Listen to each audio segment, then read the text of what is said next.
Chapter 105. You were the first to revolt in the pyramid? Danny asked the honest Klein. Klein took out a piece of parchment from his waist and smiled fawningly. I picked this up. You can read? I was a slave since I was young. I can't read, but I can read. I'm willing to say and do anything with a knife on my neck. As he spoke, he pointed at the group of burly slaves behind him and said, through the window, I saw the army and your dragon outside the city, so I joined the kitchen staff to answer the call of the mother of dragons and used a kitchen knife and a butcher's knife to cut down the guards of Lord Graz Dan's house. Danny nodded and asked, I will announce that all slaves are free and reward those who have made great contributions in the uprising. Since you were the first to ask for a reward, then I'll reward you first. Tell me, what do you want? Don't worry, you're now a free person and have the freedom to express your inner thoughts. Can I really? Klein's eyes lit up as he asked eagerly. Of course. After a moment of silence, the butcher said, Her Majesty will probably head north next and liberate Kayuan and Mirin, right? You want to return to the Westeros?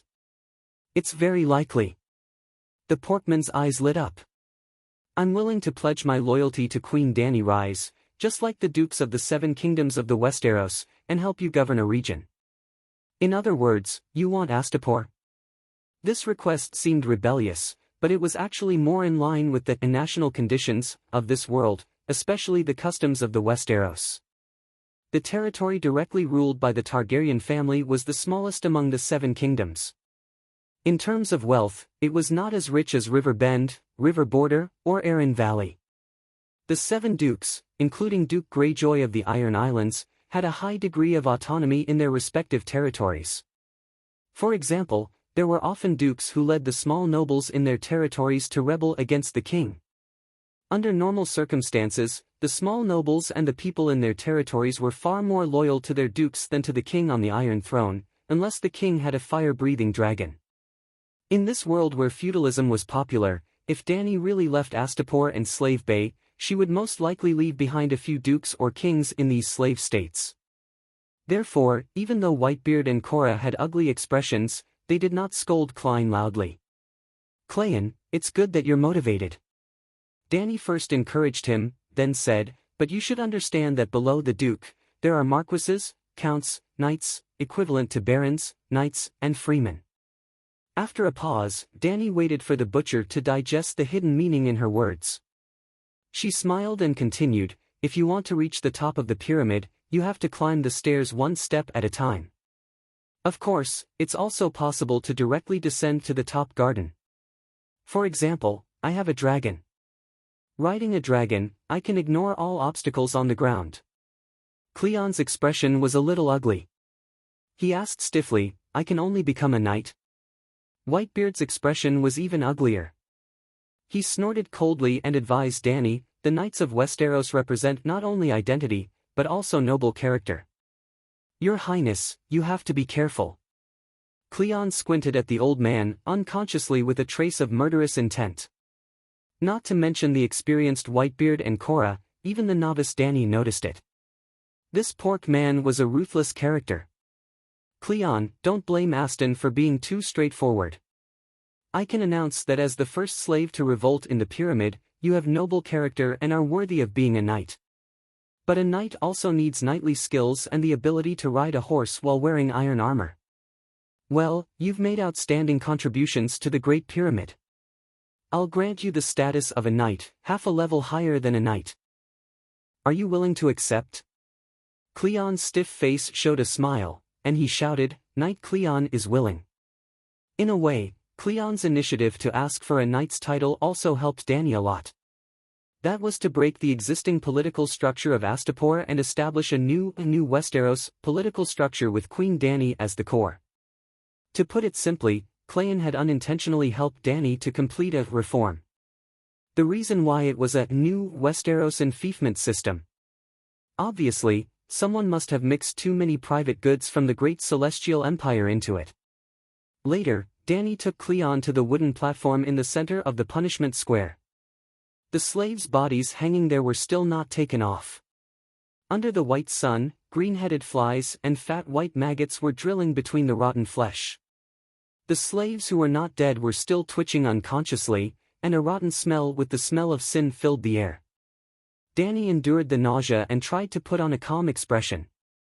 She shouted to the slaves and servants gathered around the wooden platform, "Did you see it? This is a slave. Their fate is not in their own control. They have no self-respect and the right to progress. What we want to end is this world that should not exist in the human world." In this slave uprising, Butcher Cleon was the first to respond to my call. His heart, which still longed for freedom, made him make the natural choice to abolish slavery. He set an example for slaves all over the world who are still shackled physically and spiritually. Not only did he liberate his own soul, but he also liberated the Great Pyramid. Under his leadership, 2,000 slaves overthrew the rule of the first slave owner family in Astapor. For this, when he asked me for a title, I agreed. Now, in front of everyone, Knight Cleon will be the first man from a slave to a noble in a day. Dani looked around. More than 10,000 slaves were silent. They all looked at the butcher who waved excitedly to the crowd with complicated eyes. "Cleon, do you know the etiquette of knighthood?" she asked in a low voice. "I know a little." "Okay." Dani straightened her face and shouted, "Cleon." The butcher was stunned for a moment before he knelt in front of her with excitement. "I am willing to pledge my loyalty to Queen Dani Liz." Shing! Dani pulled out the long sword at her waist and put the tip of the sword on Cleon's shoulder. She asked, "Are you willing to fight for the liberation of the slaves for the rest of your life?" "This oath is a little different from what the scholar told me." Cleon was stunned for a few moments before he felt some pain in his neck. He suddenly woke up. When he saw Queen Dani's impatient eyes, he immediately shouted, "I am willing." Dani moved the blade on his neck to the side and smiled. "Are you willing to be the vanguard of the slave liberation movement?" "I am willing." "Fuck, my neck is bleeding. It hurts." "So, this is the purpose of the sword on the shoulder of the Westeros nobles when they take an oath. Are you willing to be the representative of the slave rebellion?" Dani asked again. "I am willing." "Very good. I understand your determination, knight." Dani moved the blood-stained sword to her shoulder and announced solemnly, "I now bestow upon you the title of Knight Shackle. You may also choose Shackle as your surname. Use your butcher's knife to cut off the slave shackles below the harpy's claws, my Knight Shackle Cleon." The Gith people were known as the Sons of the Harpies, and the symbol of Astapor was a harpy holding the shackles in her claws. As for the surname, the Cleon family had been slaves for several generations and did not have a surname at all. Using a title as a surname was part of Dani's plan. "I, Cleon Shackle, swear in the name of Knight Shackle that I will use my life to protect my oath." Cleon was so happy that his big fat mouth cracked open. To be honest, although he asked Dani for the position of Duke of Astapor, he did not have high expectations in his heart. After all, the person who ruled Astapor now was Queen Dani, who had the Unsullied and the dragons. Cayuan and Myrene were still nowhere to be seen. What he wanted the most was to be superior. As the only knight among the slaves, he thought that his status was only second to Queen Dani and above everyone else. He achieved his goal and was very happy and satisfied for the time being. Cheers for Knight Shackle. Dani sheathed her sword and led the applause. Long live Queen Dani. Long live the Mother of Dragons. Knight Shackle, Knight Shackle. Chaotic cheers, clapping, stomping, and the sound of chains clashing could be heard from below. After a while, Dani pointed at the bodies nailed to the cross and said to Cleon, "Knight Shackle Shackle, cut off their shackles for me." "As you command." Amidst the cheers of the crowd, the hot-blooded night butcher pulled out his butcher knife and swiftly cut off the ropes and nails tied to the slaves' wrists, ankles, and necks. His skillful cutting skills were quite similar to Ling Lingqi's. As expected of the #1 butcher in Astapor, Dani knelt on one knee and personally untied the necklaces on the slaves' necks. Every time she untied a necklace, she would raise it above her head for all the slaves to see and throw it to the ground. She said loudly, "I declare that you are free and will return to the kingdom of the gods as free people." There were more than 10 corpses in a row. Her white hands were stained with dirty blood, minced meat, and a few fat maggots. Mother of dragons, Misha, Misha, Misha. The slaves below were so excited that tears filled their eyes. Slowly, the mother of dragons became Misha. Yes, Misha meant mother in the Gaskali language of the Guiskis Empire. Danny, who originally wanted to put on a show, was also moved by the enthusiastic atmosphere. Sigh, I can't just think about ruling the world and establishing an immortal golden family. I should bring something better to this world. Abolishing slavery is one of my goals. At this moment, Danny's resolve sublimated into a firm belief. She patted the shoulder of the newly promoted Night Butcher and ordered, "Night Butcher, I will now give you an honorable mission. Lead your original chef subordinates and go to the pyramids to recruit rebels. You don't have to go personally. You can recruit 100 night guards." Tilting his head and looking at the blood and dirt on his shoulder, Night Butcher's mouth twitched a few times. His body was stiff as he said, "Yes. Night Butcher, you have to understand that the title of Night Butcher will be promoted by merit," Danny said meaningfully. The meaning in her words was too obvious. Night Butcher's eyes lit up and he said excitedly, "I promise to complete the mission." After handing over the dirty work to the ambitious Night Shackle, Danny continued her glamorous performance. She first gave a sincere speech, mainly expressing her heartfelt hatred for slavery and her deep sympathy for the slaves. Then, just like how she treated the centaur slaves and the Unsullied, if they wanted to get rid of their slave status, they had to fight for it themselves. Yes, the slaves who participated in the riot were separated from the other Astapos by the Unsullied guards. The slaves who rebelled on the battlefield had already paid the price in blood. Danny walked past them one by one, and the Unsullied unlocked their chains and slave collars. She announced loudly, "You used your own hands and courage to win your freedom." Excluding the 2,000 slaves who died in battle, there were about 5,000 slaves who survived the riot. They were all brought over by the Unsullied.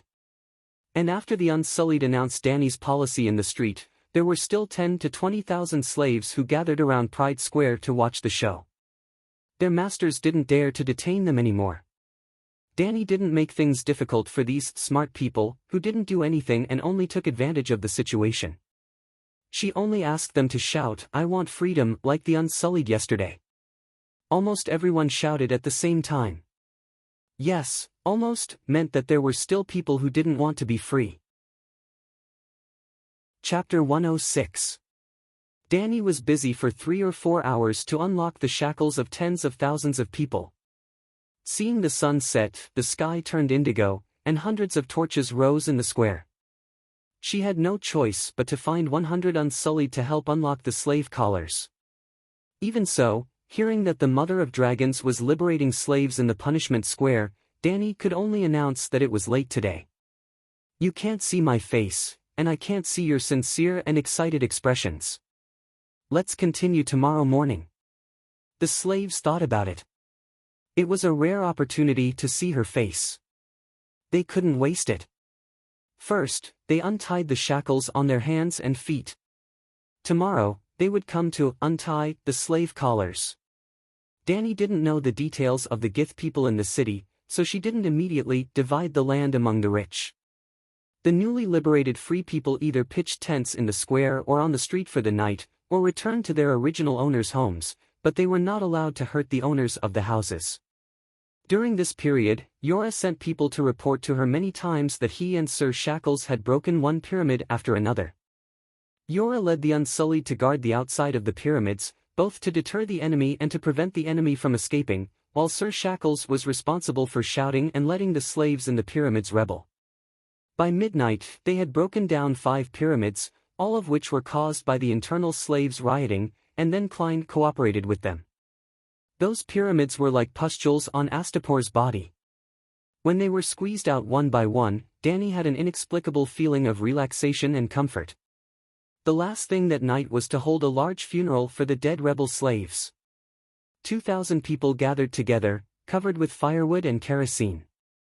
Centered on the wooden platform in the center of the square, the bodies were densely piled. Under the light of the fire, Danny held a tin trumpet to mourn the dead. Some of them died in battle, and some died in the hands of the Unsullied, because they jumped from victims to perpetrators. I helped you get freedom, but there is a limit to freedom.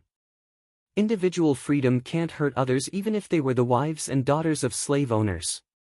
Danny was exhausted after a whole day, but she was very excited. She did something that could never be done in modern society, and it was particularly meaningful for the freedom of human beings. Finally, for the first time, she no longer missed her life in the modern world. She was a loner without parents, so she might as well let loose in the other world and do things to her heart's content. However, even if they are guilty, they have done a great service. They have made outstanding contributions to the cause of freeing the slaves. Therefore, I will personally send them off as free people back to the kingdom of the gods. I promise that they will be remembered by the world forever, along with the countless rebels who are still alive. Taking a step back, Danny waved at the sky under the gaze of tens of thousands of people. SSSS, SSSS, SSSS, boom, boom, boom. 3 true dragons descended from the sky, and the dragon flames from their mouths ignited the huge crematorium.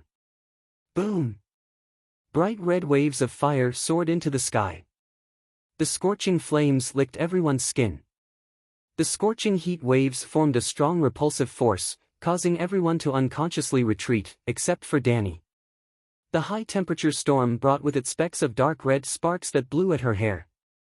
The light from the fire illuminated her face, making it look like a piece of burning iron. However, she stood in front of the flames, unmoving. She seemed to be enjoying it. If it wasn't for the fragrant smell of barbecued human meat, she would have been enjoying it. Kada boom! The wooden platform that used to hang the corpses of countless slaves groaned in the flames and died unwillingly.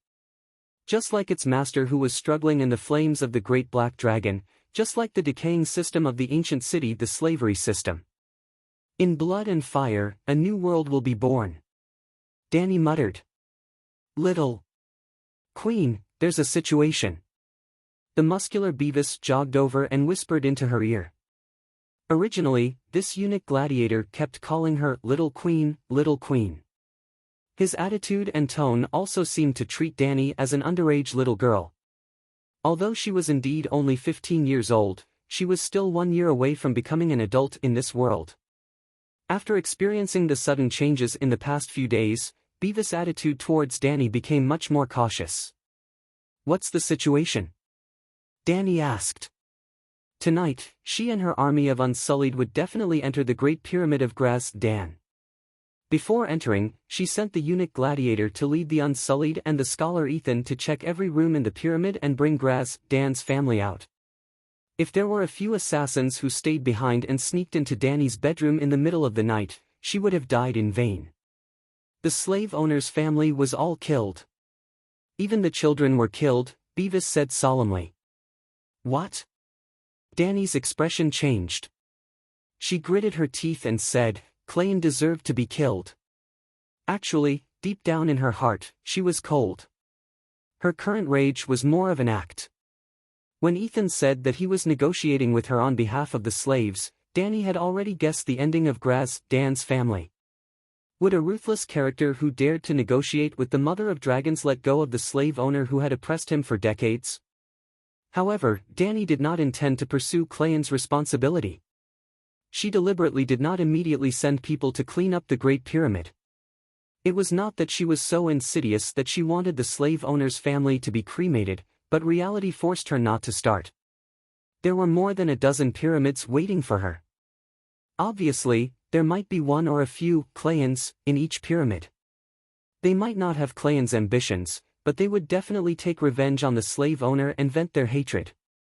After killing Clayton, would every pyramid be attacked as a fortress? The price of killing the rebellious slaves in the streets was different from killing the bandit slaves in the pyramids. In the streets and alleys, the Unsullied killed almost 700 strong criminals and the ferocious and stubborn people of the slave owner's family with the absolute advantage of 0 deaths. However, the pyramids were different. Not to mention how many resources and belongings would be destroyed in the pyramid, how many of her unsullied would die in the complex environment of the pyramid. Were the eunuch warriors' lives so worthless? Sorry, the balance in Danny's heart was that even 10 slave owners' babies could not compare to one adult unsullied. It was not Clayan who killed them, the eunuch said.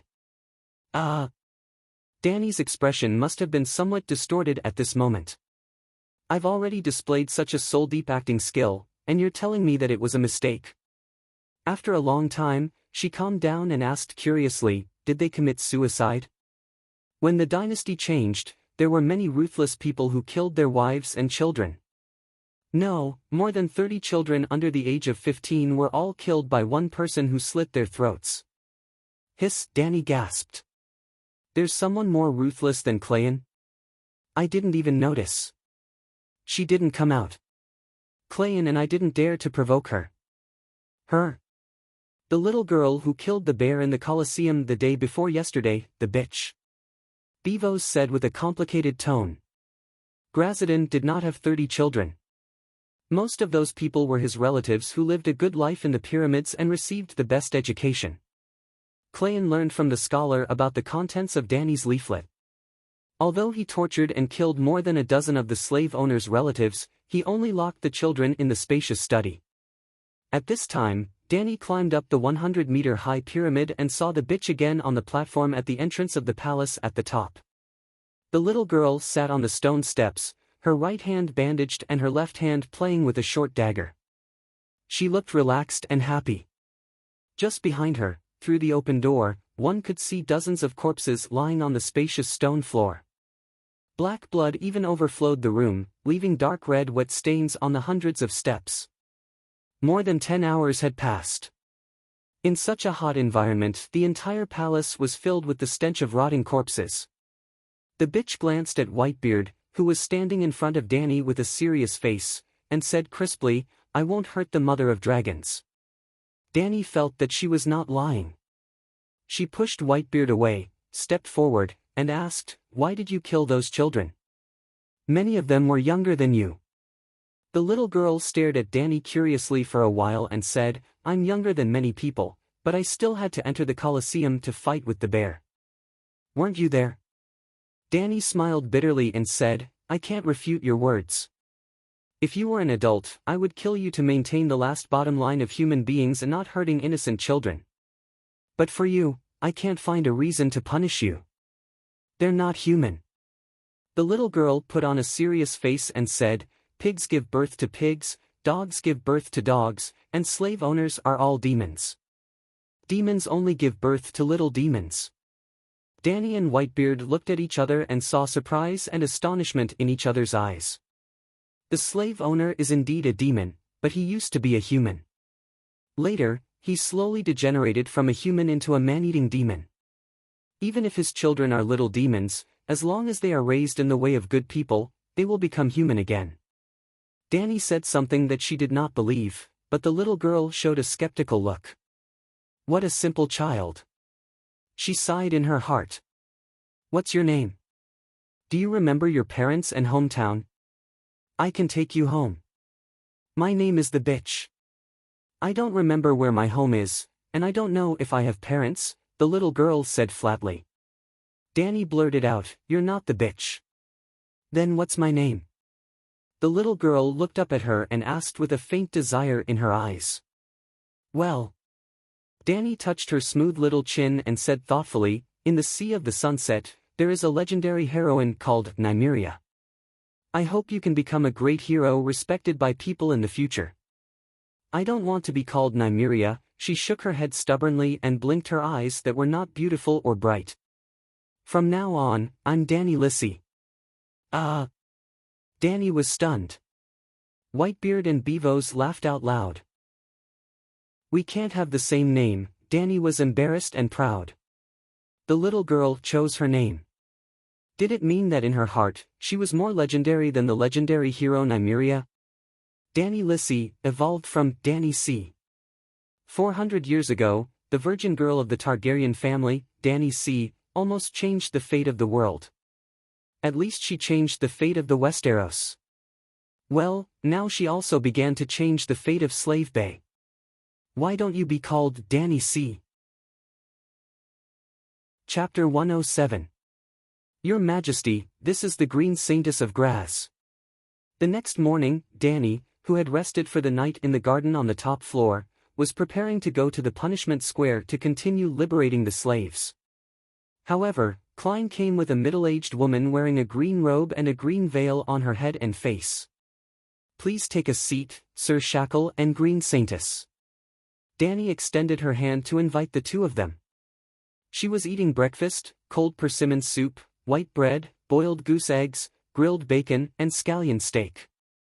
There was a lot of heavy work waiting for her today, and she might not have time to have lunch at noon. Danny had a very sumptuous breakfast. Different from the high and mighty benevolent masters, Danny had a long wooden table placed on the grass, 7 or 8 meters long, in a north-south direction. Danny sat at the north end, and Whitebeard and Yora sat on her left, each with a set meal of the same style as hers. Doria, Kiki, and Iri had already eaten before her. As maids, the three of them were not qualified to eat with Yora and Whitebeard. Well, in Westeros, the king could sit at the same table with the small nobles, but would not eat with the servants. Danny was not the Virgin Mary, and did not want to change this. Instead of changing the etiquette and customs that had been passed down for thousands of years, it was better to find a chance in the future to give the three maids the status of a knight. Sir Shackle and Green Saintess sat on Danny's right side in turn. Green Saintess was magnanimous, and her movements were elegant and skillful. The butcher was a little unnatural, but he was more excited. This kind of most intuitive change in status made him very intoxicated. Doria came over to bring food for the two of them. Danny asked, Green Saintess, did the Unsullied disturb the Temple of Divine Grace? Danny was a novice surgeon before and knew nothing about politics, but she still knew the principle of the important matters of the country, worship and war. There were more than 10,000 Unsullied and 3 dragons, and the military power had always been firmly in her hands. And worship, or sacrifice, referred more to faith and etiquette and tradition. Before attacking Astapor, Danny had arranged for the Unsullied to be in charge of protecting and monitoring the Temple of Divine Grace. He could not allow the Holy Maiden of the Temple to be persecuted in order to avoid causing religious unrest, which was the most troublesome. He also could not allow them to come out and cause trouble for her. The Temple of Divine Grace itself was a weirdly shaped pyramid. The clergy were all female, and they were collectively known as the Saintess. The Green Saintess was the highest priestess among the Saintesses, similar to the Archbishop of the Holy See. There was usually only one Grace Temple in each city, and there was usually only one Green Saintess in each temple. In other words, Grazadin was the religious leader of Astapor. Oh, that's right, this Saintess is also called Grazdan, a female variant of Grazdan. The first Grazdan was a great man of the Guji's empire. Every Gujis with a bit of status wanted to be called Grazdan. Your Majesty, the Unsullied are the most obedient warriors. They did not disturb the temple. The Green Saintess took a sip of persimmon soup and said softly, That's good. When the chaos in the city subsides, I'll have them withdraw. Danny made a promise. Your Majesty, how are you going to quell the chaos in Astapor? I mean, Kayuan, Mirin, Zingis, and the other cities will not sit idly by. The Green Saintess asked nervously. Sigh, I'm not thinking that far ahead. Danny waved her hand and said boldly, I'll roar when I see injustice. When it's time to act, I'll act. 3,000 Unsullied are enough to defend Kohler. How many 3,000 do I have? And besides Zingis, who has an iron army, Kayuan and Mirin rely on slave soldiers to maintain their rule. If they have the guts, let them come and see if my Queen Danny's cannons are sharp. Oh, talk big. The more slave soldiers that come, the more warriors that fight for freedom will be sent to me. The more I fight, the more my soldiers will increase. Who knows, I might end up with an army of 1,000,000. I'll scare those slave merchants to death. Even if the worst-case scenario happens and I'm besieged by everyone, I can at least hold on for 2 or 3 years. In 2 or 3 years, won't I still sweep through the world with 3 dragons? The green saintess sighed and asked, Your Majesty, what's your goal? Don't you want to return to the Westeros? Dany's eyes flashed, and she asked, Your Excellency, may I ask what god your temple believes in? Harpies? No, we don't believe in harpies. In fact, the ancient teachings have been lost. The people of Zingis today have little to do with the Zingis Empire. The Temple of Divine Grace does not have the function of spreading faith. We exist for the people. Slaver's Bay in the world of ice and fire equals Egypt on earth. Many people thought that Egyptians had always been Egyptians, and some suspected that Egypt's history and pyramids were fake. They did not have a history of 5,000 years, and thought that the pharaohs did not have the tradition of using pyramids as mausoleums. Their reasons were good. If every pharaoh had a pyramid, how many pharaohs had there been in 5,000 years? How could there only be a few dozen pyramids? Many of the pharaohs' coffins were not excavated in pyramids. In fact, the Egyptians were divided into several periods, and the rulers of each period were even different. The line of the ancient pharaohs had long been extinct. Dynasties and nations were different, and their customs and traditions, and even their beliefs were different. Moreover, most of the time, the pharaohs did not establish a unified empire, and their national power was not enough to build pyramids, just like not all the dynasties of the Great Celestial Empire were Han and Tang dynasties. Therefore, although there were many pharaohs, not everyone was qualified to have a pyramid. Or, at that time, the pharaoh's race was not popular to be buried in pyramids. The gods they believed in did not have the doctrine of resurrection from the dead. The Zingis of Slaver's Bay were similar to the Egyptians. Although they were called Zingis, they were not the same race as the Zingis of 5,000 years ago. Their culture and beliefs had also undergone fundamental changes. Valeglia would not allow them to have strong and cohesive beliefs. The Temple of Divine Grace has 7 saintesses. The green saintess is the highest priest. The blue saintess is the doctor. The white saintess is a girl of noble birth who learns the skills of a woman in the temple. They can choose to become saintesses of other colors. The pink saintess is an attendant. She can be the maid of noble people. The gold saintess is a scholar. She can educate the children of rich families. The purple saintess can be the housekeeper of rich families. Speaking of this, the green saintess sighed and said helplessly, the pink saintess, the gold saintess, and the purple saintess are all products of the Valeglia era. But now, there is almost no meaning for them to exist. Every generation, the green saintess still needs the pink saintess to serve her. The gold and the purple saintess are almost eliminated. Now, the red saintess is the most popular.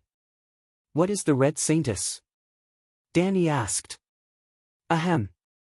Cora coughed a few times with an unnatural look. His expression was a little awkward. The green saintess' expression did not change. She said indifferently, the red saintess is the holy prostitute. We do not avoid the pursuit of physical desire. The most exquisite residence in the temple is the Garden of Desire. The red saintesses wait in the Garden of Desire every night, waiting to be picked by men. If no one is picked, they will wait until dawn. Dany did not pretend to be shy or blushed. She had already noticed that from Slave Bay to Queers, the atmosphere of society was unusually open. Revealing half of one's boobs, and drawing erotic pictures on the city wall. These were simply unimaginable in the ancient times of the Celestial Empire. Looking at the Divine Grace Temple's actions, it seems that they do not support slavery, Dany said. But they do not oppose it, the Green Saintess said. But my conscience opposes it. The justice of the world opposes it. The bottom line of human beings opposes it. Any god with a little bit of mercy opposes it, Dany said loudly. I will not oppose you, Your Majesty. The Divine Grace Temple will not oppose you either. I am here this time just to understand your arrangement for Astapor. The Green Saintess sighed. They did not even have a clear doctrine. Such a church's combat power was so weak that it made Dany sympathize with them. I promise, I am only against slavery. If a queen cannot bring a better life to the people, then she might as well abdicate. Green Saintess, I will only make Astapor's life better. Of course, this is for the majority. Danny said solemnly. I understand. It is time to say goodbye. The Green Saintess stood up and prepared to leave. Wait a minute. Danny stopped her and said, I hope that the Divine Grace Temple will be more deeply involved in the city's construction in the coming days. What do you mean? The Green Saintess was confused. No matter how wise a king is, he cannot rule a kingdom alone. When a king rules a kingdom based on his own will, his kingdom is not far from destruction. The Green Saintess was deep in thought. Cora looked at Danny in shock. He did not expect her to say such a thing. Whitebeard looked excited. His eyes were a little watery. I will organize a council to manage the city. Green Saintess, you are qualified to be a council minister. Danny looked at the graceful high priest and asked, Are you willing? Thank you, Your Majesty, for giving me this opportunity. I am very grateful. The Green Saintess replied excitedly. Very good. Now you can perform your duties. Danny smiled. When the Green Saintess sat back down at the table, Sir Shackle asked, Your Majesty, may I ask, am I qualified to be a council minister? Of course, you are the first Astapor noble under my command. Then, Danny let the Green Saintess, Cleon the Butcher, and Cora continue to attack the remaining pyramids. She took Whitebeard to Pride Square to free the slaves. There were even more people today. Excluding the Unsullied, the city of Aposta had close to 100,000 residents. The ratio of slaves to Gith was as high as 7:1. There were more than 80,000 slaves. Well, that's right, Gith had become a minority. Yesterday, 6,000 of them were killed by the Unsullied and the slaves out of control. Only half of Githa's population was left. Not to mention Slavers Bay, even in Volantis, one of the 9 free cities, the ratio of slaves to free people was 5:1. From this, it could be seen how promising Danny's cause of liberating the world was. As long as she stayed calm, she would definitely win. These are the ashes of 2,000 slaves who died in battle for freedom. Under the scorching sun, on the first step of the pyramid, under the gaze of tens of thousands of slaves, Danny pointed to the huge wooden box beside her and said loudly to the iron horn, I promised that their glory would be eternal. Before I untie the slave collar for everyone, I want to announce 2 things. First, no slave owner can punish you anymore. This square will be renamed People's Square at this moment. Who are the people? The people are you, me, all of us. The people are the true masters of Astapor.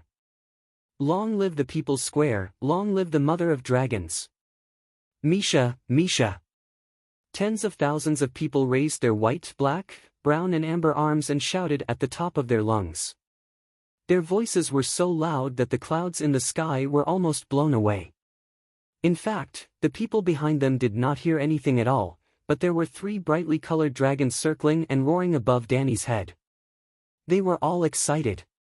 Danny pressed her right hand down, and when the scene was quiet again, she continued to say to the iron horn, Second, in the center of the People's Square, where the wooden platform was originally used to punish slaves, I will use the ashes of these 2,000 Freedom Guards to build a stone monument, the Freedom Guard Monument. It represents all the fighters who sacrificed for freedom in the past, present, and future, representing their will and representing their glory. Chapter 108. The People's Square and the Freedom Guardian Monument weren't just gimmicks.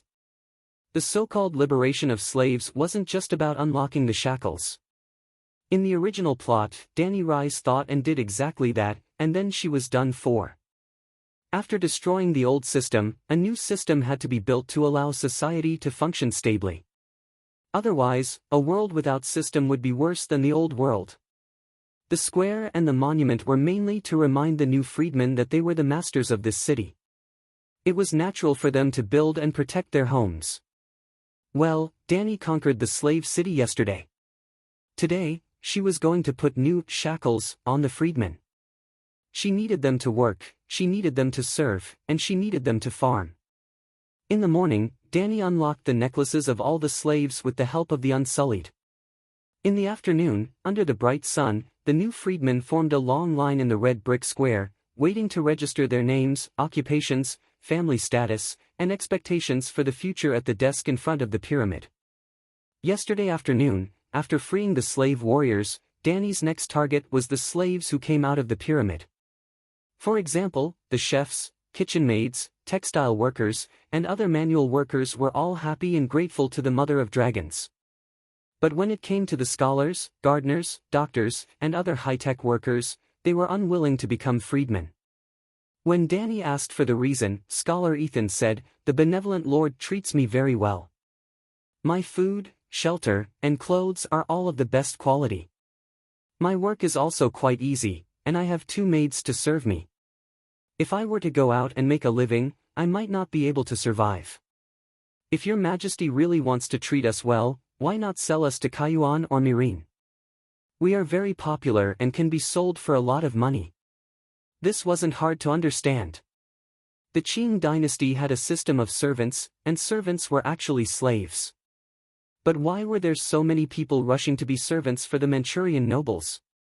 Even in the Qing dynasty novels, most of the big female protagonists' identities were servants. Their lives and dignity were not their own. Their daughters and wives could be controlled by their masters as they pleased. Even modern women in the new society wanted to transmigrate back to be servants for the Manchurians. This was fucking ridiculous. The problem was that the hierarchy of the Qing dynasty was royal family, nobles, servants, Han officials, and Han commoners. If one was a servant of the royal family, their status would not be any worse than normal Manchus. First of all, they didn't have to worry about food and clothing. Whatever the emperor had, they had. What the emperor didn't have, they also had. Secondly, they had power. As the saying goes, if you want to hit a dog, you have to look at its owner. Under normal circumstances, who would dare to hit the emperor's dog? Finally, there was the future. Would there be no future if he became the emperor's servant? How many imperial princes and imperial grandsons were born from Bao Yi? Even the Juqing emperor's mother was also a concubine. This was the core motivation of the transsexual women. There was also the famous Chao Shuoqin. His family had led the Jiangning weaving industry for 3 generations. His position in Jiangnan was second only to the governor of Liangjiang, but his identity was still that of an aristocratic family of the imperial household. Scholar Ethan and the others were in a similar situation. Danny's method of dealing with them was simple. Since they were so cheap, then they could be her slaves. That would save her a lot of money. Just like now, dozens of scholars each had a table, a chair, and a parasol over their heads. They were neatly arranged under the steps of the Great Pyramid. Under the scorching sun, they helped the freedmen register their identities and issue identity documents. They were all sweating and panting. Danny did not need to pay them a copper coin. Slaves working for their masters did not need to be paid. However, she did not hide in the Great Pyramid to cool off. Instead, she moved a chair to sit in the middle of the desk and personally answered the difficult questions of the freedmen. In this world, especially in Westeros, the king had the responsibility to meet the complainants at a fixed time. To put it in a simpler way, the king equals the neighborhood committee and plus the county magistrate. Those who were wronged, those who encountered difficulties, and those who wanted to talk to the king could all line up at a fixed time to wait for the king's summons. If the king was lazy, he would let the king's hand handle it. For example, Ed Stark sat on the Iron Throne and accepted the complaints of Sir Clegane's atrocities from the people of Hejian, which led to a series of events such as the Brotherhood Without Flags and Madame Stoneheart. Oh, this was different from the ancient times of the Celestial Empire.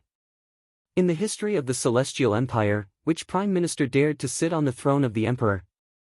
But here, the king's hand could represent the king and sit on the throne of the emperor.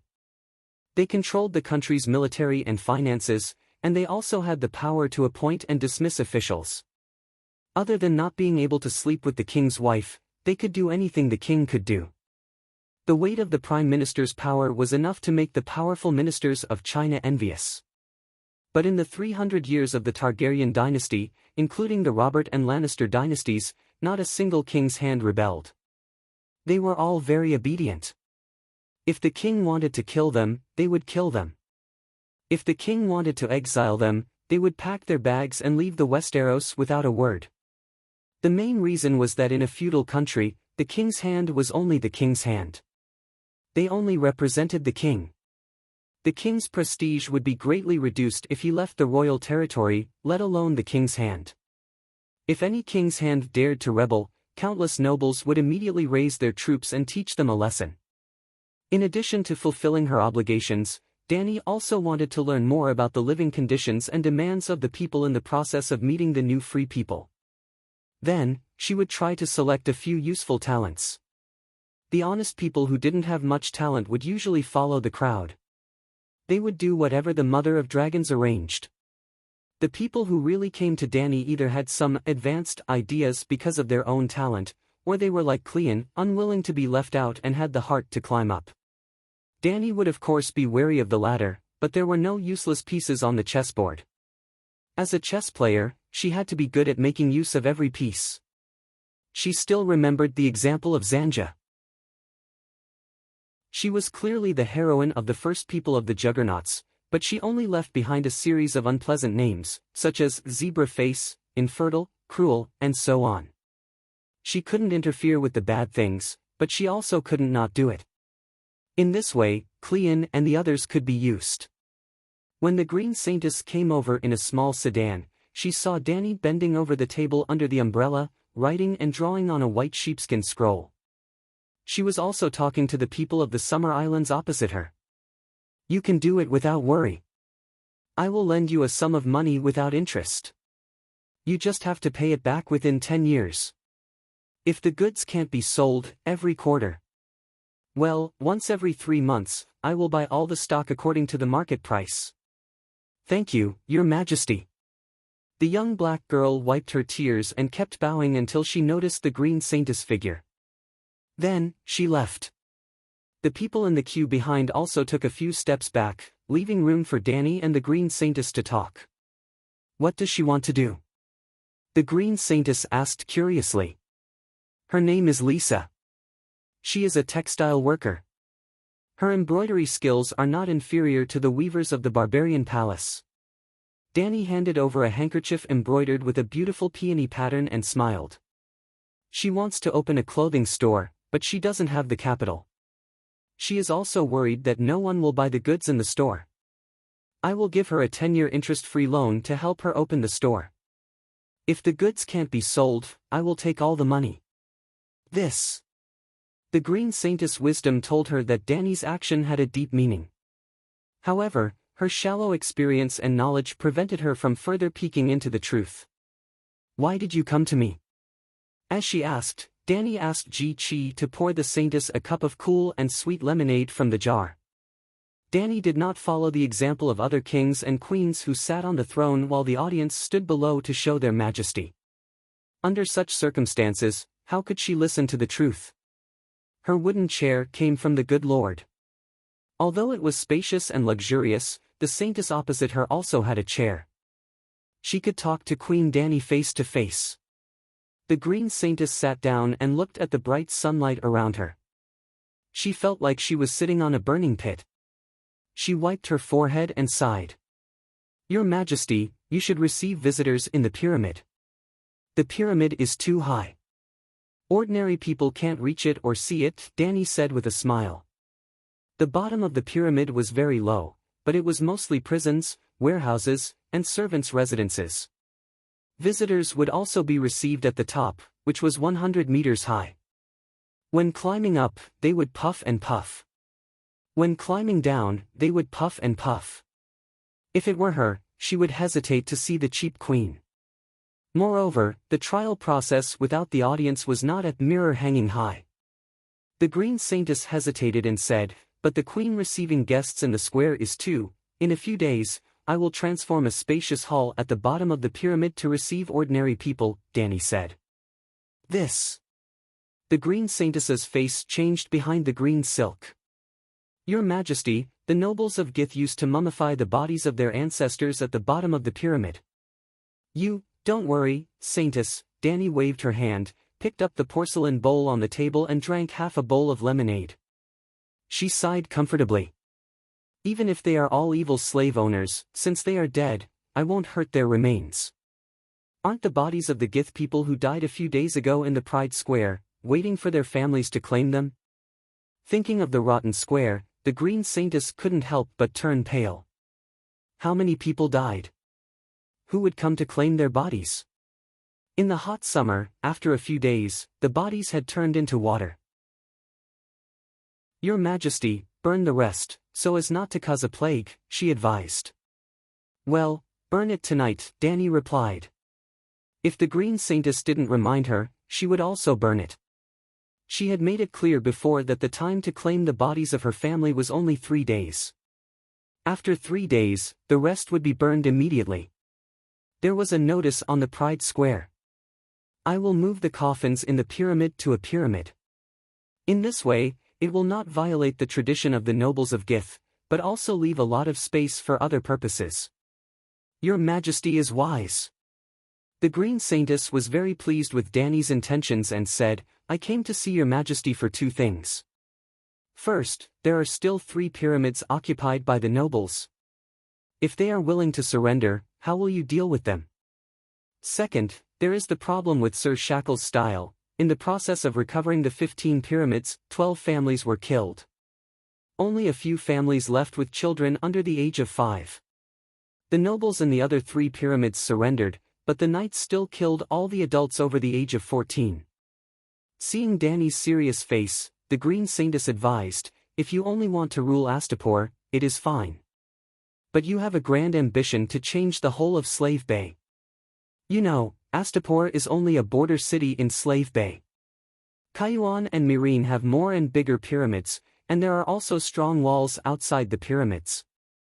I have given strict orders to only kill the most heinous slave owners, and never harm their children. The leaflets scattered on the pyramids and the notices pasted on the streets and alleys all made it clear. 2,000 Freedom Guardians died in the uprising, and almost half of them died in the hands of the Unsullied because they violated the bottom line I set, Dani said slowly. But the Great Pyramid behind you was destroyed, and no one came out to take responsibility. So, Sir Shackle had nothing to worry about. He seemed to have found an example in the other pyramids, and before they opened the gates to surrender, he killed the entire family of the merchant. Chapter 109. On the 3rd day after breaking through the city gates, all the pyramids fell into Dani's hands. Excluding the strange pyramids with circular domes like the Temple of Divine Grace, there were a total of 18 pyramids. The tallest belonged to the great slave lord Grazdan, 100 meters, and the shortest was less than 50 meters.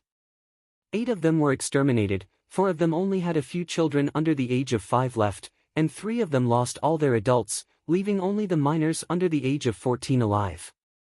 In the last 3 families, Dani did not execute a single person because of the appearance of the Green Saintess. In another week's time, the entire city was cleaned up by the Unsullied. Whether it was the new freedmen or the original Guy's civilians, there were more than 123,000 people. Well, the 18 pyramids and the accompanying Colosseum contributed tens of thousands of slaves. The ratio of freedmen from slaves to Guy's civilians was close to 20:1, and Estapo fell completely into Dani's hands. When the document registered the freedmen, they were divided into 5 classes by soldier, farmer, worker, merchant. Simply put, skilled craftsmen were workers, and they could also choose to start their own business like the textile worker Lisa and become a small merchant. For honest people who were unskilled and illiterate, or those who had family ties, Dani would allocate dozens of mu of fertile land to them and go to the Worm River plains outside the city to be farmers. For example, the original slave soldiers and gladiators were incorporated into the militia by Dani, and Knight Yora was responsible for training them into a regular army. Well, this would also be a process of elimination. The elite militia would be drawn out and incorporated into another team, and the unqualified would become local guards like the police and constables. At present, the Unsullied were still in charge of maintaining order in the city, but their best use was in the War of the Wild Legion, and it was too wasteful to put them in the city as guards. Those who were literate were counted as soldiers, but the taxi under Danny's command and the scholar bureaucrat were two completely different concepts. The true power was in the hands of the nobles who could hold a knife and kill people. In this world, there would never be a scholar bureaucrat. Because the social structure of this world was open, it was impossible to live a small life behind closed doors like Hua Xia Chao. Without a doubt, scholar bureaucrats were beneficial to maintaining royal rule. If one wanted to centralize power and become a true emperor, scholar bureaucrats were the emperor's best helpers. But at the same time, no matter which dynasty, when the scholar officials came to power, the power of the country would inevitably decline. It was easy for martial artists to cause chaos in the country, but the military power was really strong. In a relatively closed environment like the Celestial Empire, no matter how weak a unified empire was, it was still stronger than the barbarian kingdoms nearby. As long as the government was clean, most of the time, it could still be a comfortable big brother. But this world is open. If your military power is weak, you can't survive. Therefore, the Westeros city of learning had been around for thousands of years. Almost every aristocrat had a scholar to guide them. The scholar's knowledge and experience were several times or even dozens of times better than the scholars of the Celestial dynasty. However, the scholars still could not become a powerful scholar official class. Well, I really don't mean to belittle the ancient scholars of the Celestial dynasty or to elevate the status of scholars. The scholars in A Song of Ice and Fire were super awesome. Art, literature, mathematics, and agriculture were just the basics. Philosophy, archaeology, astrology, medicine, anatomy, magic, occultism, and so on were all subjects that one had to dabble in. Moreover, the scholars were not just studying. The birth of each scholar was extremely strict, and their action power was extremely strong. They could be used as doctors, as teachers for children, as aides, secretaries, and housekeepers for aristocrats. If there was a war, they could also be used as military strategists. They could do almost anything you could think of. The scholars were not afraid of death and often ran around the world to explore new knowledge. For example, Scholar Marwyn, the teacher of Witch Miri. A Westeros actually went to the Shadowland tens of thousands of miles away to study abroad. Anyone who knew how to read and count was classified as a scholar by Dany. Well, the scholar's scholar was dedicated to serving others. She herself established a staff of 200 people, all of whom were slave scholars who did not want to become free people. Dany did not treat them too badly. She still let them live in the Great Pyramid with 2 maids serving them. The 3 meals a day were only 1 or 2 levels lower than Dany's. Well, the maids were not slaves anymore. They signed labor contracts, had wages, pensions, and medical insurance, the kind of real medical insurance that was completely free. Even so, it was cheaper than hiring scholars as clerks. If those scholars got rid of their slave status and came to sign labor contracts with Dany, the salary they received would be much higher than the price Dany paid to keep them. I really don't know what they are thinking. Dany complained to Whitebeard. Whitebeard told her that this was normal. In Westeros, the scholars were almost the same as these scholars. They did not take a salary and served their lords for free for the rest of their lives. The aristocrats were also responsible for supporting them for the rest of their lives. Well, they had to let the scholars live a decent life. If the aristocrats dared to insult, abuse, bully, or dismiss their scholars for no reason, the City of Knowledge would also stand up for those scholars. In addition to threatening to no longer provide scholars to the aristocratic families, the City of Knowledge could also punish the other party through the scholars of the King's Landing.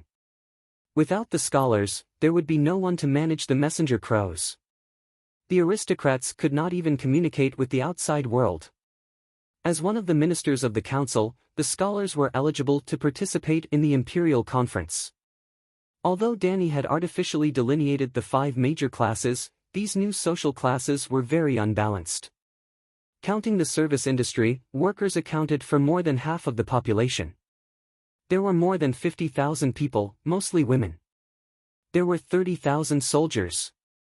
The older ones were 50 or 60 years old, and the younger ones were only 8 or 9 years old. Only a few thousand Jith people chose to be merchants, although they had few businesses and shops. There were too few people who chose to be farmers. Almost all of them were cowardly farming people such as Raza and Naz. These days, except for the Jith people who had families and businesses, the new free people in the city relied on Danny to support them. Although there were sufficient materials in the pyramid, this kind of life of eating from the same pot could not last long. Therefore, she must restore the normal order of the city as soon as possible. In the new society under the new system, the first priority was to clarify the laws and regulations. 10 days after the defeat of Astapor, the mist of the early morning dissipated like a phantom. The red sun was like an egg yolk. Before it rose to the top of the Great Pyramid, the red brick square had begun to heat up slightly. Woo-woo, a long and low horn sounded at the top of the Great Pyramid, and the whole city quickly woke up under a strange power. In the 10 days that the Mother of Dragons ruled Astapor, there were several similar situations. The citizens knew that she was summoning the city's residents to gather in the People's Square. I heard that this is the sound of the dragon horn. The dragon horn can control the Megalosaurus. A new free person whispered to his companion as he walked. He was a middle-aged black man from the Midsummer Islands. He was less than 1.5 meters tall. His body was thin, and his hands and feet were agile.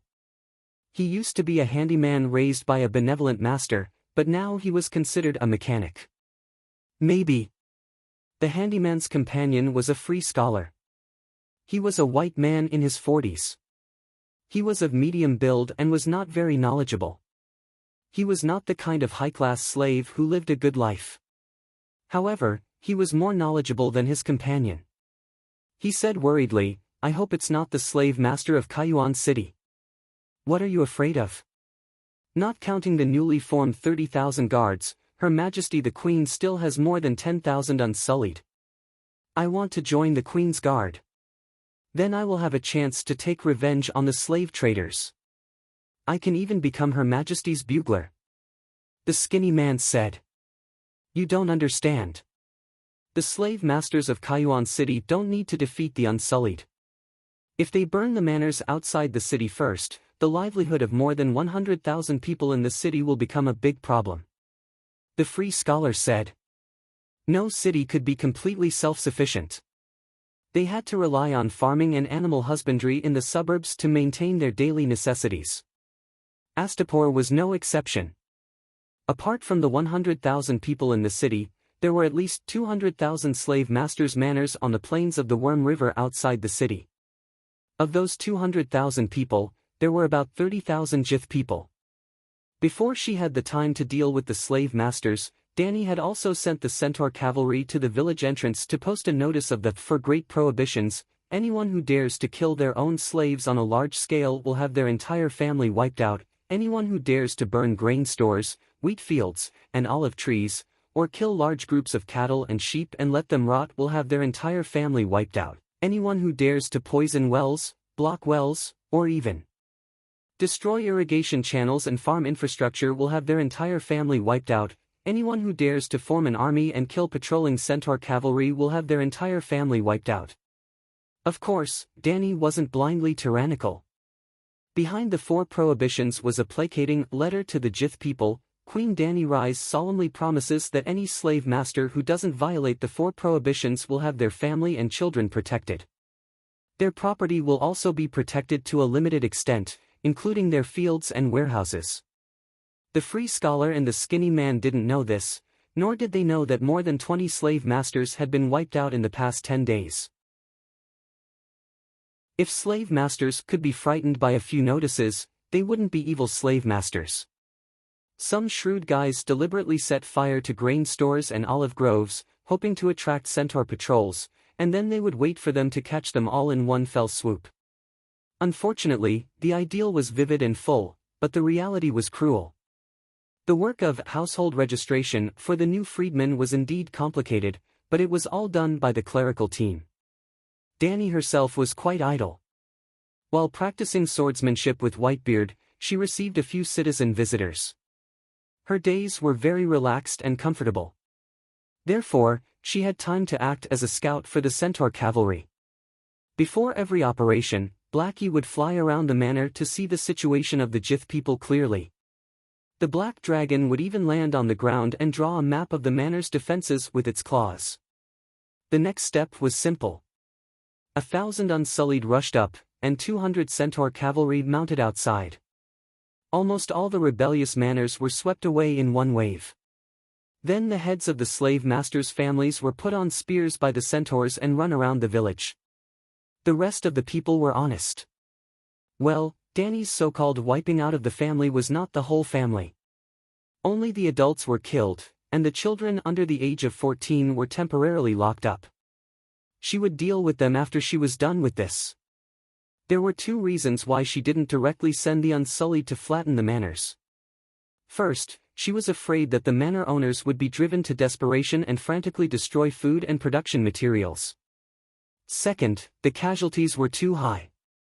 With the help of the big gang, 18 Unsullied and 22 Centaur warriors died in quelling the unrest in more than 20 manors, while the other side only paid more than 1,000 Jith farmers. The idea was not 1,000 Unsullied plus 200 Centaurs versus 1,000 Jith people. Only half of the 1,700 Jith people were men, and they were scattered across more than 20 manors. Only less than 100 Jith people and 300 to 400 wavering slave farmers would fight against the 1,000 Unsullied each time. The main reason was that the complex environment of the manors was not suitable for battle. Each manor was almost a small castle, easy to defend and difficult to attack. Chapter 110. Danny's denouncing the Jith people was not a lie. She really intended to redeem the manor's property and food reserves. Hey, Tom, look, the Unsullied are posting notices again. Let's go over and see what's written on it. Before the Freedom Guardian monument was erected, Danny ordered the craftsmen to build a low wall around the People's Square to act as a BBS bulletin board for Astapor. If Danny had any decree to issue, in addition to posting notices on the bulletin board and streets, she would also let the Unsullied carry this copper gong and scatter it in every corner of the city. While striking the gong to attract the attention of the citizens, they would recite Danny's instructions loudly. They would not just recite it once, but like a repeater, they would recite it repeatedly. If they encountered a citizen who came forward to ask, they would also explain a certain decree in detail. Well, in fact, 99% of the Unsullied were illiterate, or rather, the slave masters did not teach them to read. They could recite loudly and explain to the citizens because of the lessons given to them by the scholars the night before. Danny commanded the scholars, and the scholars conveyed the holy will to the Unsullied, and the Unsullied went to the streets to let the citizens of the city understand Queen Danny's instructions. At first, Danny had the idea of letting the scholars stand under the notice as commentators. Just like the plot of a costume drama, there was a wanted poster at every city gate, and under the wanted poster, there must be an old scholar who failed to pass the examination proudly showing off his words. When the old scholar explained the notice, the illiterate people around him would follow with, "Oh, ah, yeah." Unfortunately, those scholars were pretentious and were unwilling to do it. "Your Majesty, it's not that I want to go against your will, but the king will not use Edu porcelain as a chamber pot. When the benevolent lord bought me, he spent a total of 1,888 gold coins. I am proficient in history, literature, poetry, musical performance, and other knowledge. When I was 25 years old, I also obtained a senior scholar certificate in the Volantis Great Library. I can't be confused with a street performer." At that time, Ethan cried to Danny. Then Danny asked Cora, "The ransom of a Westeros knight is usually 100 gold royals?" "About 300 gold coins," Cora nodded with an ugly expression. First volume of Danny Lys Codex, Preface. I am Danny Lys Targaryen. I establish this codex, so that the light of justice may shine upon the land and destroy all sin and evil, so that the strong may not oppress the weak. Tom, the freelance scholar, read the words aloud. "So it's the code of laws," the skinny technician said in disappointment. "Jerry, you don't understand. The law is the foundation of governance, the pillar of the country. Now I can rest assured. Scholar Tom laughed. Don't worry about what? Skinny Monkey asked doubtfully. I've been worried that Her Majesty the Queen would leave with the Unsullied after liberating Astapor. After all, she wants to return to the Westeros to restore the Targaryen dynasty. If that's the case, we'll be doomed. What does the Codex have to do with her leaving? The technician still didn't quite understand. The freelance scholar shook his head and pointed in the direction of the Great Pyramid with an excited expression. He sighed and said, Queen Dany Alice is more wise and brave than I thought. She really wanted to change the world, and she had the ability to change the decaying old world. It's not like what I was worried about. The liberation of the slaves was just a momentary outburst of sympathy for a little girl. Hey, Mr. Scholar, stop sighing. Hurry up and tell us what's written on the notice. The illiterate citizen beside him stomped his feet impatiently. Oh, let me see. The freelance scholar shifted his gaze to the notice wall again and read aloud, 1. Under the gods, the people of the world have different identities, but they are all born free. Enslaving others is the first original sin, and they will be cursed by the gods and true dragons. Good. Well said, we are born free, and the slave owners should go to hell. Long live the mother of dragons, long live Queen Dany Alice. Misha, Misha. After the first article of the Code of Laws was read, the new freedmen around him cheered loudly. However, the scholar frowned slightly. He realized that this law did not specify the punishment for those who sold slaves. If the gods' curses were effective, would Astapor still exist for 6,000 years? It would be more realistic to say that they will be punished by the dragon breath of the Megalosaurus. What he didn't know was that Dany had put a lot of thought into this. The first book of the Code of Laws only told the people of the world what could be done and what could not be done. It was written in a relatively simple and popular way to increase the circulation and acceptance of the Code of Laws. The first article was written in too much detail. The illiterate citizens would be too tired to read it, and 80% of them would not be able to remember it. At the same time, they would also neglect the equally important articles of the Code of Laws below. It would be better to turn the first book of Dany Alice's Code of Laws into a custom and tradition that everyone knows. When the actual sentence was handed down, there would be the second book of Dany Alice's Code of Laws to explain it in detail. Yes, there would definitely be a second book of Dany Alice's Code of Laws in the future. That would be prepared for professionals, such as judges and lawyers. Oh, even the most civilized Westeros did not have judges and lawyers. This time, Dany had raised the level of civilization of this world by a large margin. 2. Harming the lives of innocent people is a great crime and must be punished equally. Among them, killing children and infants is the most severe.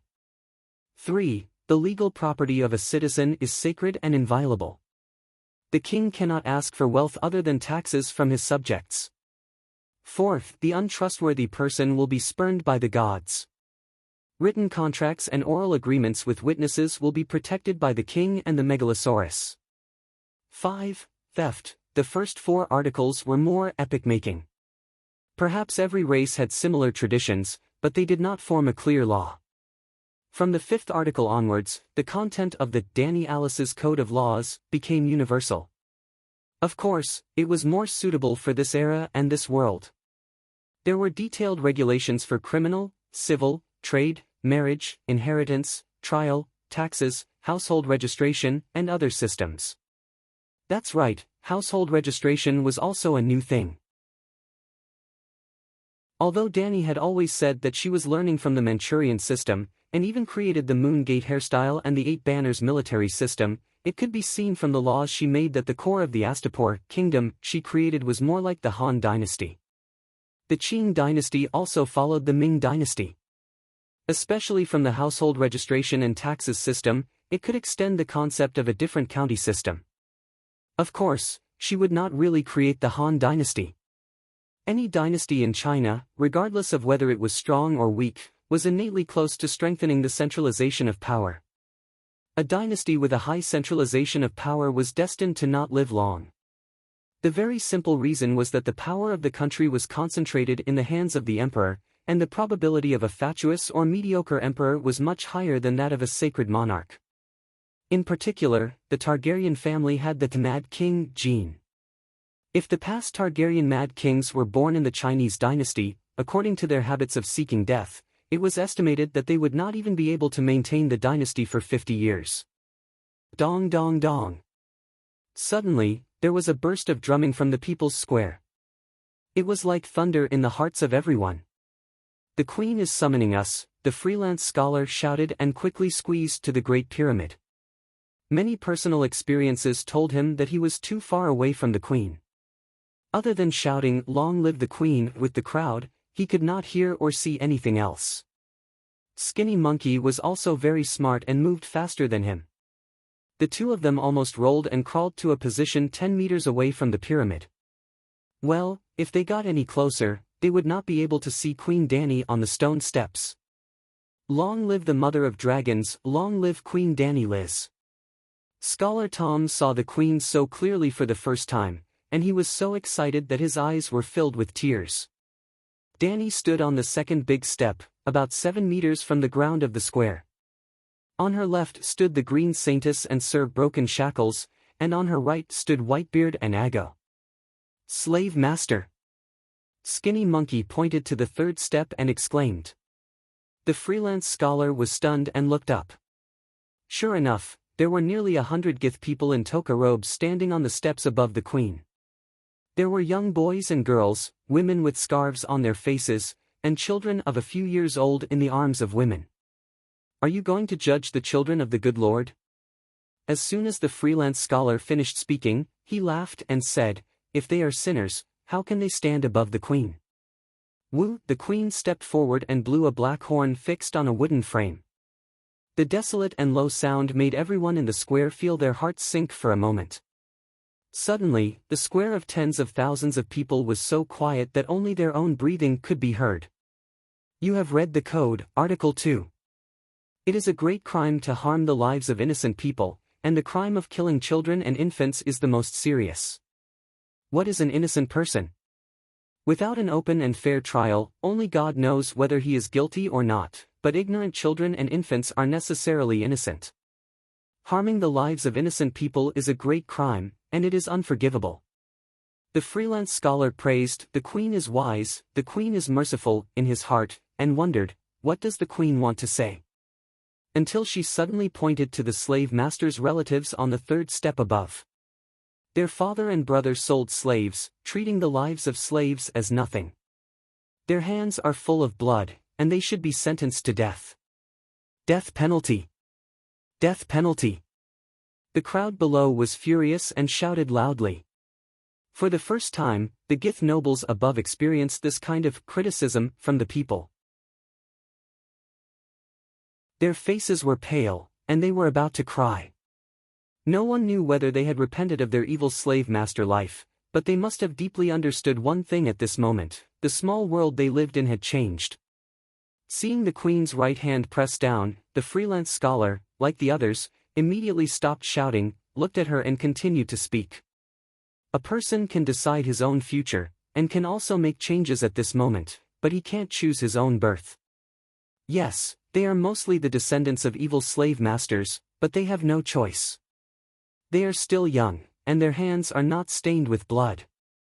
They are innocent, they don't deserve to die, but now, many innocent people have died in the hands of the rebel freedom guards. Oh, don't tell me you want to kill the donkey after it has outlived its usefulness? The freelance scholar was shocked and had a very bad guess. What?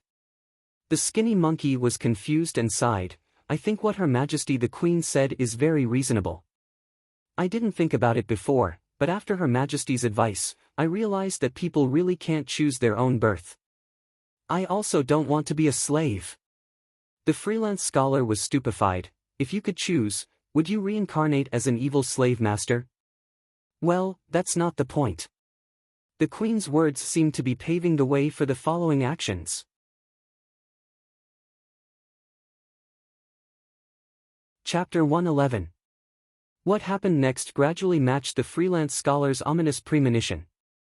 On the first stone step below the queen, men in hemp clothes with shackles on their hands and feet came out one by one. They were escorted by the Unsullied. Their white linen short-sleeved shirts had the word Sin written in black paint on the front and back, in Valeglia, not Chinese. They wore tall white triangular hats on their foreheads with the words Freedom Guard on them. The freelance scholar Tom's face was a little distorted. What did this mean? Not only did she acknowledge their contribution to the slave liberation movement, but she also condemned them for killing the slave owner's son. Let them die honorably. The prisoners' clothes and appearance were still neat, but their faces were full of resentment. Obviously, they would rather live in cowardice than die honorably. Isn't this too much? The skinny monkey also reacted and suddenly felt that the queen was a little harsh. The first 4 steps were almost crowded with freedom guards. A rough estimate put it at more than 500 people. There is no doubt that they are freedom guards. They have made outstanding contributions in the slave uprising, but they are also guilty of the most heinous crimes. They have killed hundreds of innocent underage children, including many infants. The tens of thousands of new freedmen in the square were silent. They agreed with the queen's words in their hearts, but they also felt that the slave owners deserved it even if their whole family was cremated. At least the heads of the rebellious slaves should not be chopped off. The fox mourns the death of the rabbit. The queen's speech continued. She shouted into the loudspeaker, before entering the city, I distributed hundreds of leaflets to the pyramids, clearly stating that children under the age of 14 are not to be harmed. They have violated the rules I made and crossed the bottom line of being human. During the slave uprising in the city, the Unsullied executed hundreds of freedom guards because they were strong, hurt ordinary people, and killed the children of the slave merchants. Selling slaves is a crime. Strong women and killing children are also crimes. There is no difference between the 3. Today, I have promulgated the code, making it clear that evil must be cleansed and justice must be promoted. I declare that they are guilty. The queen pointed to the freedom guards, who were forced to kneel on the stone steps by the Unsullied and made her judgment. Noises of discussion could be heard in the square, and the atmosphere was not friendly. Scholar Tom looked around and saw that everyone's expression was serious, and their eyes seemed to be unhappy. He could not help but sigh and say, It's over. Her Majesty the Queen is still too upright. After today, there will definitely be new freedmen who will resent her. Sigh, Her Majesty the Queen is fair and impartial, but I don't feel too happy about it. The skinny man frowned. The human heart is like water, and the people's movements are like smoke. Everyone hopes for the sage monarch, but when the true sage monarch descends, how many people can accept her absolute fairness? The freelance scholar said bitterly. It's better to kill him in a low-key manner and then post the announcement. Someone nearby heard their conversation and couldn't help but interject. Yes. The scholar looked at the fat man in surprise. The fat man was tall and fat, and his face was fairer than the scholar's. It seemed that he had met someone of the same profession. Was he also a scholar? I'm Tom, a freelance scholar. Oh, hello, Tom. My name is Morono, a warrior of the Mother of Dragons Infantry Legion, the white fatty said. Warrior? The scholar Tom's mouth twitched, and when he was about to ask again, he heard the queen say loudly, They are guilty and must be judged. But at the same time, they have contributed greatly in the process of liberating the pyramid. So I'm here to ask Her Excellency the Green Saintess for one thing. Can you ask the gods to put their sins on me? I'm willing to accept the punishment on their behalf. Danny's words not only shocked the Freedom Guardians, who were secretly cursing her in their hearts, but also countless free people in the square. Even the Green Saintess next to her was a little bit unprepared. Her face behind the green silk scarf showed obvious shock and disbelief. Danny saw that the Green Saintess opened her mouth and didn't answer, so she continued, Green Saintess is the high priest of the Divine Grace Temple. You are qualified to communicate with the gods and help them to pass on their decisions. Can I accept the punishment of the law on behalf of the freedom guardians who bear the sins? What else can I say? The Green Saintess's mind was in a mess. She was completely confused about Danny's behavior. She could only reply mechanically, "Your Majesty's kindness and justice move the world. What you have done moves the gods. Her Excellency the Green Saintess said to me." Danny seemed to have received an oracle, and she shouted excitedly into the loudspeaker, "The gods allow me to accept the punishment on behalf of the freedom guardians.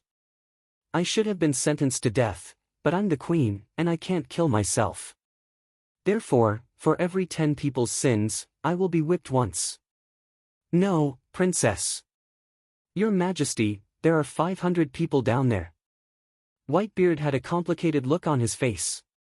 He was moved by the justice and kindness of the princess, but he was also worried about her honesty and intolerant character. At this time, when he heard that his queen was going to be punished on behalf of the slaves, and such a heavy punishment, he was so excited that he almost burst into tears. "Your Highness, you are really the kindest, most benevolent, just and righteous queen in the history of civilization." Not to mention Whitebeard, even the Green Saintess who was talked about was shocked on the spot. She never thought that Danny had such courage.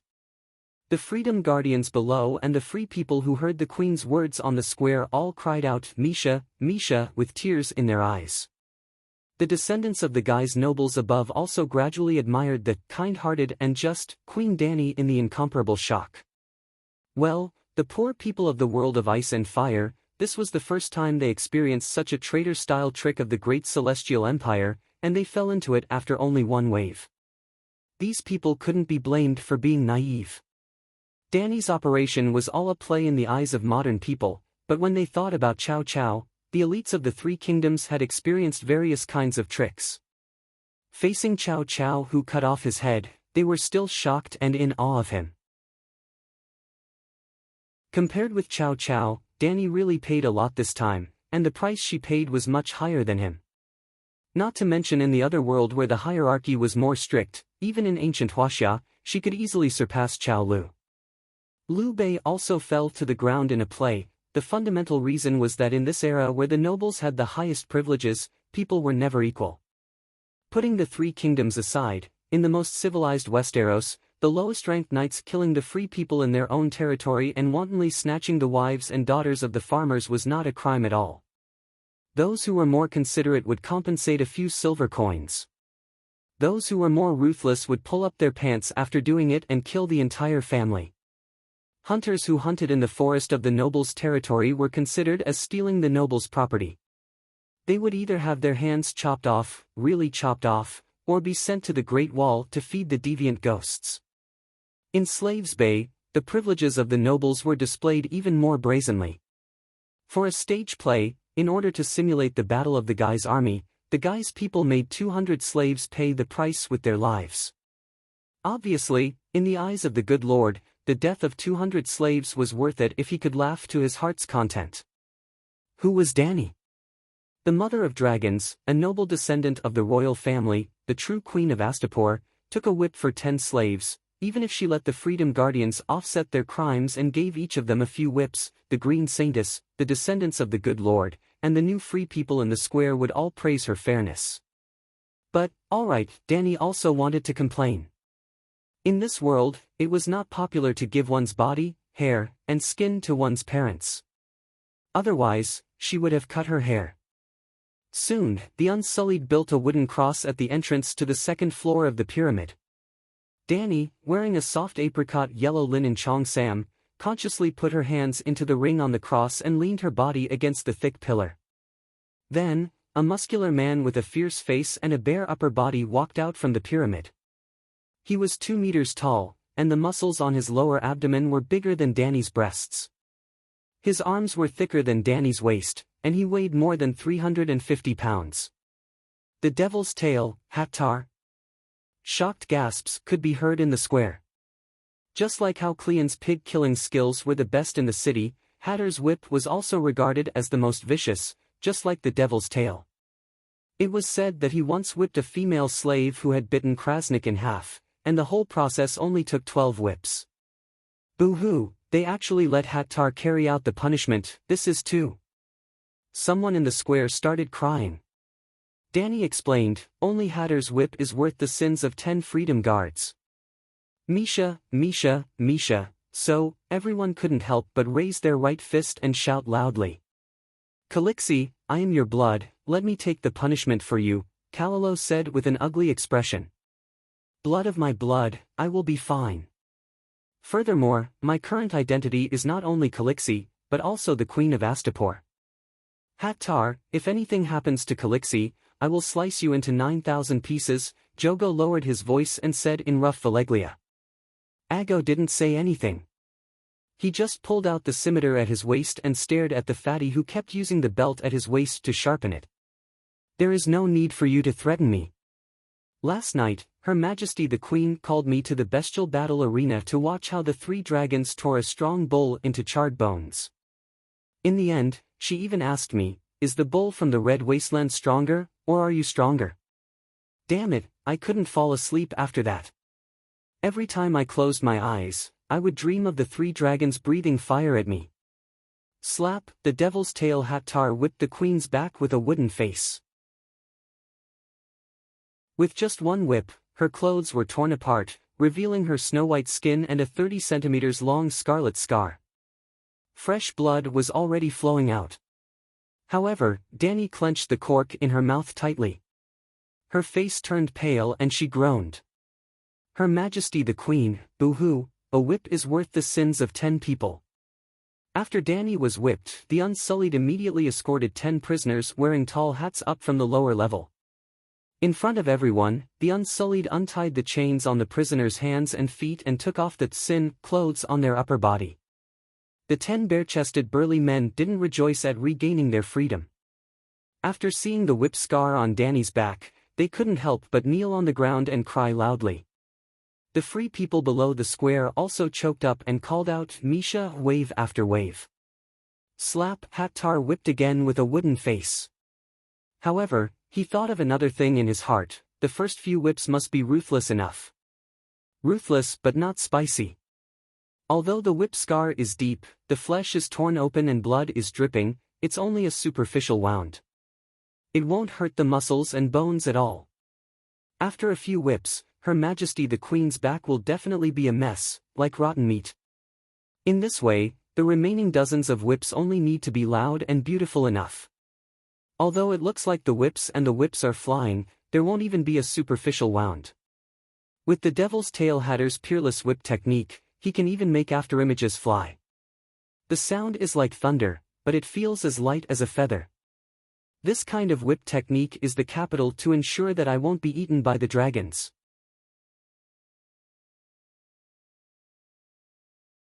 Chapter 112. Whitebeard finally understood why Danny was called the Immortal, because she really didn't burn. Yesterday morning, her whipping as punishment earned enough tears and reverence from the people. Queen Danny was about to become the blessed Saint Danny. Unfortunately, there were no monks of the Church of the 7 Gods here. People in the city, whether they were new freemen, ordinary people or nobles of guise, were in awe of her to the extreme. When the news spread outside the city, more than a dozen manor owners closest to the city immediately declared their allegiance. Because in the process of Queen Danny's personal deification, the Queen's code she formulated also became as heavy as Mount Tai, sacred and inviolable. Her Majesty used her blood to cast infinite sanctity and great authority. It could be said that in the more than 10,000 years of history of this different world, there had never been a code that could be so wholeheartedly accepted and respected by the people on the day of its birth. This was also the main purpose of Danny. With the history of the Celestial Empire, she had too many means and routines to win the love and worship of the people. It was too stupid to whip herself, and the price was too high. The core purpose of the 50 whips yesterday was to promote the code. As long as her code was quickly known and accepted by the people, Aposta could settle down in the shortest time, and her burden would become the cornerstone to support her. Danny did not forget that there were Kayuan and Mirene in the north, New Guys in the south, Queers in the east, and Volantis in the west. Those city-states relied on the slave trade to maintain their abnormal prosperity, and they would not easily let go of Danny, an alien. Compared with these, the price of 50 whips was too low. After being barbecued in the charcoal last night, all the wounds had scabbed this morning. In a few days, not only would the wounds be healed, but even a scar would not be left. Whitebeard, who saw the barbecued queen for the first time, was inexplicably shocked. He kept muttering, true dragon, those mad kings in history were not all lunatics. There really is a true dragon reborn in the fire. He thought for an entire night, and then this morning, he came to Dany and knelt down on one knee. Your Majesty Dany Liz, I have something to tell you. In the garden at the top of the pyramid, under the shade of the apple tree, a soft couch was propped up. Dany was lying on it, leisurely flipping through a thick book. The salty sea breeze blowing from the distant sea, mixed with the sweet apple fragrance above her head, and the blurry and elegant scent of the pansy and Persian chrysanthemum beside her, created an intoxicating and vigorous vitality around Dany. What is it? Dany's eyes didn't move away from the book. After she had gained complete control of the 18 pyramids and the Temple of Divine Grace, she moved all the books, as long as they were not duplicated, regardless of the text or content, into the Great Pyramid beneath her. As a result, in an age before printing, Dany had a large and luxurious library at her disposal. There are more than 300 books. She was now reading a history book. The author described the 5 wars that led to the destruction of the Guise Empire from the perspective of the Guise people and the war with Valeglia. Through this more objective and fair history book, Dany confirmed one thing. The Guise Empire 5,000 years ago was not Egypt, but more like the ancient Roman Empire. In the symbol of the harpy, the claw of the harpy was not holding the slave chain at all, but the golden lightning. The meaning of the two was very different. The former Guise Empire was a great and glorious civilization, but after the destruction of the capital of Guise, the old Guise, by the Valeglia, the Guise people completely fell. They couldn't be blamed. The original purpose of the existence of Slave Bay was to cultivate high-quality slaves for the Valeglia, bed slaves, scholars, housekeepers, gardeners, servants, and so on. The Guise people didn't have the right to choose their own development model. Your Majesty. Seeing that Dany was still engrossed in the book, Whitebeard couldn't help but call out again. I'm listening. Go ahead. Alas, I lied to you. He lowered his head and sighed. Now Dany was interested. She put the bookmark and closed the book. She turned back to look at the old man kneeling on the ground and asked, What did you lie to me about? My name is not Aston. The old man's hesitant eyes had a hint of hidden pride. My real name is Barristan Selmy. Dany looked at him strangely and couldn't figure out why he revealed his identity at this time. She nodded and said softly, I guessed that you were hiding your identity, but I didn't expect it to be the fearless Barristan. Viserys has told me a lot of Westeros legends, and your deeds occupy a large part of them, surpassing the White Bull and second only to Arthur Dane, the divine sword of Buddhism. Dany's reaction made the old man both disappointed and inexplicably relieved. Although His Majesty didn't show the ecstatic and shocked expression that he should have when seeing a legendary person, he also didn't get angry because of his slave of 3 surnames and surrender to the usurper. The old man breathed a sigh of relief and said slowly, Your Highness is too kind. It was Sir Jarrow Hyder, White Bull, who put on the white robe for me. He was my legendary captain for life, and Sir Dane's swordsmanship is beyond my reach. Oh. Dany chuckled and looked at him strangely. If Viserys was here, he wouldn't talk to you so calmly. He would have the guards drag you down and cut you to death. In the past 10 years, he never said a good word about you. Every time he mentioned the White Bull, the divine sword of Buddhism, and the other legendary Kingsguard, he would scold you. Your Majesty, I am ashamed. I have tarnished my own glory and dimmed the glory of the Kingsguard. The old man's face immediately turned red. He was so embarrassed that he wanted to find a hole to hide in. Sir Selmy, please stand up. Dany wiped away the smile on her face and said seriously, The truth before my eyes is far better than the rumors, even the rumors that are spread by millions. After being together for so many days, I have clearly witnessed your noble character and outstanding martial skills. The old man didn't stand up. Instead, he lowered his head and said in a choked voice, "Your Majesty, your magnanimity makes me ashamed. I have to be so magnanimous that it makes you ashamed. Otherwise, how can I increase your loyalty?" Danny said seriously, "I am not being magnanimous. Your previous actions are enough for you to straighten your back and explain your purpose to me. Sir Barristan, why are you here? You can't be helping the usurpers to assassinate me, right?" "No, I never wanted to hurt you." Whitebeard immediately waved his hand and said quickly, "My white robe has been taken away by Joffrey. I will never serve those people in King's Landing again." "Robert's heir Joffrey took off your cloak? Isn't the Kingsguard a lifelong profession? Why did he do that? Did you side with the wrong team in the Game of Thrones?" Danny asked curiously. Barristan did not have many scenes in Game of Thrones, and his role was not clear enough. Her memories of him were already blurry. The Kingsguard dedicates their lives to the king. How can I side with the wrong team? Barristan shook his head and smiled bitterly. Regardless of whether the king was wise or mediocre, kind or cruel, wise or crazy, the Kingsguard would always be loyal to them.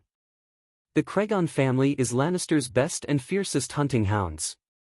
Gregor Cregan is known as the Magic Mountain and is Duke Tywin's most ferocious hound. His brother Sandor Cregan is known as the Hound and is Joffrey's most obedient fighter. After the evil boy ascended the Iron Throne, he wanted his hound to wear the white robe. And Queen Cersei wanted his twin brother, Kingslayer Jaime Lannister, to become the captain of the Kingsguard. "Get rid of me, and their wish will be fulfilled easily," Whitebeard said with grief and indignation. "Oh, so you're saying that if they let you continue to be the captain of the Kingsguard, you'll continue to do so and be loyal to them?" Danny asked with a frown. "I don't want to lie to you. If Joffrey on the Iron Throne did not strip me of my position, there's a high possibility that I'll continue to serve the king in the King's Landing. I'm ashamed to admit this, but it's an undeniable truth." Saying this, he looked up at Danny with a sorrowful gaze. "Your Majesty, please understand that the Kingsguard was born with Aegon. Their fundamental duty is to be loyal to the king on the Iron Throne. This is the first time a change of dynasty has happened in the Westeros. Theon Bella also has the blood of the true dragon. His grandmother is Princess Lele, and Princess Lele is your grandaunt. Speaking of which, you and Robert are cousins. This is a bit of a trap. All right, I understand. Sir, you're a knight who values honor as your life, and being loyal to the Iron Throne is the greatest honor of the Kingsguard." Danny nodded and let him off the hook for being a slave of 3 surnames. She asked, "What do you plan to do now?" "Your Majesty, I've come to a realization," the old man said solemnly. Danny's mouth twitched. She gritted her teeth and said, "What realization?" "When Joffrey took off the white cloak that White Bull tied to my shoulder and sent someone to kill me on the same day, it was as if there was a layer of fog in front of my eyes. How did all this happen, and why?" The tall old man had a look of reminiscence on his face. He said sadly, "I grew a beard, disguised myself, entered St. Belial's Cathedral, and sought answers from the 7 gods, starting from your father, to Robert the Usurper, and the evil and cruel Joffrey. I thought about it bit by bit, and what I did with them. In the end, I came to a realization. Once I put on the white cloak, I'll be a Kingsguard for life. But this time, I have to find a true king, and I'll die for the true king. I'm your first test subject." Danny tilted her head and looked at him. "Not really. When Illyrio told me that you hatched 3 dragons, I decided to dedicate my life to you. Is this what you've realized? Because I have dragons, and the Megalosaurus is invincible, and the most promising to end the chaos and unify the 7 kingdoms again? And you went to St. Belial's Cathedral to pray for so long. Why did you hide your identity?" she asked again. Barristan's eyes sharpened. He looked around and said seriously, "Because you have spies from King's Landing around you. In fact, you and your brother have always been under surveillance. As the captain of the Kingsguard, I'm also a member of the council. I have the right to participate in all open and secret royal meetings. Over the past 14 years, I've heard Varys report on you and your sister to Robert hundreds of times. Which lord has received you, which mercenary group your brother has been in contact with, every promise Prince Viserys has made to the merchants of the trading cities in order to restore the kingdom, every woman the prince has had sex with, even the date of your first menstrual period, was reported in detail to King Robert and his council.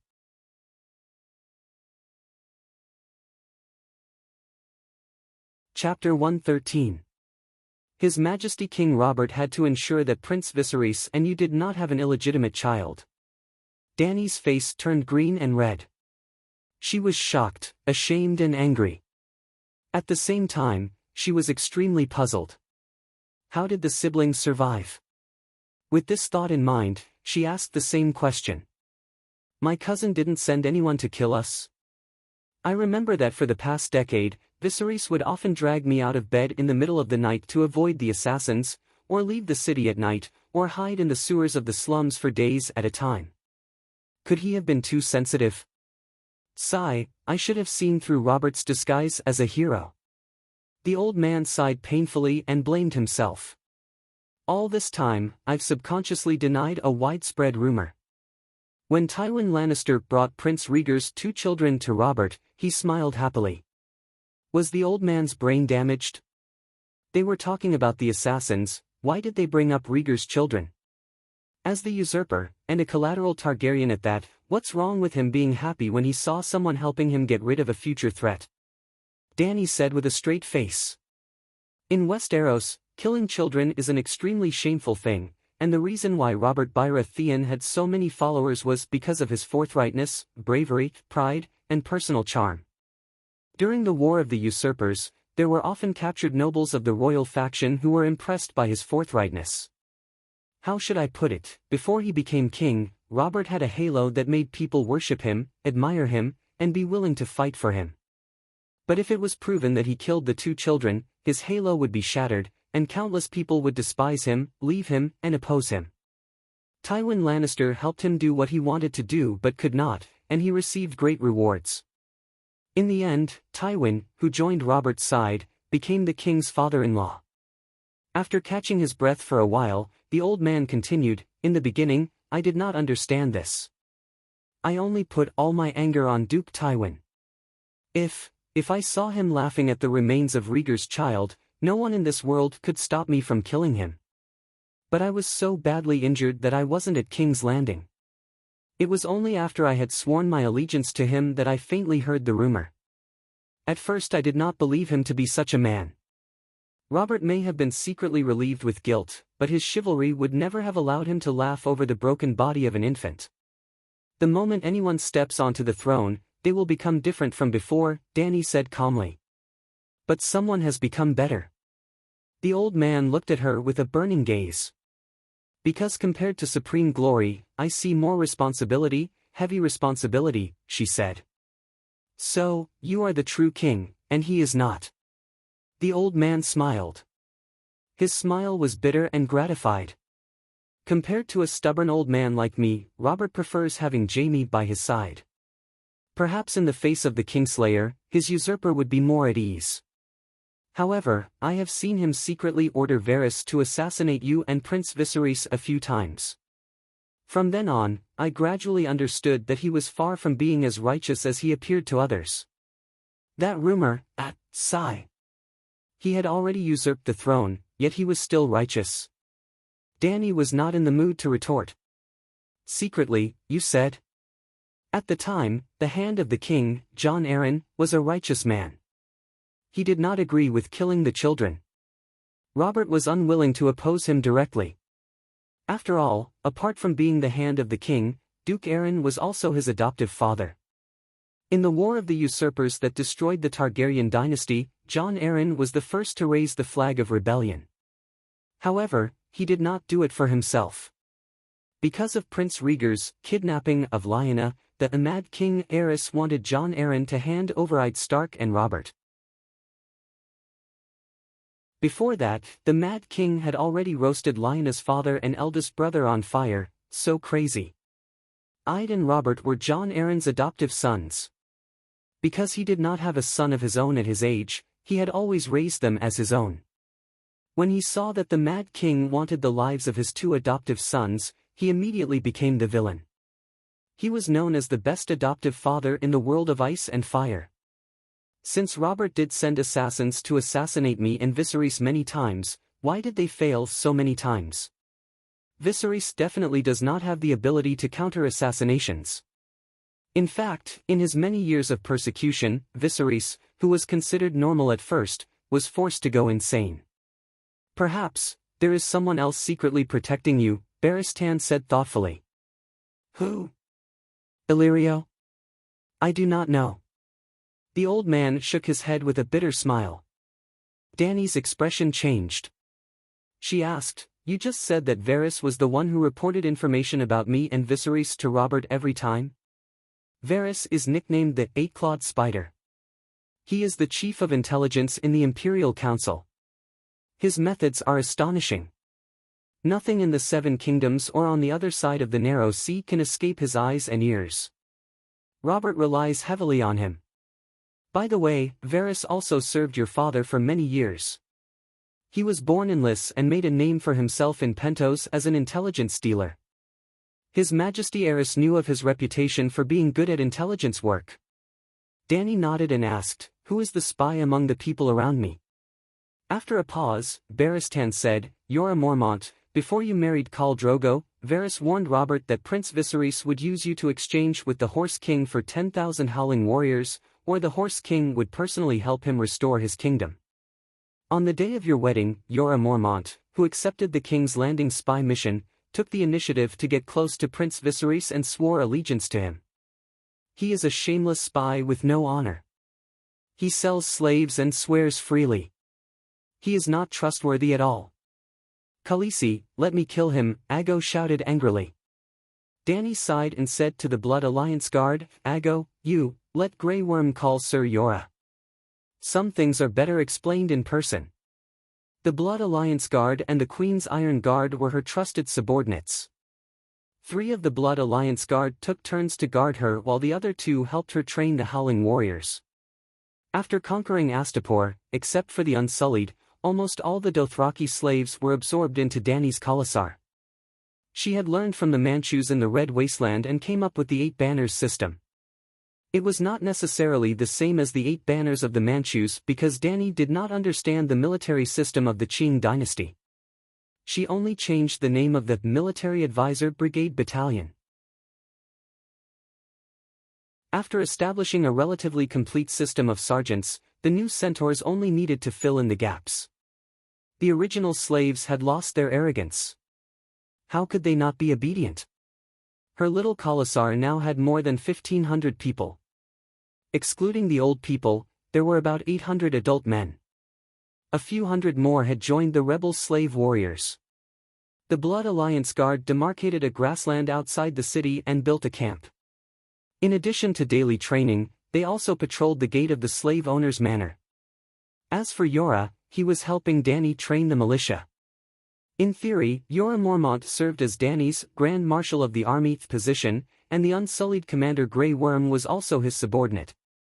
Whitebeard advised, "Your Majesty, it's best to let the Unsullied tie him up first, take off his armor, and then bring him to see you." "No, if he wanted to kill me, how many times would he not have the chance?" Dany waved her hand.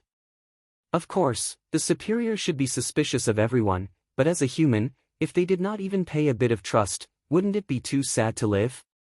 About 40 minutes later, Jorah, dressed in military attire, was led by Grey Worm to the top of the Great Pyramid.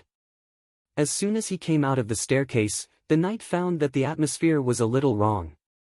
The fake attendant who had always disliked him was completely different today.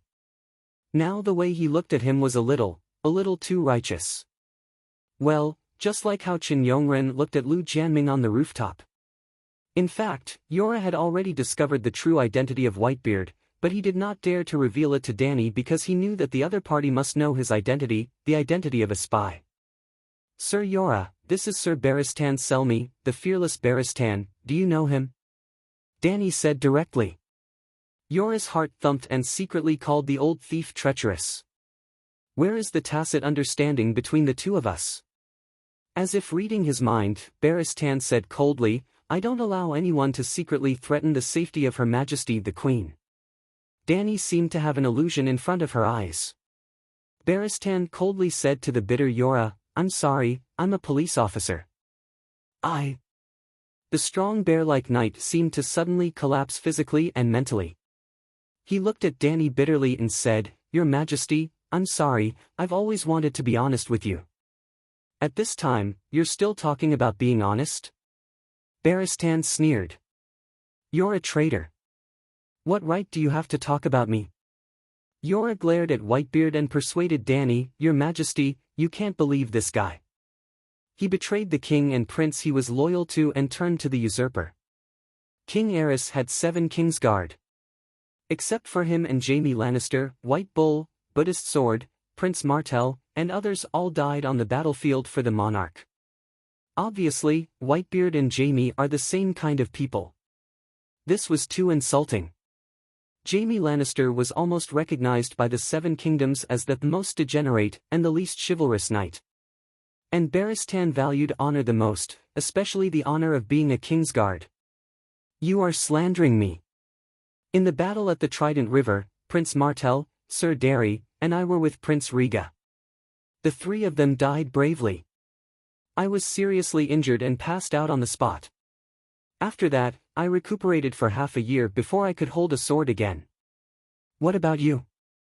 When I bled for Prince Rhaega, you stood on the side of the traitor. Barristan's old face was red as he pointed at Yora and roared loudly.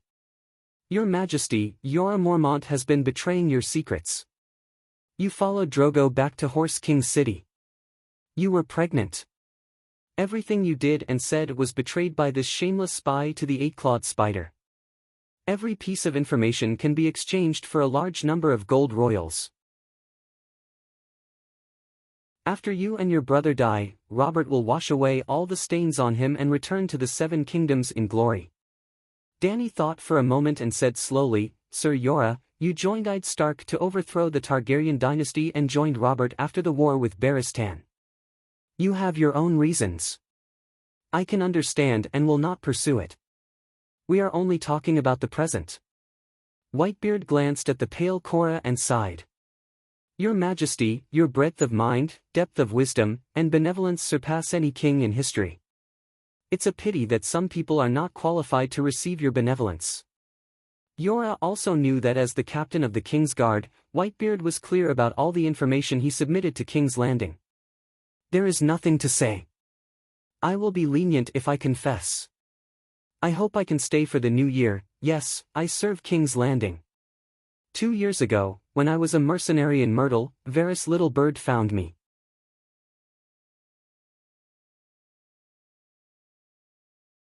Chapter 114. Varys promised that as long as I completed the mission, King Robert would issue a pardon, absolving me of the crime of selling slaves and escaping justice. At your Majesty's wedding to Khal, Prince Viserys easily accepted the loyalty of an exiled knight. Your Majesty, you have to understand that I did not have much loyalty to Targaryen at the time. Not to mention that I participated in the war to overthrow the Targaryen dynasty. As the Earl of Bear Isle, my loyalty was to the Lord of Winterfell. And it was normal for any northerner to hate Targaryen. King Aerys had used cruel and humiliating methods to kill a king of the north and his heir. Of course, I had no prejudice against you and Prince Viserys. The problem was Prince Viserys' conspiracy with Illyrio. When I received Varys' mission, I even felt a sense of mission. Sigh, I think that no noble of the 7 Kingdoms would want to see the Dothraki wreak havoc on Westeros. Just as I once advised you, under the provocation of foreign invaders, the warring lords would even put aside their prejudices and unite to deal with the invaders.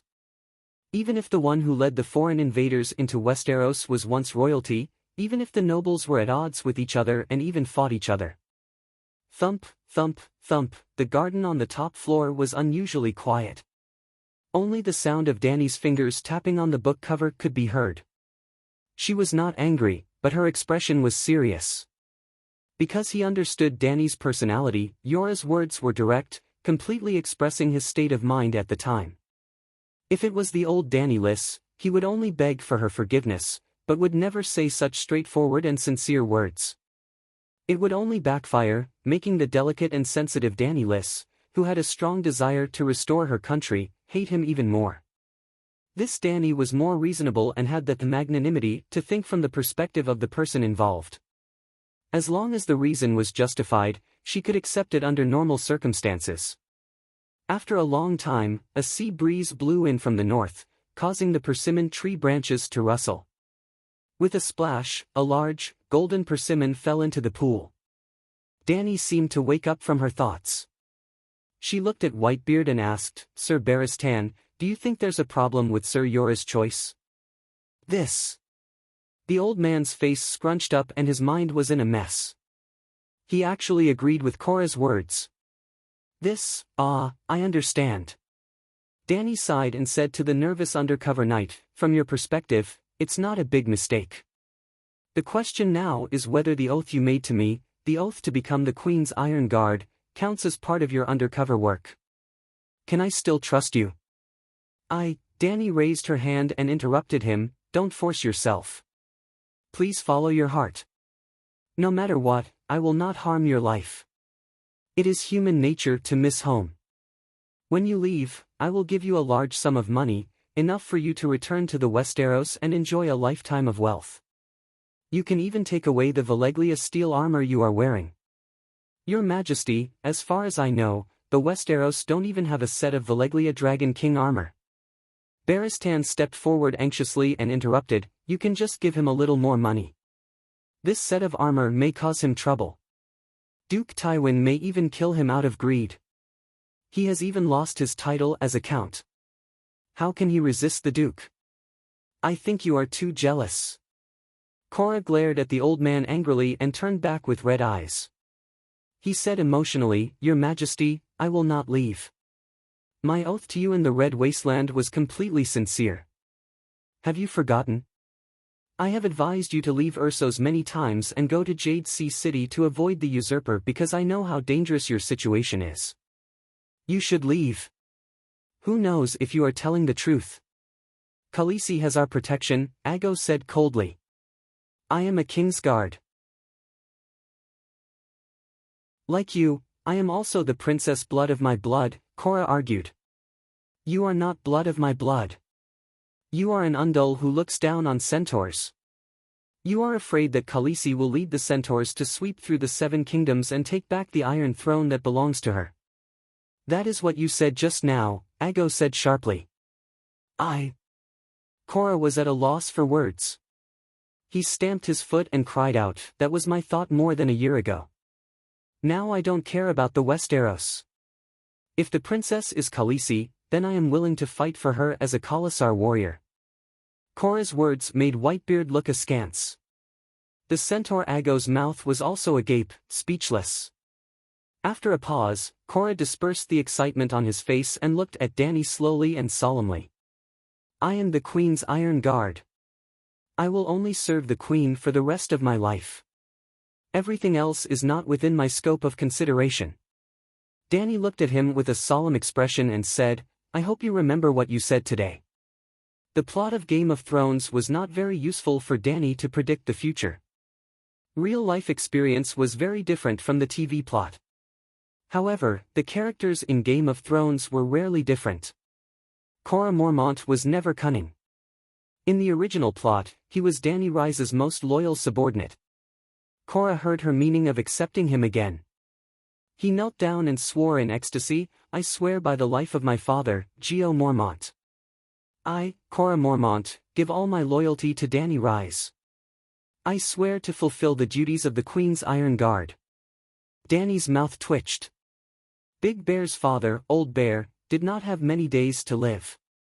"Your Majesty, please accept my loyalty. I am willing to be your Queen's Iron Guard." Whitebeard glanced at Big Bear and knelt down on one knee and said solemnly, "I accept your loyalty. After I recover from my injuries, we will hold a more formal ceremony." Dany nodded and said seriously, "Queen, what about me?"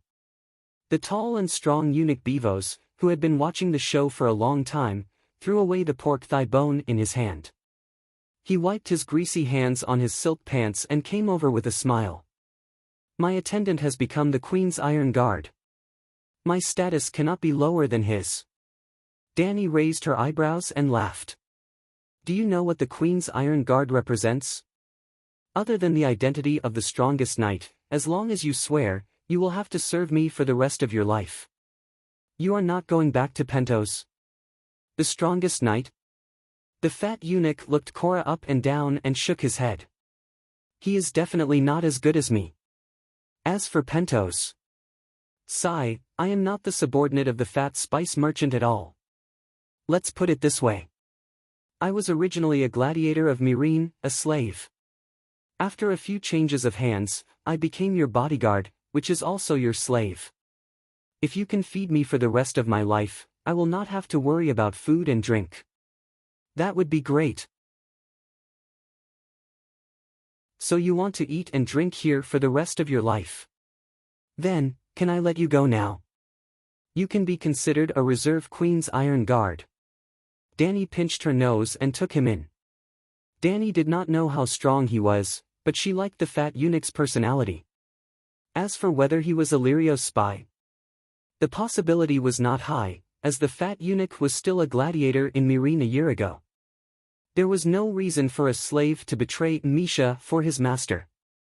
Besides, Illyrio's wealth could not compare to Dany's now. Future, wealth, faith, ideals, and future. No matter which one it was, following Dany would give him more. Khaleesi, then, should I become your Queen's Iron Guard? Aggo asked hesitantly. Why do you have such thoughts? Dany asked curiously. Without a doubt, the blood of my blood was closer to Khaleesi than the Queen's Iron Guard was to the Queen. The King's Guard was a subordinate, but the blood of my blood was a brother. Well, to make an analogy, Zhao Yun was Liu Bei's King's Guard, while Zhang Fei and Guan Yu were the blood of Emperor Lu's blood. Ever since the emergence of the Dothraki people, there had never been a case of a blood guard betraying the call. Dany had always treated her blood guards well.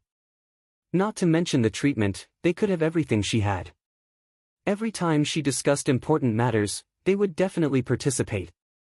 She had even thought of marrying her handmaidens to 3 blood guards, so that they would not grind tofu every night and try to rope her in.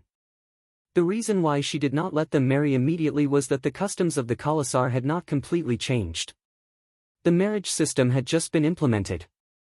If the 6 of them habitually slept around, then, Aggo said seriously, if you become the Queen's Iron Guard, perhaps the Undulls will not oppose you anymore. No need. You are the blood guards. Don't care about what the Westeros think.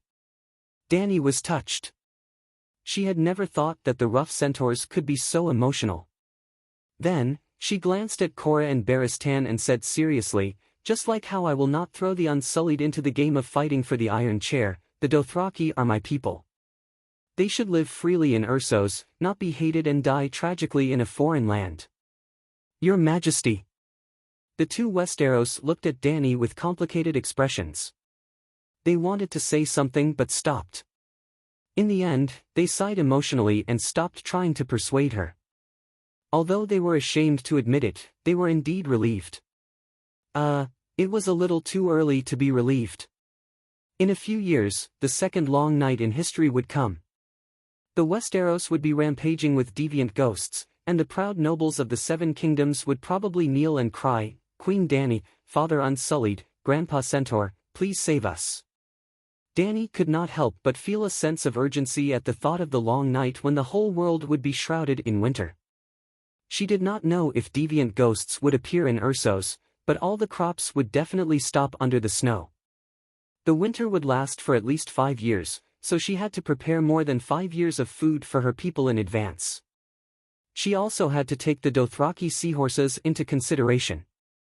They had never had the habit of storing food, so they might not be better off than the Westeros. She had to resume production as soon as possible. She had to solve this infernal affairs incident as soon as possible. Only then could her people unite and start a large-scale production. Thinking of this, Dany looked at Cora and said, Knight, since we've talked about it, tell me how you contacted the King's Landing and what you were involved in. Cora avoided her gaze and said awkwardly, "The people who contacted me were all subordinates of Varys. I don't know who they are, but they all know me. Usually, if they need information about you or convey orders about the King's Landing, they will send me a secret signal when I'm alone." Fortunately, she was smart enough. No one except herself knew the important secrets that she had experienced after coming to this world. She didn't even tell them the truth about Valeglia and the gods in the Immortal Hall. "When and where did you encounter the eight-clawed spider's secret signal? What information did you send to the King's Landing?" Dany asked again. "Almost all the cities have people from the eight-clawed spider. Pentos, Coer, Maong City, the small town of the Leza, Queers." Seeing Dany's face getting darker and darker, and Agos starting to grip the hilt of his sword again, Cora hurriedly said, "When I reached Queers, I hesitated, and then 7 levels of hell." Dany pounded the fur cushion under her and said resentfully, "What's wrong with you? In Maong City, in the Red Wasteland, how many times did you save my life? You saved me while pledging your loyalty to me, then betraying me while pledging your loyalty to the King's Landing. Aren't you tired? Tired, too tired." Cora had the urge to burst into tears after being understood by someone.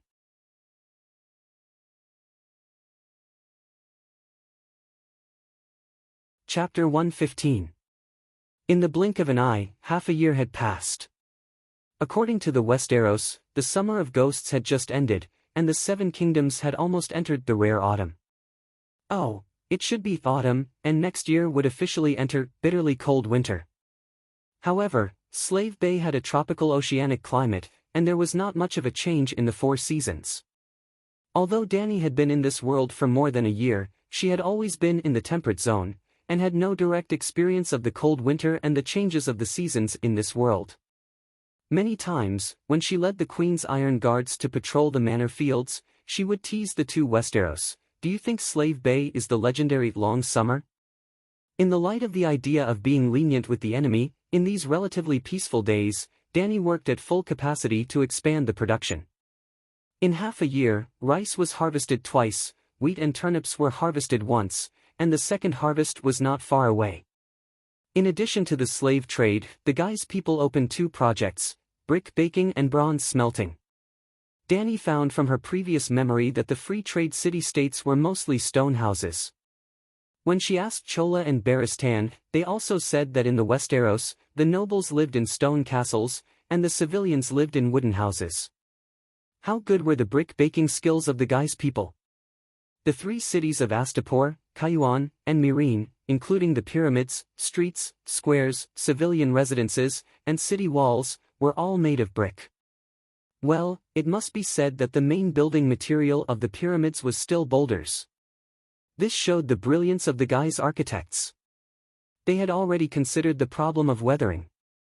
If the rock was exposed to the outside, the pyramids would definitely quickly weathering and collapse, so the exterior of the stone pyramids was paved with many layers of red bricks. Well, the Guy's architects' concept of time was different from that of modern people. They really wanted to build a lasting foundation. The Great Pyramid named Sunrise Palace, where Dany lived, had a history of more than 5,000 years. At that time, the Guy's empire was destroyed in the hands of Valeglia. The Guy's people left the burned and salted Old Guys, the capital of the Guy's empire, located on the other side of the New Guy's Strait, and entered Slave Bay to build the 3 cities of Astapor, Cayuan, and Meereen. Were there any buildings on Earth that were more than 3,000 years old? Dany didn't know. In this fantasy world, many Westeros buildings had a history of 8,000 years, let alone 3,000 or 5,000 years. For example, the 19 Night Watchman fortresses under the Great Wall of the Northern Region, Winterfell, Casterly Rock, and Storm Castle. Alright, I digress. The Gith people were very skilled in baking bricks and smelting bronze.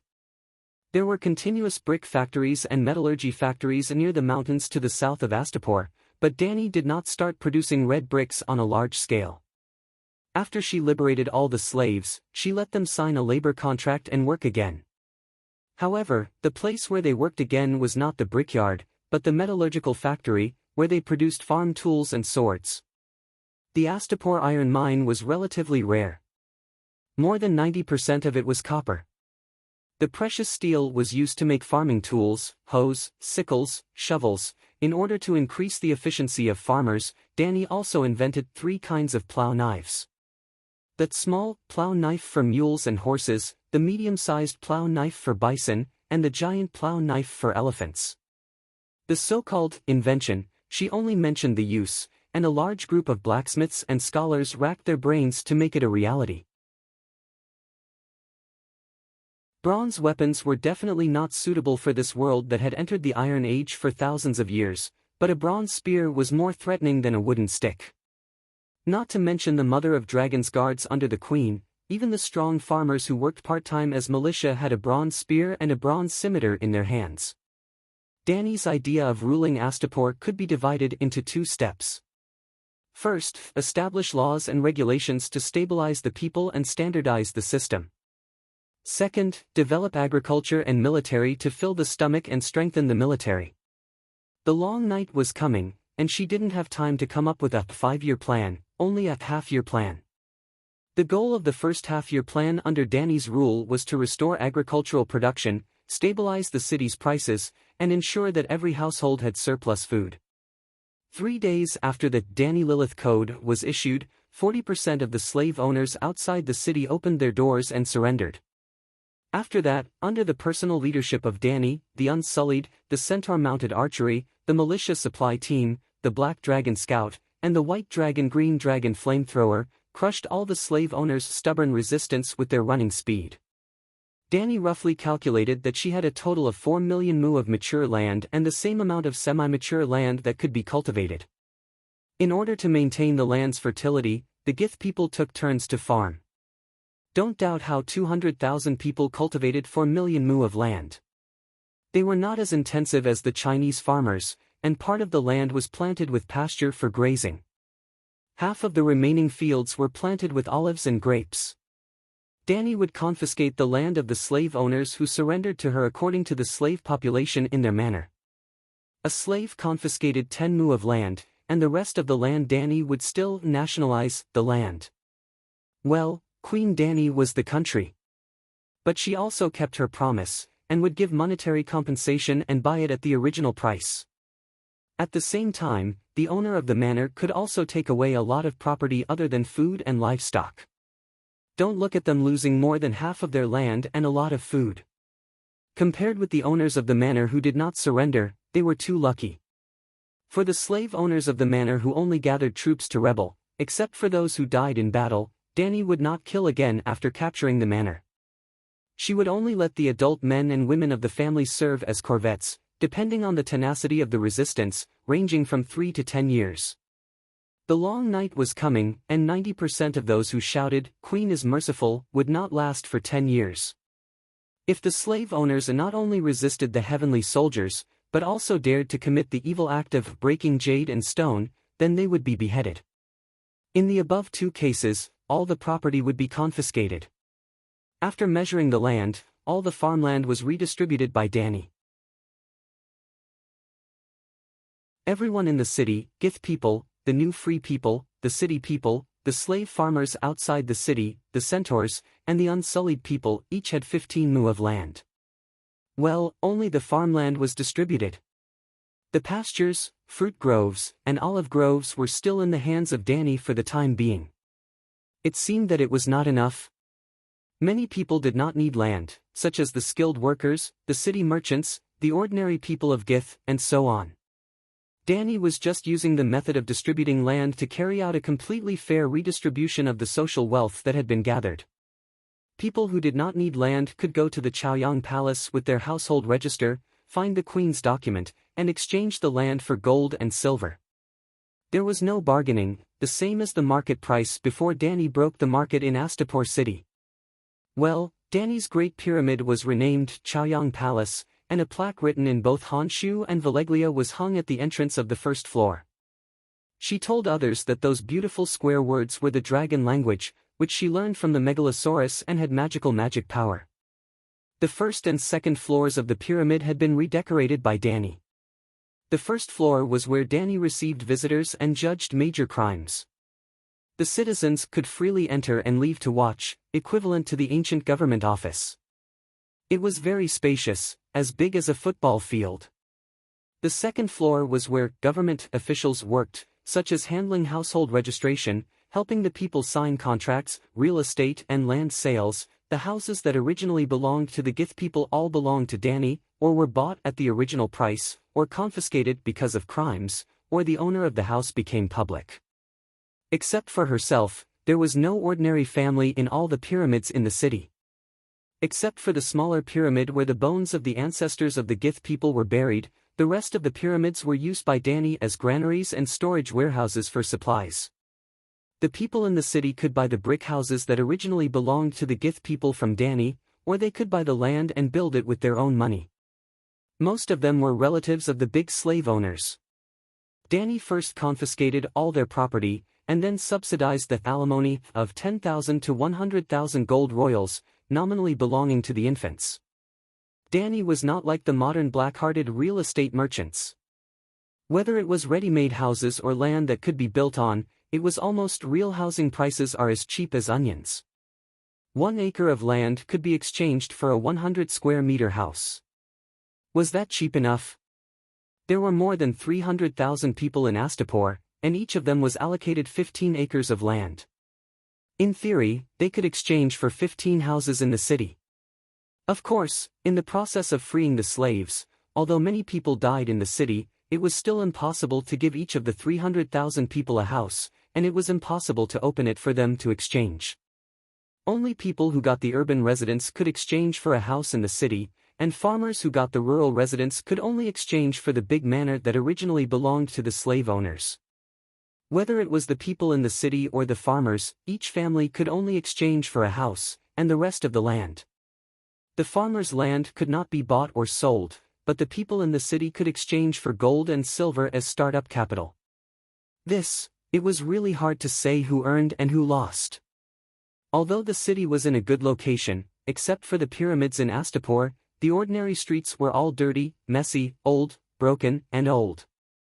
Even when going out, one had to wear a veil to avoid the red brick dust brought by the sea breeze.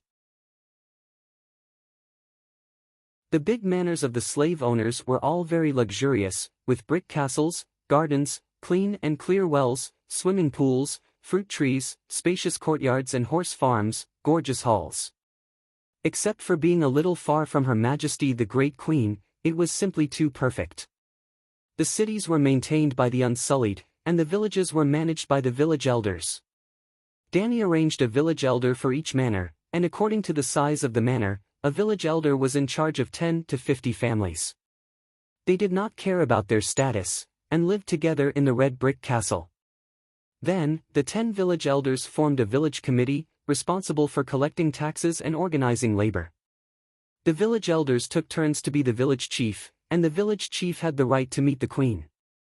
Dani's 800 horse cavalrymen were still in charge of the village patrol. They only patrolled on the main road, and could approach the entrance and end of the village. But without the village chief's permission, they could not enter the manor. The horse cavalrymen had 2 main duties: first, to act as couriers and postmen, or help Dani pass on government orders to the villagers, or escort the village chief into the city or deliver letters to the villagers of different villages; second, to assist the village militia in arresting bandits. The women and elderly in the Khalasar took over all the pastures from the manor owner, and helping the queen graze was their job.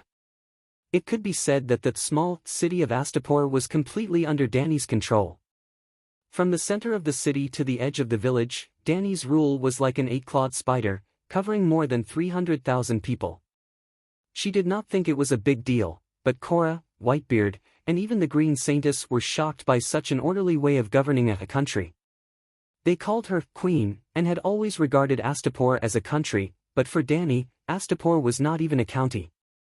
The county magistrate in ancient China was called Bailey Ho, and many county magistrates of rich counties ruled millions of people. Dani was at most a county magistrate of a medium-sized county, and not even a prefect.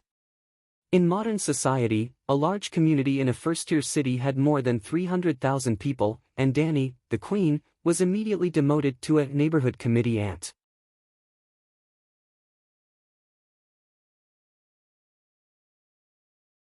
Chapter 116. Did you know that Duke Tywin had returned to King's Landing? That was a war to determine the ownership of the Iron Throne. How could I not know that even the trading city-states along the coast were alerted? Late at night. In the Westeros, the capital of the Seven Kingdoms, King's Landing, Aegon's palace on a high hill, the Red Keep. In a dark stone tunnel under the Red Keep, voices could be heard. The light from the torches cast two distorted shadows on the wall. As the two men walked in, they could see that a tallow torch was held in the hands of a burly man wearing a metal helmet. His companion was even more bloated than him. His 10-carat thick fingers each wore 1 or 2 rings inlaid with gems. There were red gold, silver, rubies, sapphires, large diamonds, yellow tiger's eyes. They looked like nouveau riche who loved to show off. Although the two men were fat, their footsteps were light. The man in the helmet walked as if he was gliding on ice, not making a single sound. The nouveau riche with the yellow forked beard was even more peculiar. He placed his weight on his heels and maintained the stealth state of a water dancer as he walked. One could not judge a book by its cover. These two fat men were actually brilliant water dancers. Since you knew, why did you choose to come to me at such a dangerous time? Tyrion may have Duke Tywin's intelligence, but Duke Tywin is far more vigilant and vicious than him. When facing him, as the head of intelligence, I have to be on my guard every minute and every second. Every word and every movement cannot be wrong. The man in the helmet complained. The man in the helmet wore an old hard leather coat with brown stains and a rusty iron armor. A dagger and a short sword were tied to his waist. He had a round face with scars. His upper lip was smooth, and there was a short black beard on his lower lip. If it weren't for the pair of eyes that reflected light from time to time, anyone would think that he was a fallen warrior that could be seen everywhere on the Flea Street. The nouveau riche sighed. I also did not want to come to King's Landing at this time. Although Stannis's fleet suffered heavy losses in the previous battle, he hired Salado Sang's fleet. That infamous pirate called himself the Earl of Blackwater Bay and almost sealed off the sea route from the Narrow Sea to King's Landing. Furthermore, there was not a single ship left in the waters near King's Landing. It was completely barren. My ship did not dare to approach the shore at all. I could only wait until midnight. The smugglers used the cover of the night to send me to the dangerous shoals at the bottom of Red Keep. Then why did you come? The man in the helmet was confused. That disobedient little queen from Slaves Bay sent me a message. The rich man sighed. He sighed many times tonight. The man in the helmet became serious and asked, did she give you the information, or did your men report her information? She specifically sent a merchant ship to deliver a letter to me. What did she write? The local moneybag didn't want to sigh anymore, but when he heard this question, he still sighed heavily and said, she first expressed her gratitude to me for sending a fleet to pick her up, and then apologized for exchanging my goods for the Unsullied. After some pleasantries, she promised me that the loss of wealth caused by detaining my goods and fleet would be repaid in double. Because Astapor was alone, the seas were often patrolled by ships from Meereen and New Gith. She needed Blackbeard Grollet to control the navy. Yes, that's right. She built a small navy with a dozen or so cargo ships and 2 longships. Grollet became the minister of the navy of the Little Queen. The crew also changed and became the mother of Dragon's Sea Knights. Sai, the frightened girl who was under my care back then, had died on the Dothraki Sea and was reborn in blood and fire. The new Dragon Queen is a true Targaryen. After a long silence, the man in the helmet said, I know what you said. In the past 6 months, New Gith, Cayuan, and Meereen have all been restless. They even formed the anti-magic Mother of Dragons allied army. But they were wary of the Queen's 10,000 Unsullied and only dared to send a fleet to harass Astapor's coast. But she has a dragon. Even a young dragon can quietly burn the sails and ropes in the night. After losing 4 ships, the Allied army changed their strategy and stopped harassing the docks and coastal settlements. Instead, they completely sealed off Astapor's trade activities. But other than the slave trade, what other goods does Astapor have? Sealing off the sea route has no effect on her. If Dany was here, she could easily guess their identities from their conversation.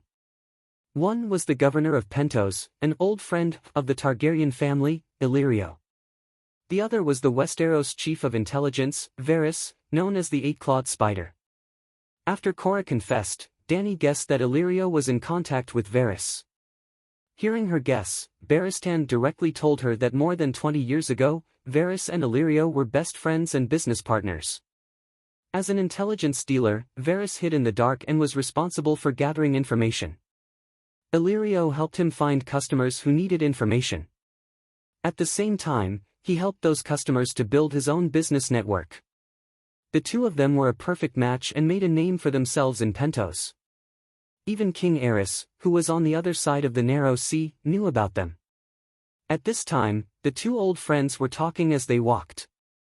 Soon, they reached the end of the passage. Walking up the narrow staircase that spiraled upwards for about 2 floors, the view in front suddenly widened. As the firelight shone, the hazy monster's head in the dark revealed its true appearance.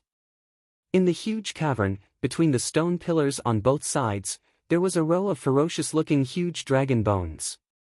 I wonder when the Dragon Queen's 3 dragons will grow to that size. Illyrio looked at the skull that was as tall as a building in front of him, the legendary Balerion. She explained in detail in the letter she gave me why she could not come to Pentos. First, she was too soft-hearted. She only wanted to buy the Unsullied to protect herself. After seeing the miserable state of the slaves, she decided to do what a queen should do: make the world a better place. The corner of Varys's mouth twitched. He was speechless. I remember that she did not receive the slightest bit of royal education. She was surrounded by cruel centaurs. Where did this idea come from? Maybe it was that overly righteous captain of the King's Guard. The fearless Barristan is a legendary figure. His influence on her must be greater than Mormont's. I'm a little regretful that I sent that old man to find the little queen. Varys sighed. We originally thought that Barristan would help her increase her influence. He is famous in the Westeros and can influence the choices of some knights. Illyrio shrugged and continued, second, she wants to wait for the dragons to grow up. Very smart. Varys nodded and praised, then shook his head. But we do not need a long-haired Aegon. She can be Rhaenys or Visenya, but she cannot be Aegon. If the dragons are controlled by her, our plan. Varys's voice trailed off. His eyes flashed with an inexplicable light, and his expression gradually became gloomy. Hee, don't worry, my brother. Illyrio patted the fat eunuch's shoulder and laughed. Dragons have 3 heads. A knight can only control 1 dragon. That dragon queen is still asking me about the Targaryen bastard. She wants. Varys's expression softened, and he said thoughtfully, I did not receive this news. It seems that Astapor's little bird is slacking off. Perhaps she did not even mention it to anyone else. Your little bird cannot have heard all the secrets. She told me that she saw a prophecy in the Hall of the Immortals. Dragons have 3 heads, and her dragons need 3 dragon knights. If there are no bastards, we can also contact the Valerian family on Tidehead Island. At this point, Illyrio teased the fat eunuch. Should we let that 6-year-old kid off easy? Valerian was to the Targaryens what Mormont was to Stark. They were both loyal for 1,000 years. When Valeglia ruled the world, Valerian was a retainer of the Targaryen family. Later, when the Targaryens left Valeglia for Dragonstone Island, Valerian followed suit and settled down on Tidehead Island, next to Dragonstone Island. In the early days of the dynasty, the two families were frequently connected by marriage. They could almost be considered one family. During the Dance of the Blood Dragon, other than the Targaryens, Valerian also obtained the right to control dragons.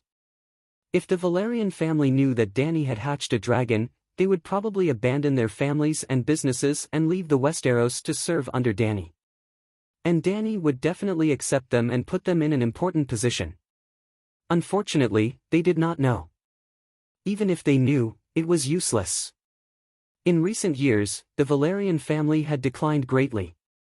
The previous Count Valerian had just died in the Battle of Red Cliffs caused by Tyrion.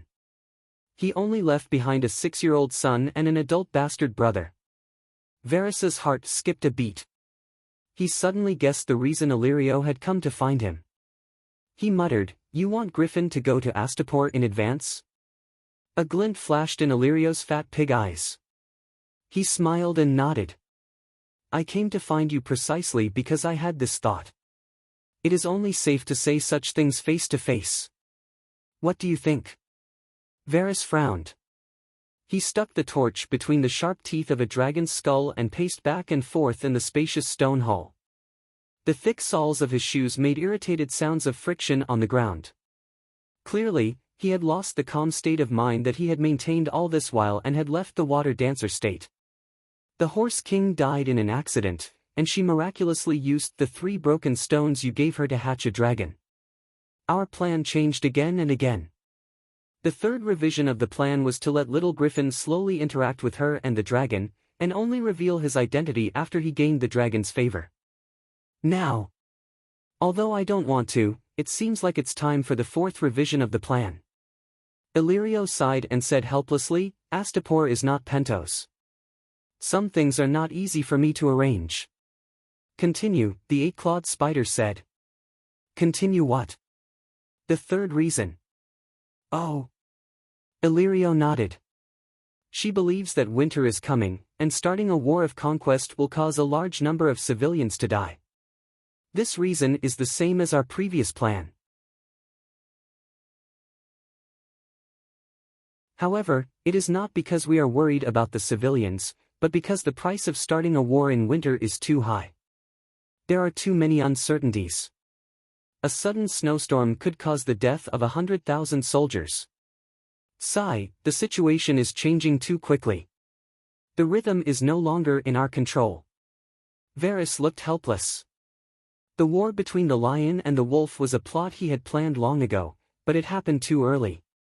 It happened too early, so early that he had no choice but to get Viserys and the Horse King to fill the hole. However, not only did those two fail to fill the hole, they even created an even deeper hole. "I have a feeling that other than me, there is another chess player hiding in the shadows," the eunuch said with a sigh. "The dragon is a symbol of status, and a power that can decide the situation. No matter how big the change is, it is insignificant in front of the Megalosaurus," Illyrio said. Varys nodded his head in agreement. In a game of power, the Megalosaurus was enough to counteract all unfavorable factors, and could even overturn the chessboard. "We can let Griffin go, but not now."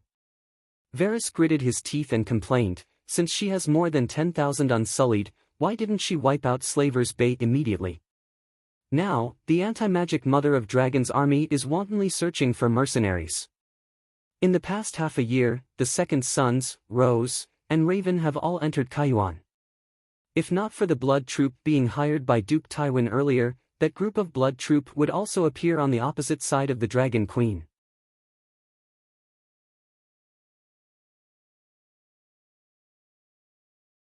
Chapter 117. In the past year, the situation in the Westeros had also changed drastically. When Dany was still a guest in Queers, Robert the Usurper's best friend, Yd Stark, the Duke of Winterfell, followed in the footsteps of her father and brother, and was beheaded by Mad King II Joffrey in the most humiliating way possible. Stark's family in the Northern Territory was undoubtedly the main character in Game of Thrones, and their tragic fate was deeply sympathized by the audience. When Dany watched the show, she often thought of them as characters. But from an objective point of view, their family's fate was not too unjust. First, let's talk about Id's death. Rather than saying that Id died at the hands of Joffrey because of Robert, it was more accurate to say that his wife and daughter worked together to kill him. It was said that Yd Stark had a low EQ and no political brain, but he knew very well that he was not suitable for the King's Landing. When Robert personally came to the Northern Territory to ask him to be the Prime Minister, he was going to refuse. "Robert is my best friend. If I refuse him, he will definitely fly into a rage and scold me. But in a few days, we will be good again." At that time, after holding hands with his wife, Id said this to her. Id and Robert grew up in the Arryn Valley. They were both adopted sons of Duke Aaron, and they had rebelled together. They were the best friends in the world of Song of Ice and Fire. Ide's judgment was not wrong. But his wife was the most orthodox of noblewomen, and she was very realistic when it came to matters. When they were young, Caitlin Tully could face her childhood sweetheart Littlefinger's love with the most rational of emotions. Now that she was a mother of 5, she could also handle King Robert's invitation with the most rational of attitudes. She urged her husband to accept the king's appointment, with 2 reasons. First, in the past, they were good friends. Now that he was the king and she was his subject, the heavenly might was unpredictable. Second, the child had grown up, and it was time to talk about marriage. King's Landing was the capital of the 7 kingdoms, a place where the nobles gathered. Rob, the eldest son, was the heir, so he had to stay behind when his father was not around. Rickon, the 3rd son, was only 3 years old and could not leave his mother. Caitlin herself would not go to King's Landing.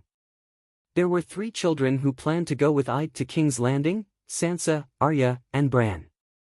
2 of the daughters were looking for husbands. Caitlin and her husband did not like Theon and never wanted him to marry Sansa, and Bran, as the 2nd son, did not have the right to inherit, so his future was bleak. It was not an unfounded fear.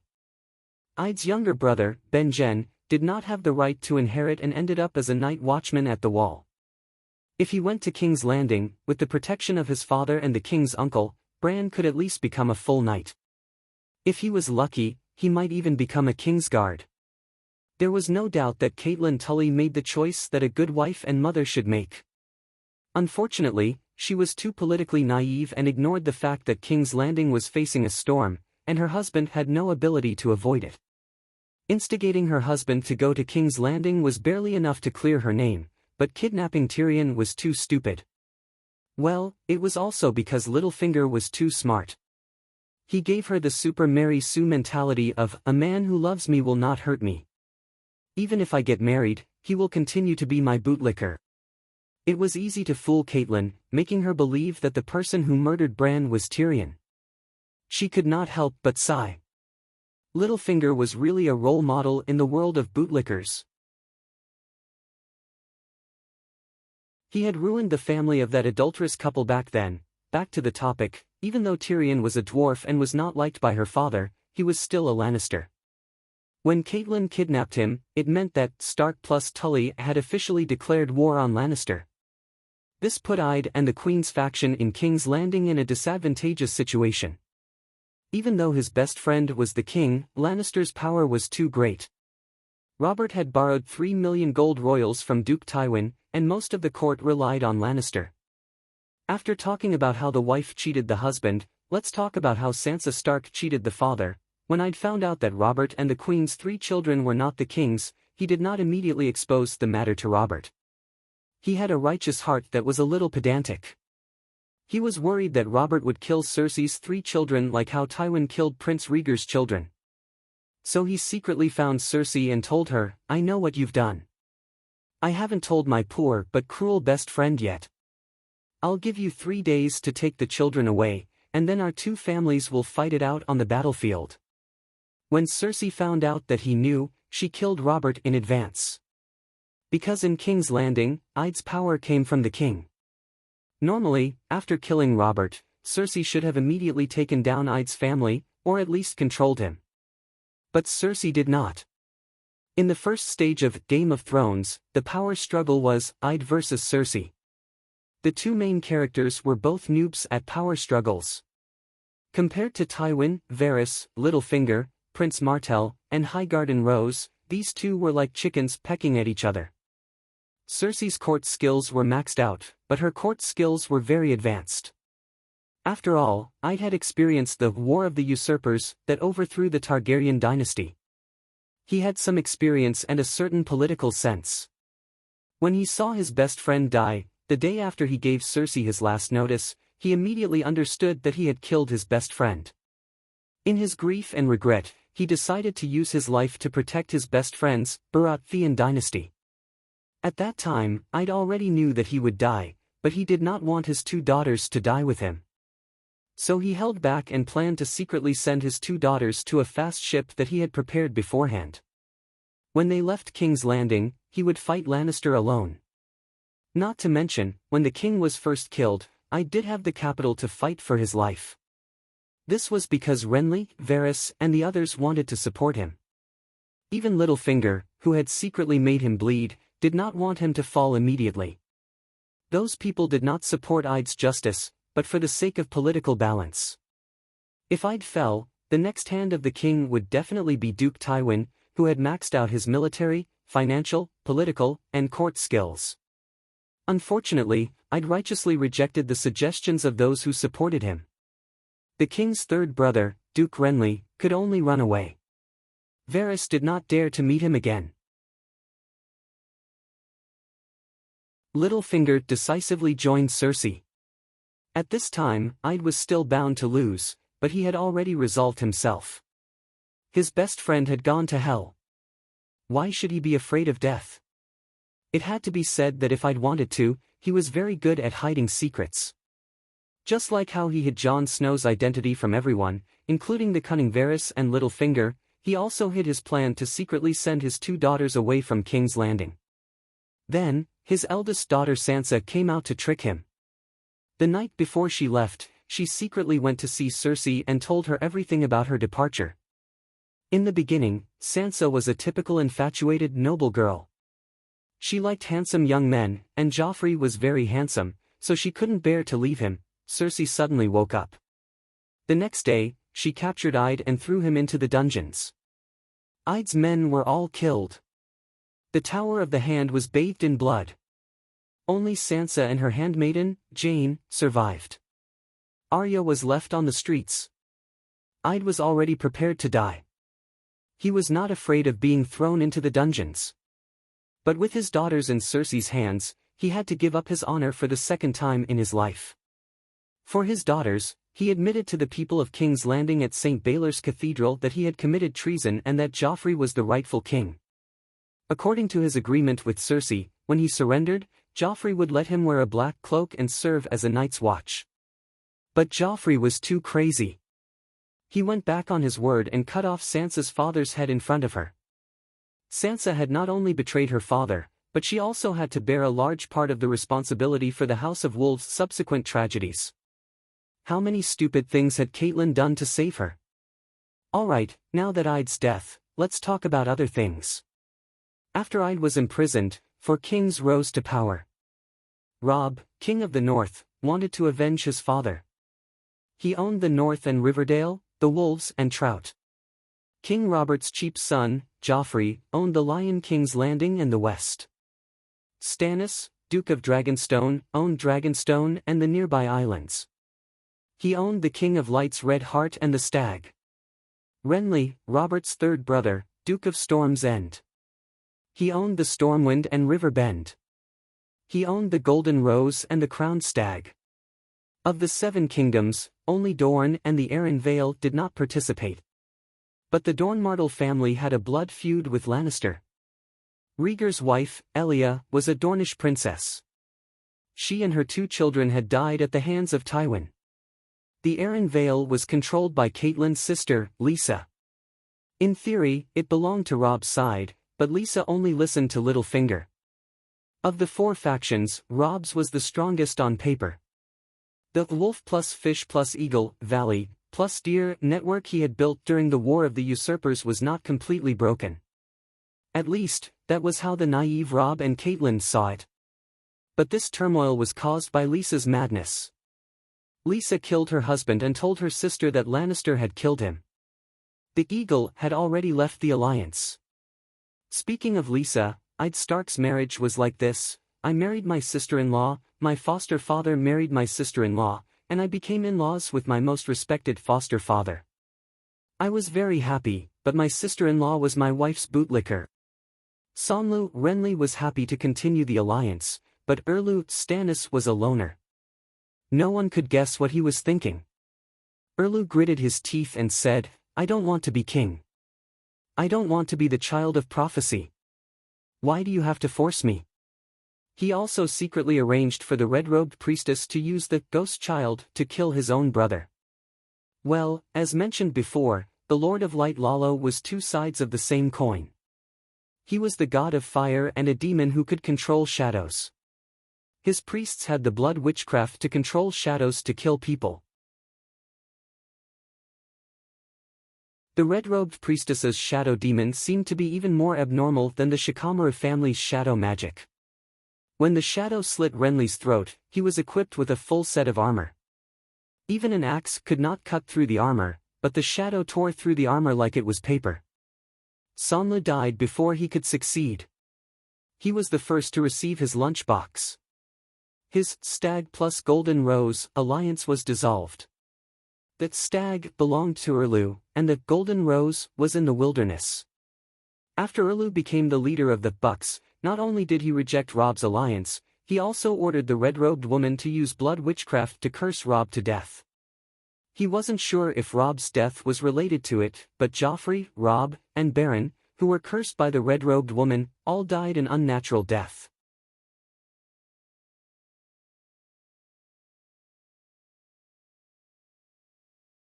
Chapter 118. Now, let's talk about Lannister. The Western region and the King's territory, part of it, were hostile to almost all the other 6 kingdoms. Even without the ambiguous attitude of the Aran Valley, it was still a situation of wolf plus fish plus deer plus rose versus lion.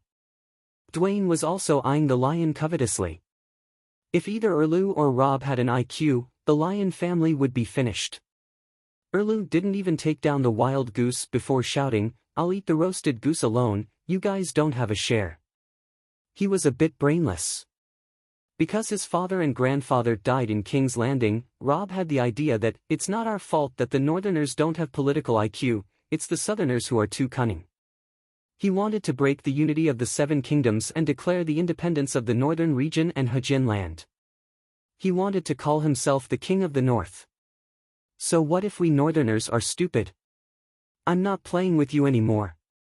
If he only declared the independence of the Northern region, no one would pay attention to him. The Northern region was bitter and cold. On the surface, it didn't contribute anything to the 7 kingdoms. On the contrary, it was a huge burden. When winter came, Northerners couldn't survive and would go south to ask for food. The key was Hajin land. The vast plains of the Trident River were the center of the Westeros. Together with the neighboring River Bend, they were known as the Granary of the 7 Kingdoms. No king who won the Iron Throne would allow Hajin land to become independent. Sonla Renly was still a bit rational.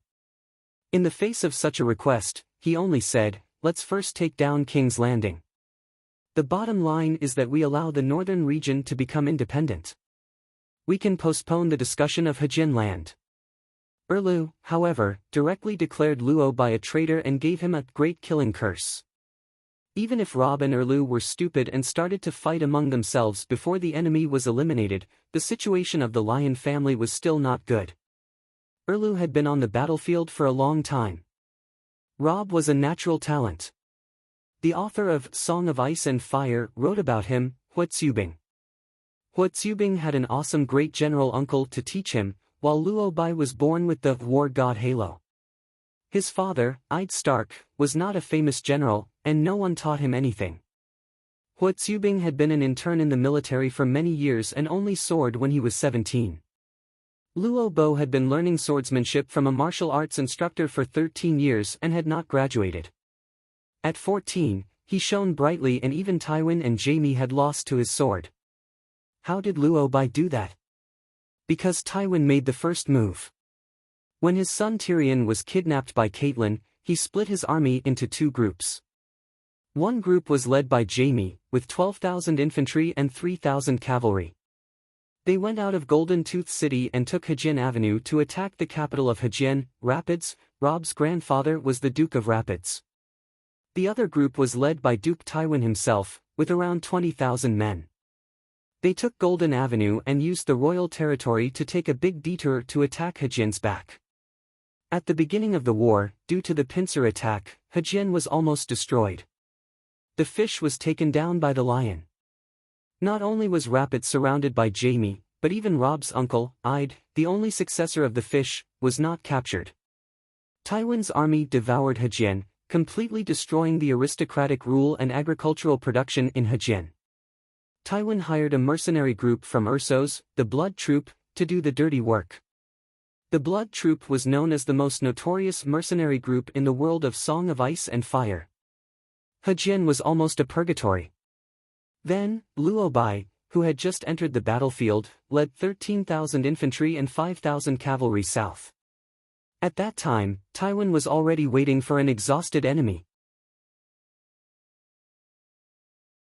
He deployed his army to King's Avenue on the east bank of Green Fork River, which was considered the only road south to King's Landing. If Luo Bai went south directly, he would encounter Tywin's army, which had the terrain advantage. And Tywin had indeed prepared a trump card for the young Wolf Master, Tyrion's mountain clan troops and Demon Mountain's old, weak, sick, and disabled people at Green Fork River. Because Demon Mountain and Tyrion were leading the troops, Luo Bai would definitely think that they were the main force. When Luo Bai's main force entered, Tywin's real main force would come from the east and drive the troops fighting at the river into the river, including his own people. But Luo Bai grew up listening to the legends of Duke Tywin. Deep down, he was actually afraid of fighting him head-on. At the same time, Luo Bai's god of war cheat, intuition, warned him that this battle was dangerous. Then, he really used the cheat. He also divided his troops into two groups. He let the most cautious Luce Bolton lead 13,000 infantrymen to confront Duke Tywin. He himself led 5,000 cavalrymen to the west to reinforce Riverrun City. But other than taking King's Avenue, there was only one way to cross Green Fork River. Marquis Fry, who only had a shallow family heritage of 600 years, built a bridge over Green Fork River. In order to cross the river, Luo Bai and Walter Fry signed a sacred contract. Fry would submit to the King of the North. Not only would he allow Luo Bai's army to cross the river, the Fry family would also send thousands of soldiers to join Luo Bai's army. In return, 1. Luo Bai would marry a woman from the Fry family. 2. Arya would marry into the Fry family. 3. Catelyn would adopt 2 sons from the Fry family. To be honest, Marquis Fry did not take advantage of the situation. Both sides' contributions and returns were almost equal. After all, Luo Bai was rebelling. Allowing him to cross the river was only secondary. Fry also provided a large number of troops and supplies. Among Luo Bai's vassals, other than his uncle, the Fry family was the group that contributed the most. They had about 4,000 to 5,000 soldiers.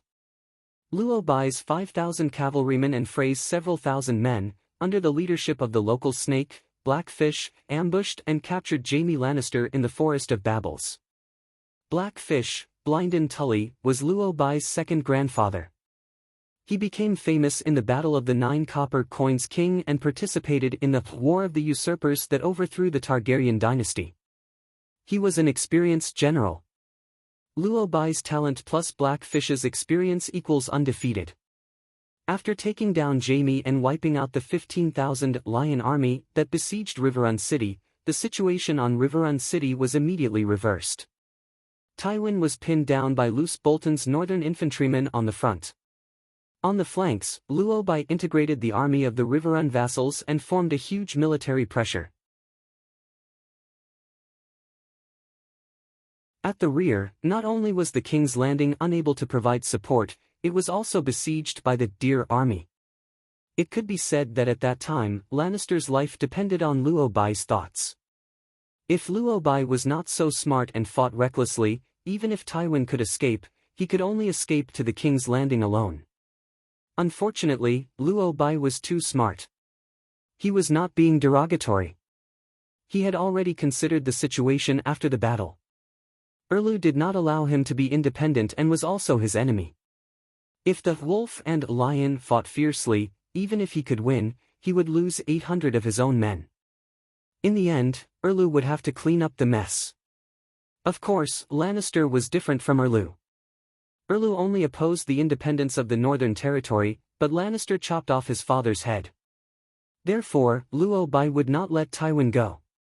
Since he could not fight head-on, he would have to outsmart him. After all, he was born to be a god of war. Therefore, not only did Luo Bai not encircle and suppress Tywin in the east, he instead went west and led the war into Lannister's territory. He came up with a different world version of the dragging knife strategy. If Tywin pursued him, he would find a favorable place to ambush him. Both He Yu and Luo Bai had even found an ambush place.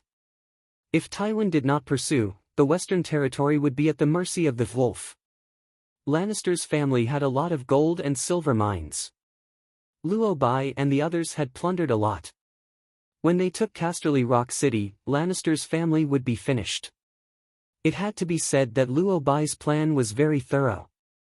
In order not to reveal his strategy, even his uncle Idmuller and the commander of the Northern Territory's infantry, Roose Bolton, did not know about his dragging knife strategy. In order to make it more realistic, Luo Bai deliberately left Idmuller in Rapid City to resist Tywin's return to the west. Luo Bai knew that his uncle's skills in the war would not be able to stop Tywin's return to the west. Idmuller's bait had failed, so Tywin would not suspect that it was a scheme. During the whole process, Luo Bai could be said to have calculated both himself and others. He used his tactical skills to the extreme.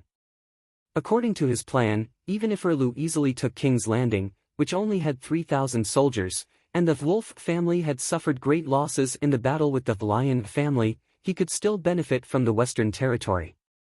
Jaime had been captured by him, and if he took down Duke Tywin, Casterly Rock City would most likely surrender. It could be said that Luo Bai had done everything he could do on the battlefield. Unfortunately, Tywin was not led by the nose by him. From the beginning, not only did Luo Bai want to defeat Tywin unscathed, but Tywin also wanted to send that little brat to meet his dead father with the least loss. When he found that Luo Bai was not as weak as he had thought, Tywin completely gave up the idea of winning the battlefield. Lannister had many enemies, so he did not have the energy to waste on the hard-headed Northerners. War was just a service for politics. Tywin not only knew how to fight, but he was also proficient in the game of power. While Luo Bai was still lying on the map, thinking hard about the dragging out the knife strategy, Tywin had already started writing letters. Tywin's classic quote, "Some victories are won with swords and spears, some with pen and paper and crows." He sent out and received more than 100 messenger crows every day. Luo Bai's battlefield was in Hajin and the Western Territory, but his battlefield was all over the Westeros. Did Fry and Bolton, who betrayed Luo Bai in the future, receive his messenger crows? They must have. Roose Bolton, who was recognized by the Northerners as cautious and experienced, did a big, stupid thing when he was stationed at Hellenberg. The infantry, which was already stretched thin, split up again. Tywin killed 4,000 to 5,000 of the original 13,000 infantry at Green Fork River, leaving only about 8,000 left. Then, Roose Bolton split up half of his infantry to go south to King's Landing. At that time, Luo Bai was in Cliff City, but about one-third of the infantry in the Northern Territory was attacking Twilight Valley. Cliff City was more than 2,000 kilometers away from Twilight Valley. Even Roose Bolton's Hellenberg was more than 600 kilometers away from Twilight Valley. It was all mud roads, the Middle Ages where you had to rely on two legs to travel. Without a doubt, the army that attacked Twilight Valley was completely annihilated. Yes, it must be said here that Luo Bai's army was made up of many vassals, and Roose Bolton also brought a group of soldiers from his territory. Those that he sent to Twilight Valley were all hardcore members of the House of Stark, while his own men stayed at Hellenberg. After the two battles at Green Fork River and Twilight Valley, the Northerners only had one-third of their infantry left, or rather, only the Bolton family's men left. This was one of Tywin's methods. Other than dissolving the enemy from within, Tywin also secretly developed a new ally, the Golden Rose, that was left in the wilderness after Sonlu's death. Tywin facilitated the marriage between Joffrey and Little Rose Marjorie. The Lion was the king, and the Rose was the queen. In terms of strength, High Court's Rose was the strongest among the 7 countries. Not only did they have one-third of the Westeros navy, they also had the most cavalry. For example, the king of the Northern Territory, Luo Bai, only had 5,000 cavalry, and the Western Territory had slightly more than that. Tywin and Jaime had about 7,000 cavalry in total. However, River Bend had prepared more than 20,000 cavalry for Sonlu, and 50,000 infantry. Even if Khal Drogo didn't die, his Khalasar wouldn't be a match for Harcourt's family. As long as the 7 countries were united, unless the Valeglia Empire was reborn, no one would be able to conquer the Westeros by force. Even Dany with 3 dragons wouldn't be able to do it, and 10,000 unsullied would only cause a ripple. Back to the main topic. Old Lion, who had secretly formed an alliance with Rose, didn't reveal this trump card. He purposely followed Luo Bai's wishes and returned to the west, but he purposely wasn't a match for Aide's admiration. He suddenly headed south and joined forces with Rose, who was advancing east, and headed straight for the King's Landing. Well, he ignored Luo Bai. Because Luo Bai had already committed suicide, he wasn't a threat anymore. Do you still remember the first man who broke off his engagement, the Dragonflare Prince? Because of Jenny in the city of Barren Stone, he broke his sacred engagement with Princess Theonbyra. Because of Jenny in the Cliff City, the third man who broke off his engagement, Luo Bai broke his oath with the Fry family. Well, history was repeating itself at this moment. Another gentle and beautiful Jenny, another handsome and affectionate young king. During the attack on the Cliff City, Luo Bai was injured by a stray arrow. After that, he was taken care of by Jenny Westerling, the daughter of the Earl of Cliff City, Gavin Westerling. Why did the eldest daughter of the Earl personally take care of him? What about the servants and maids? It was very likely that Jenny's mother, Sebel, arranged it on purpose. At that time, her situation was very bad. Her husband was captured by Luo Bai, and her family's city was also occupied by the Northerners. It wasn't clear how much Duke Tywin played in this. Anyway, not long after, Luo Bai and Jenny had sex. In order to protect Jenny's honor, and also because he was a virgin, Luo Bai was more impulsive. He didn't take Jenny as his lover, instead, he publicly announced his marriage with her the next day. Jenny's mother, Sebel, had always been in contact with Tywin. She even secretly fed her daughter Moon Tea, the contraceptive pill from the world of ice and fire. After Luo Bai died in the blood wedding, Sebel received a lot of benefits from Lannister.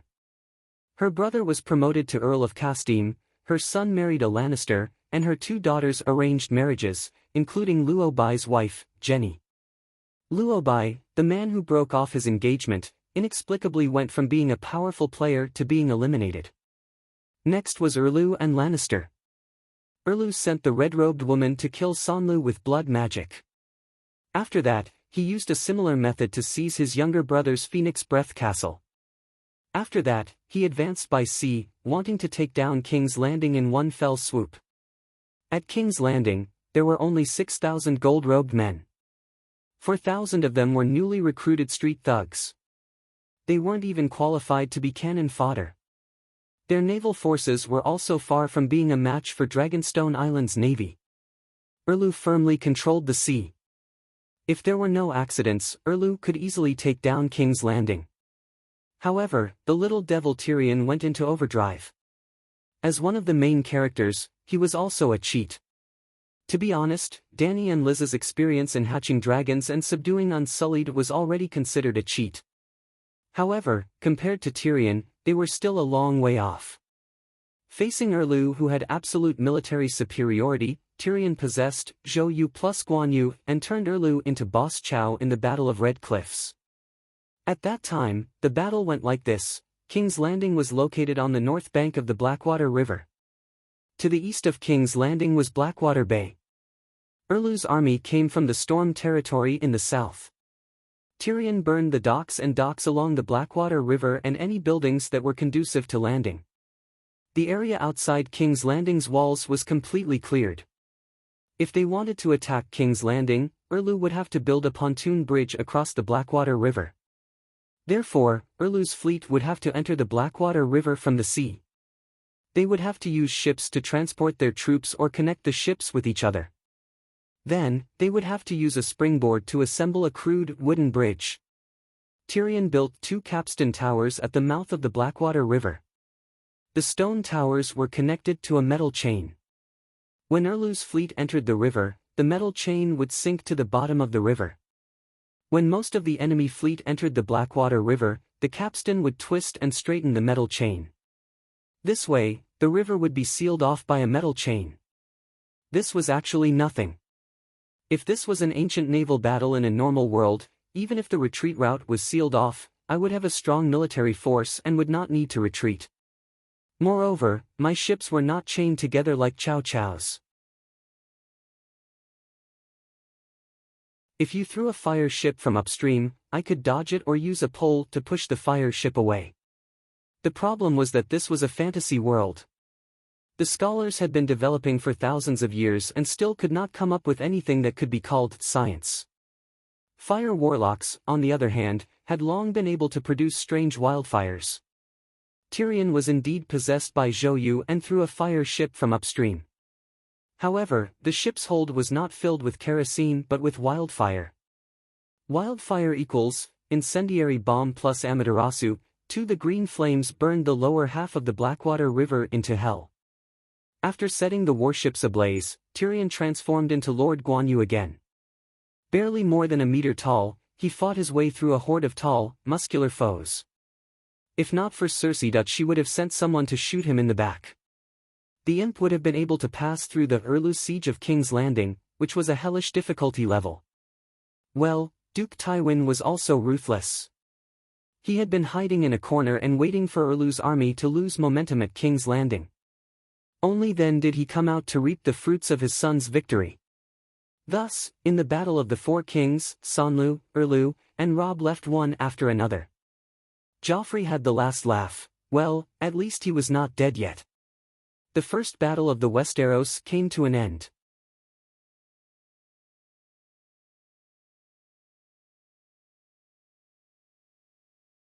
Chapter 119. Puff, puff, if a dragon could sweat, Dahe would be sweating profusely at this time. His wings were folded in a huge arc in midair, because only with all his strength could he ensure that he did not sink. Dany's arms were tightly wrapped around his slender neck, and her 2 legs were floating on the undulating dragon's back. The fear of having nowhere to borrow strength made her use her hands to tighten Dahe's neck even more. Hiss! Dahe's nose exhaled 2 long white streams of air, as if roaring loudly at Dany, I can't breathe. Hey, look at you, you're bigger than a little silver horse, and you weigh more than her. Why can't you fly with me on your back like she does? Dany glanced sideways at the ground below. The pyramid was only the size of a bowl, and they must be more than 1,000 meters in the air. Well, Dany could ride a dragon. She had to lie on the dragon's back and distribute her body weight evenly. If the weight was concentrated on the back of the neck, he would not be able to bear it. And only the black dragon could lie on her back. Little White and Little Green did not refuse her riding, but they were not as big as Dahe, and there was no place for her to lie on. Half a year had passed, and the effect of Dahe's devouring of the immortal's faith became more and more obvious. From head to tail, he was 10 meters long. Excluding the long neck and tail, his back was more than 2 meters long, and Dany could lie on it. The white dragon and the green dragon were only 2/3 of Dahe's size, and the difference in size was obvious. In fact, 2 months ago, Dany knew that she could ride a dragon through the weight of the 3 dragons. In the past 6 months, the 3 cities of Guise, Meereen, Cayuan, and New Guise had formed the Anti-Demon Mother of Dragons Alliance, and Dany called it the Guise Alliance.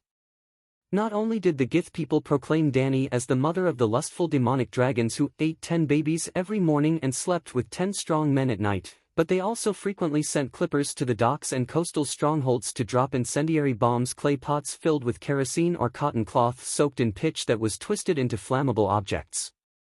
At first, Dany let Dahe attack the enemy's sails, but later the enemy learned and quietly arranged hundreds of sailors to hide under the deck with strong crossbows. As long as Dahe breathed fire and opened a small window on the deck, the crossbow arrows would be thrown out like rain. At that time, Big Black was shot into a beehive. It was not an exaggeration. After that, Dany counted that Big Black was hit by at least 70 arrows. One of them fell from the sky, and Dany, who was in her dragon spirit state, was frightened. Fortunately, the coastline was close after all, and Dahe barely glided and landed in the Allied camp. His two thin flesh wings were like two pieces of rags, and the scales on his lower abdomen were also pierced, with white smoke and blood gurgling out. The only thing was that the iron arrowhead of the arrow was relatively short, only 4 centimeters, and the dragon's blood had a very high temperature. The wooden tail behind the iron arrowhead was directly burned by the dragon's blood, and the iron arrowhead was slowly softening. The iron arrowhead was too short to penetrate the muscle layer of Dahe's abdomen, so it did not hurt the internal organs. It looked terrible, but it was only a superficial wound. Fortunately, this was Slaver's Bay and not the Westeros. The people of the Seven Kingdoms had seen the Megalosaurus too many times and had developed a set of relatively perfect dragon-slaying techniques. The New Guy's people had never fought with the Megalosaurus before the Guy's empire had slain dragons. If the crossbow shot at Dahe was a custom-made Dragon Slayer crossbow, there was a 30% chance that he would be unharmed, a 50% chance that he would be seriously injured, and a 20% chance that he would die on the spot. The Dragon Slayer crossbow was a giant crossbow, large in size, troublesome to operate, and there was a limit to the number of crossbows installed on a ship. The number of arrows was small, and the sky was too dark, so it might not be able to hit Dahe. After that injury, Dany changed her strategy. If they could not dive to attack, then they would bomb from the sky. Barristan told Dany that the arrows of the Dragon Slayer crossbow were all made of fine steel and were heavier than the spears of the Unsullied. The limit was that they could fly up to 200 meters in the sky. In this way, Dahe only needed to maintain an altitude of 500 meters to be able to throw incendiary bombs at the sea without any damage. Dahe was the first to learn the bomber skill. The White Dragon and the Green Dragon could not learn it. During training, they would directly dive down and spit fire from their mouths. Since that time at the Dragon's Horn, the White Dragon and the Green Dragon had tamed Dany a lot. They generally listened to whatever she said, and when she whipped them, the two dragons rarely retaliated, spitting fire at her. But without entering the dragon spirit state, Dany found it difficult to let them understand her thoughts. Later, Cora suggested that during training, they should shoot them with arrows with clipped arrowheads. This could train their ability to dodge arrows and let the two dragons know what to do. It had to be said that this idea sounded good at first, but after trying it out, it was terrible. At that time, an Unsullied was burned. The dragon children could tolerate Dany's mother, but when others dared to hurt them, they were furious and spat out a mouthful of dragon flames. If Dany had not been standing on the side and stopped the dragon in time, then the warriors would have been glorious. It was not glorious, but a little aggrieved. Later, Dany placed the crossbows side by side, and the trigger was tied with a silk thread. With a pull, dozens of arrows could be shot out. She tamed the dragons herself. Needless to say, the two dragons became a lot smarter and gradually learned how to throw things at high altitude. The dragon's eyesight was particularly good, and the hit rate was very high. The three dragons took turns to bombard, and at least dozens of caddies of cloth bags soaked in fuel could be thrown at a time. As long as they hit, they could basically destroy a ship. Well, they first threw the fuel bags, then quickly swooped down and caught up with the dragon flames to ignite the bags. By comparing the weight of the bags with Dany's own weight, she determined when she could ride a dragon. Without armor, Dany was 90 caddies, and Dahe could grab a large bag of 200 caddies and fly at high altitude. So, she dared to try to ride a dragon. Well, Little White and Little Green could only lift 130 caddies of goods. After flying around the fields outside the city for about 150 kilometers, Dahe felt powerless as if he had run out of fuel. Dany could only let him take her back to the pyramid. Pwala pwala dong. Dahe landed heavily on the grass, and the branches and leaves of the nearby fruit trees were rustled by his wings. Dany jumped lightly and directly jumped down from the dragon's back that was more than 2 meters high. In the past 6 months, she had been practicing swordsmanship with Barristan, and her strength and agility had increased a lot. The old man also praised her talent that was not inferior to Liga. Danny was not flattered at all. Liga's fame and strength were too far apart. Legend had it that only Arthur Dane, the Buddhist sword, could match his martial arts, but he was crushed by Robert in the first real battle of his life. The big iron hammer hit his small chest, and he died miserably. "Your Majesty, there is urgent news from Kayuan." As soon as she jumped off the dragon's back, Cora greeted her with a serious face. At this time, Cora's outfit had changed again. The originally smoky black Valeglia steel armor was inlaid with a layer of exquisite white glaze at the chest. There was also a thick pure white cloak hanging on his shoulders. The white silver thread and hooks shone in the sun, and his whole temperament seemed to be sublimated. If any Westeros noble came here, they would exclaim "Kingsguard" when they saw him. After Barristan revealed his identity, he was appointed as the captain of the Kingsguard by Dany. Cora had no objection to this at all. It was because the other party was too old and his reputation was too legendary. Later, Dany also held a simple but solemn oath ceremony for the old man. On the third step of the pyramid, he swore in front of tens of thousands of soldiers and soldiers. After that, an announcement was made to let everyone know. After Barristan became the captain, he followed tradition and put on a white robe for Cora Mormont. In this way, the Big Bear became an official white knight that could be recorded in the White Code. In addition to the white robe, there was also white scale armor. Of course, Cora didn't want to change his armor, so he specially asked the blacksmith in the city to inlay a layer of white glaze with ice and snow patterns on his chest. Brawny man Beavos wanted the identity of the Kingsguard, but he refused to wear white scale armor, white robes, and complicated white cloaks. He thought that it would affect the speed of wielding his sword. The fat eunuch also followed the agile and swift path of a horseman. After Barristan joined Dany's inner circle, he took the position of military commander. It wasn't that he didn't trust Cora, but his experience and military skills were far inferior to Whitebeard's. Cora commanded at most 1,000 troops, but Barristan had commanded a large legion and had experience in army battles. In the Battle of the Nine Copper Kings 35 years ago, he was the commander of the entire army. There were more than 100,000 men under his command, including the army, the navy, the cavalry, the infantry, and the longbow regiment. Cora was the deputy commander and also the chief of intelligence. After all, he had worked as a spy before and was familiar with the business. The Eight-Clawed Spider's intelligence network extended to Horse King City, Raza, and Queers. Dany couldn't be less important than an ancient in intelligence warfare. Back then, there was a group of merchants who were stranded in Astapor for more than a month because their sails were burned by the dragons. By the time they left with Dany's compensation, a new batch of spies had also been scattered. They didn't expect them to become 007 or Ethan Hunt. They only needed to gather information that was widely known in Kayuan and Meereen. It had to be admitted that the messenger crows of this world were also a kind of fantasy creature.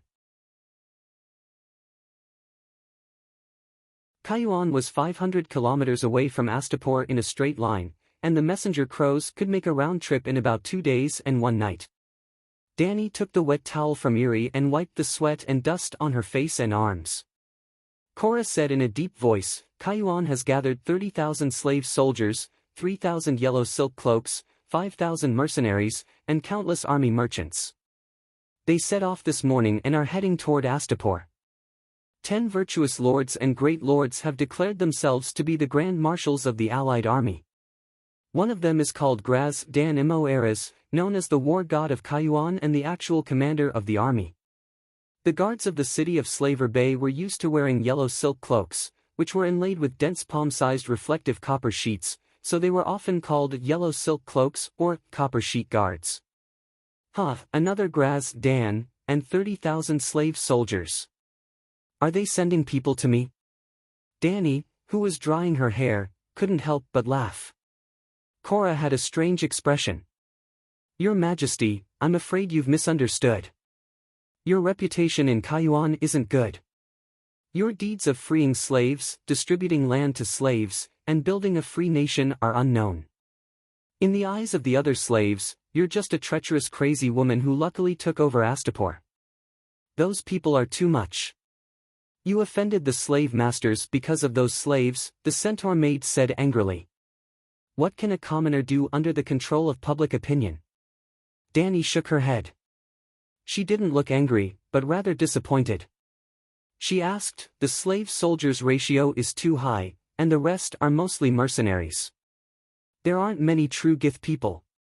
Is this the awareness of the descendants of the Giscali Empire? At this point, some of my systems are hidden from the slaves, but how can the slave masters not know? Are there no smart people among them who don't know the impact of my appearance on slavery?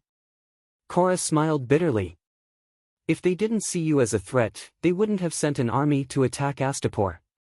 But Myrene and Kayuan are slave states. Apart from the slave soldiers, there are no more than 5,000 freemen in both cities.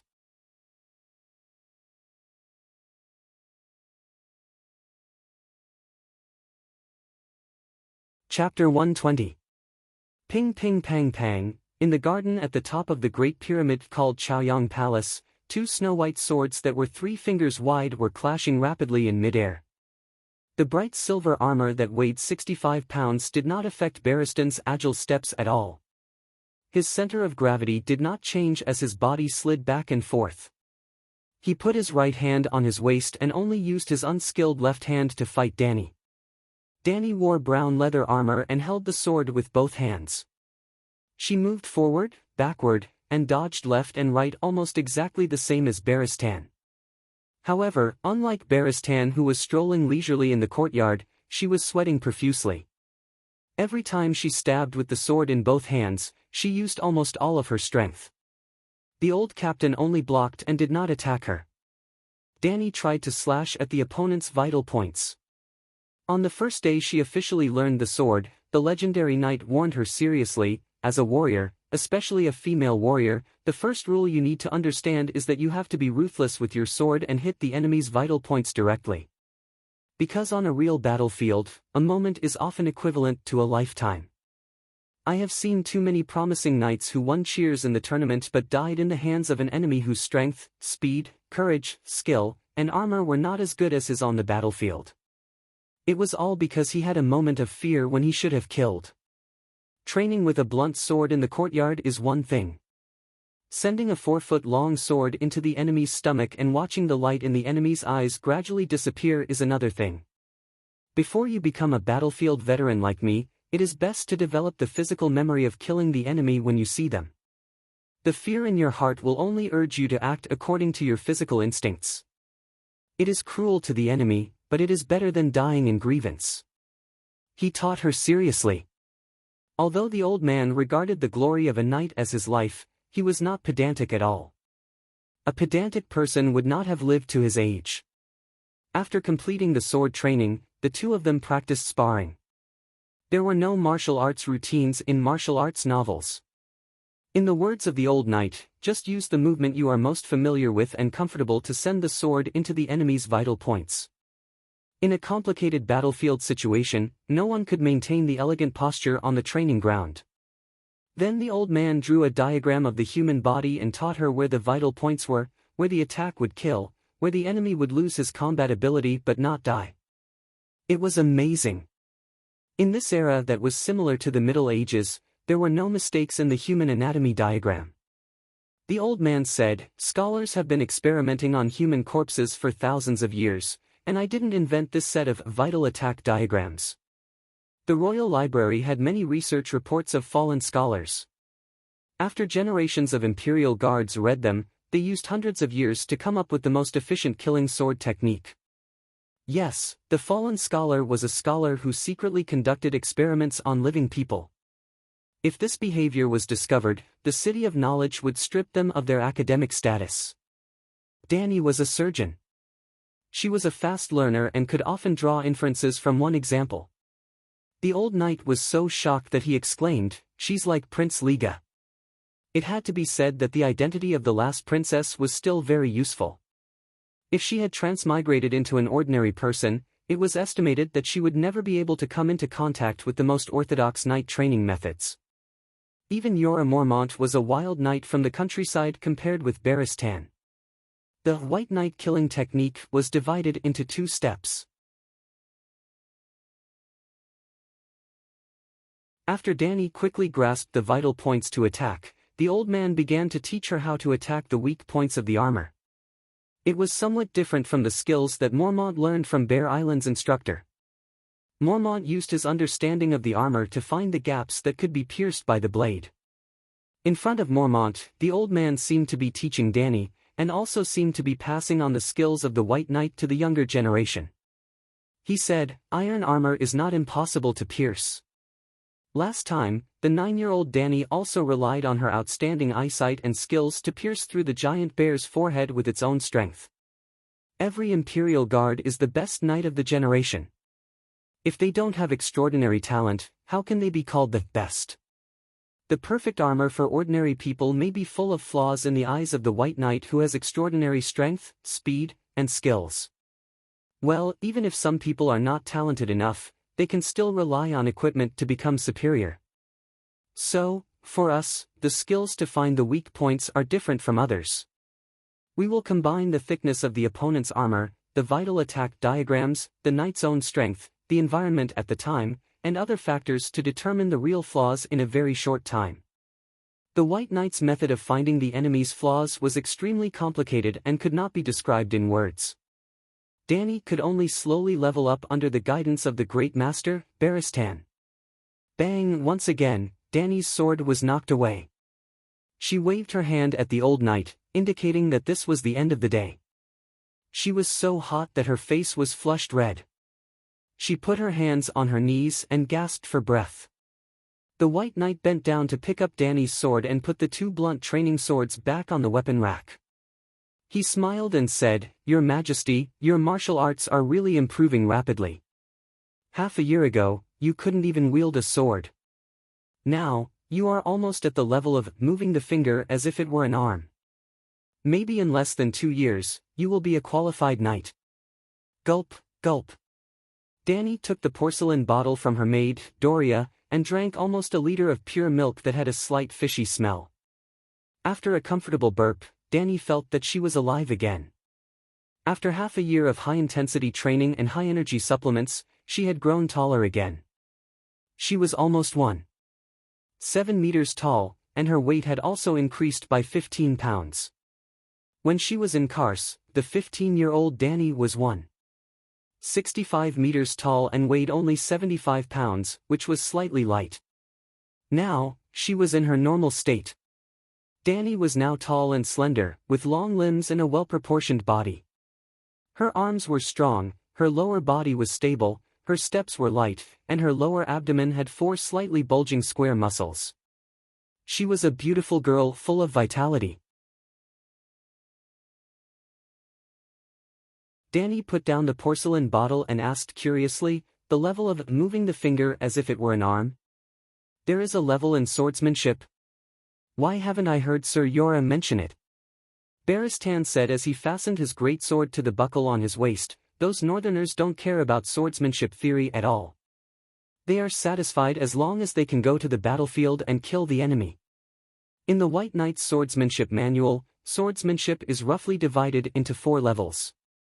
Moving the finger as if it were an arm, lifting the heavy as if it were light, lifting the light as if it were heavy, and mind and body as one.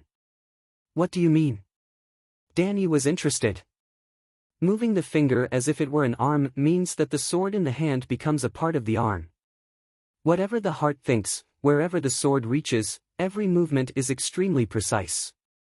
Danny nodded and agreed with his statement. She was a little interested now. It was a wonderful feeling, I can hit exactly where I see it. It was just like playing basketball in college. Sometimes when the basketball was just released, there was a feeling that it would definitely go in, and then the basketball really went into the net with a swoosh. However, that feeling was rare, and it was hard to come by even once in a few hundred times. Unlike now, she almost always had the confidence of, whatever the heart thinks, the sword reaches. "I do have the feeling you said. Are there many people in the first stage?" Danny asked. "Not many. It is difficult for 1 out of 10 regular knights to reach this level." The old man sighed and said in a complicated tone, "As long as someone can raise the sword, they can swing it and slash, but personal talent and hard work limit most people to go further. Danny was a little happy and a little shocked. Moving the finger as if it were an arm is already very rare. How powerful will the next few levels be? Your mongrel sword weighs 13 pounds, and my two-handed sword weighs 20 pounds. You may be able to move the finger as if it were an arm in a short period of time, but after a long time, White Knight raised his chin at Danny, indicating that she should look at his sweaty and weak state. The feeling of swinging a 13-pound sword 200 times and a wooden stick 200 times is definitely different, right? But in my hands, the wooden stick and the sword can have the same weight. Well, it is moving the heavy as if it were light, and moving the light as if it were heavy. The old man brushed the fine gray hair hanging down from his forehead to the side and said, simply put, when you can swing the sword as easily as a wooden stick, it is considered moving the heavy as if it were light. This level is mainly to increase the endurance of the battle. How can a sword be as light as a wooden stick? This doesn't make sense. Danny shook her head. White Knight looked nostalgic and sighed. Someone asked this question in the past. Who?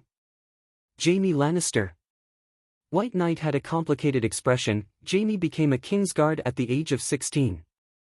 He was very talented, but his swordsmanship was not mature. The person in charge of teaching him was the strongest swordsman, Sir Arthur Dayne. But his sword? Danny asked excitedly. How did he answer the Kingslayer? He said, moving the heavy as if it were light and moving the light as if it were heavy are actually the same level. The key is to grasp the center of gravity. It is not the center of gravity of the sword or the center of gravity of the person, but the center of gravity of the person's body, armor, arm and sword. In the process of battle, the edge of the sword is changing, and the direction of the sword tip is also changing, but the overall center of gravity is almost always maintained at one point. If the center of gravity does not change, it is like standing still. There is almost no force, and the person will naturally feel relaxed. Moving the light as if it were heavy is the opposite. By adjusting the center of gravity, it seems, to convert gravity into speed? Oh, I can't remember. In short, adjusting the center of gravity can increase the strength of the edge of the sword. Even a thin assassin's sword can achieve the effect of a two-handed heavy sword. Speaking of this, the old man frowned. He looked a little lost, and he did not know how to continue. Because he did not understand, although he had reached the level of moving the light as if it were heavy, the old knight had succeeded completely by instinct. Sorry, your majesty, I don't understand what Sir Dane said. Sigh, the Book of the White Knight is also not here. Because of Jaime's question, Sir Dane felt that the theory should be recorded in detail, just like the killing technique of the White Knight, and left for future generations to observe. Awesome, awesome. Super awesome. Danny was convinced. The Westeros Knight civilization did not transition from the Iron Age to the Technological Age for 6,000 years, but the killing techniques that they trained for thousands of years were almost at the peak of the cold weapon era. Although Whitebeard was stumbling and did not know what he was saying, Danny understood what the Sword of Dawn was trying to express. There were two key points, center of gravity and leverage. As expected of the Sword of Dawn. She exclaimed. You understand? The old man was surprised.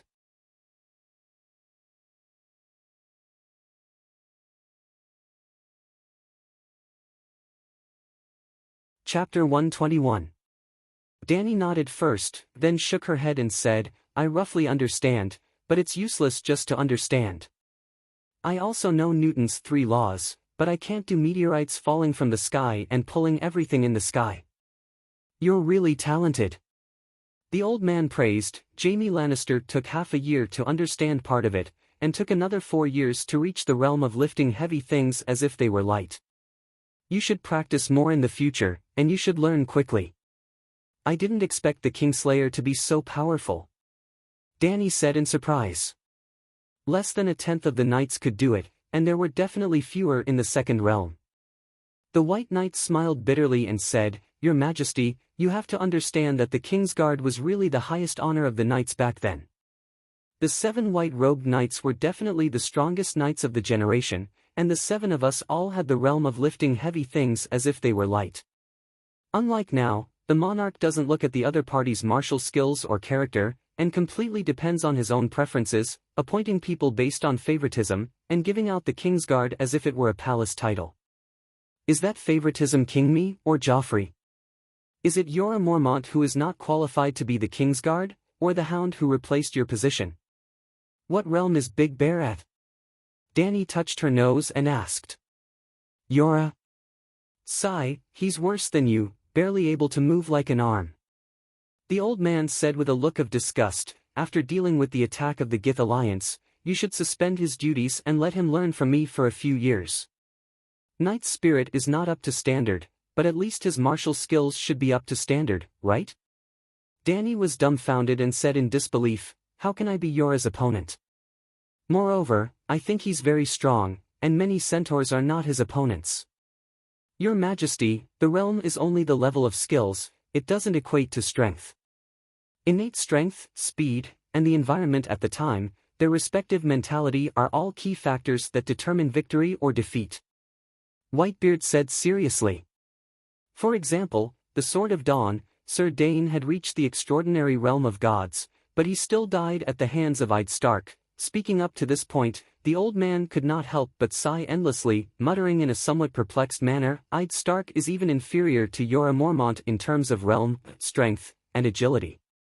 But how did he defeat Daybreak, who was number 1 in terms of strength, agility, technique, and mental state? 15 years have passed, and the Battle of the Blissful Tower is still a mystery. But I'm sure that Duke Stark is hiding something. Concealing the child of prophecy, Jon Snow. As the two of them were talking, an unsullied soldier hurriedly trotted over from the staircase. Your Majesty, the sentry has reported that the enemy is less than 100 kilometers away from us. They will probably approach the wheat field outside our manor tomorrow evening. Dany walked to the edge of the wall and leaned over to look at the militia who were practicing spear thrusting in the People's Square. She sighed, they're finally here. I've been waiting for them for half a month. The work in the farmland is almost delayed. After receiving the news that the anti-Dragon Mother Guy's coalition army had set out from Cayuan, Dany had carried out a national mobilization. Apart from the Unsullied and the 5,000 Mother of Dragons guards, all families with brothers or adult sons, whether they were city dwellers or farmers, whether they were freedmen or guys, were required to send a young man to serve in the military. There were not many people. Excluding the families who had already joined the Mother of Dragons guards, a total of 30,000 civilians were recruited. The efficiency of mobilization was higher than that of the 7 dukes, and the negative impact on production was also smaller. Every household had at least 1 adult man and 1 adult woman, and every manor was allocated cows and horses. The northern region had a population of more than 500,000, and Robb Stark had only recruited 18,000 people. The agricultural production of the entire northern region had almost collapsed. Because the war had dragged on for too long, large tracts of wheat had rotted in the fields. In the early hours of the next day, Dany rode her little silver horse and led 5,000 Unsullied, 500 Dothraki roaring warriors, 4,000 Mother of Dragons guards, and 20,000 civilians to the north along the coast. The 18,000 people Robb took with him from the northern region were all soldiers. There were no civilians to escort the army's food. Part of the army's needs were provided by the dukes along the way, and the other part was sent to the countryside by scouts to rob the peasants of their food. No different from the Japanese devils who went to the countryside to rob the peasants of their food, the people of Hajin also formed a guerrilla group, the Brotherhood Without Flags, which specialized in hunting down the northerners who robbed the people of their food and strengthened the women in the villages. Well, as the protagonist of the play, how could Robb do such a crazy thing? If he didn't do it, the army would starve to death. In fact, as a standard noble disciple, Robb didn't care about the lives of ordinary people at all. Westeros nobles almost didn't care about the lives of ordinary people. Even in the eyes of Barristan, who pursued the glory of the knights, as long as the king's war was just, the people should pay for the king's survival. Duke Tywin was a little smarter than Robb. He hired a mercenary group from Coer from the other side of the strait, the most notorious mercenary group in the world. The mercenary group was also known as the Blood Troop. There were more than 500 Blood Troops in total, and they were responsible for helping Duke Taiwan's army collect food from the countryside.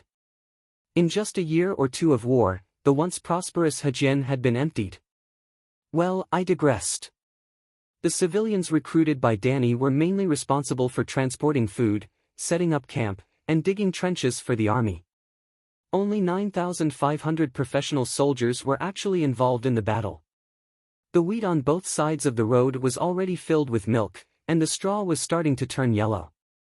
Farmers wearing straw hats could be seen on the ridge from time to time, holding scythes in their hands. Under the white sun, they stared blankly at the Queen's army that looked like a long dragon. Perhaps, they were looking for their husbands and brothers in the convoy escorting the food? 100 Centaur cavalry were spread out 5 kilometers ahead, scouting the path for the main army.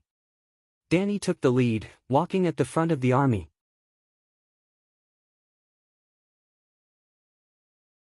Today, she was wearing an inconspicuous grayish-black armor.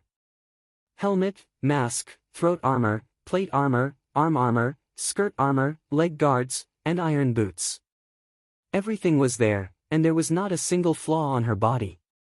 Even the little silver horse under her was covered in silver chainmail that covered its head and abdomen. On her left and right were the brawny Beavis and the white-robed Captain Baristan. The fat eunuch was also riding a horse today, and he was a mounted infantry. Cora was responsible for defending the city, and Butcher Clyde had his own mission, so he did not come with them this time. Behind Danny were the 5,000 Unsullied led by Grey Worm. Behind the Unsullied were the 4,000 Mother of Dragons guards, and behind them were the 20,000 civilians pushing the cart and pulling the ox cart. The army stretched for 4 to 5 kilometers, and the remaining 400 centaurs weaved back and forth, in charge of passing information and counting how many people were left behind. It was not that Danny did not understand the principle of having provisions first before the troops and horses moved, but the key was that they were the defending side, and letting the civilians go first was like sending provisions to the enemy. Ta-ta-ta. Under the scorching sun, the wheat sprouts and the orchard in front of them were distorted by the steam rising from the red dirt road, but Danny could still tell that there were centaur scouts on the road. Report dash, not long after, a centaur dressed strangely came in front of the little silver horse. Well, the centaurs did not have their iconic Dothraki vest now, and Danny forced them to change into the same lightning rod helmet as the Unsullied, as well as light chainmail. There was a loaded crossbow hanging from the saddle on both sides. Compared to normal centaurs, they were really a little strange. Khaleesi, enemy scouts were spotted 5 kilometers ahead, and Agoko killed 2 of them with his bow and arrow. How far are we from the designated battlefield? The voice came from behind the mask, and her tone was a little distorted. 8 kilometers. This. Danny turned to ask her marshal, did we make a mistake? How did they run so fast? They were still 100 kilometers away from Astapor yesterday, and they are already at the Poplar Slope 20 kilometers outside the city by noon today. As early as 5 months ago, when the Anti-Dragon Mother Coalition was still brewing, Baristan had already considered today's situation, and spent half a month to personally check the terrain 50 kilometers outside the city. The experienced general advised Danny to give up on the idea of defending the city, for 3 reasons. 1. The manors outside the city would be destroyed, and the enemy would have difficulty transporting provisions from afar, but they could easily get provisions from outside the city. Of course, Danny could also use scorched earth tactics, but the price would be too high. 2. They would lose the initiative, and the enemy would be exhausted after a long journey of 500 to 600 kilometers, so taking the initiative to attack was the best choice. 3. Danny's Unsullied and Centaur troops were suitable for field battles, and the open field was more advantageous for her. Then, he took a fancy to a low hill 20 kilometers outside the city, a place called Poplar Slope. Poplar Slope was 100 meters above sea level, with a low slope that was advantageous for the enemy to attack downwards. The left side was the sea, and the right side was the coastal road, so the enemy could not avoid it. There was a large poplar forest behind, which was convenient for logging and camping, and they could also use wood to build catapults. According to the previous marching speed of more than 20 kilometers per day, today, they should not have suddenly crossed the distance of 70 kilometers and arrived at Poplar Slope ahead of them. Hearing Danny's inquiry, Beristan did not panic at all, and his voice gave people a sense of calmness. He said, "Don't worry, it should be just the vanguard, and there won't be too many of them. Let our cavalry move out and clear the scouts within 5 kilometers of Poplar Slope." "All of them? Didn't you say there weren't many of them?" Danny was surprised. Beristan smiled and said, "The other party's scouts must be mercenaries. Let's give them a show of strength first, and those mercenary groups may have other ideas. Surrender to me." "They must have signed an agreement with the Gith." Danny shook her head. "Except for the Golden Regiment, all the mercenary groups have had many experiences of breaking contracts." The old man said disdainfully. "Okay." The order was quickly passed down, the centaurs shouted loudly, and the blue flag of the Mother of Dragons guards with white wings kept shaking. After a while, 2,500 riders followed the path opened by the infantry and quickly galloped forward. "Long live the Mother of Dragons, long live Queen Danny, long live the Wings of Liberty." Every cavalry that ran past Danny shouted a slogan. The 4,000 Mother of Dragons guards that followed Danny to the expedition, 2,000 light cavalry, and 2,000 longbowmen, had been trained in 666 mode for half a year. Obviously, with a super infantryman like the Unsullied, Danny would not train any more infantrymen. In the beginning, she also wanted to directly create heavy cavalry like the Westeros Knights. Astapor not only lacked good horses and steel, but also had few qualified blacksmiths. Ordinary horses could not carry armored cavalry, and a regular heavy cavalry needed to be equipped with 3 good horses in addition to a knight attendant with a horse. Otherwise, it would not be able to fight for a long time. Well, a horse had to rest for half a month after a high-intensity sprint for an afternoon, or it would be in danger of being crippled. If a battle lasted for a long time, the knight would change horses halfway, and the man would not rest and the horse would rest.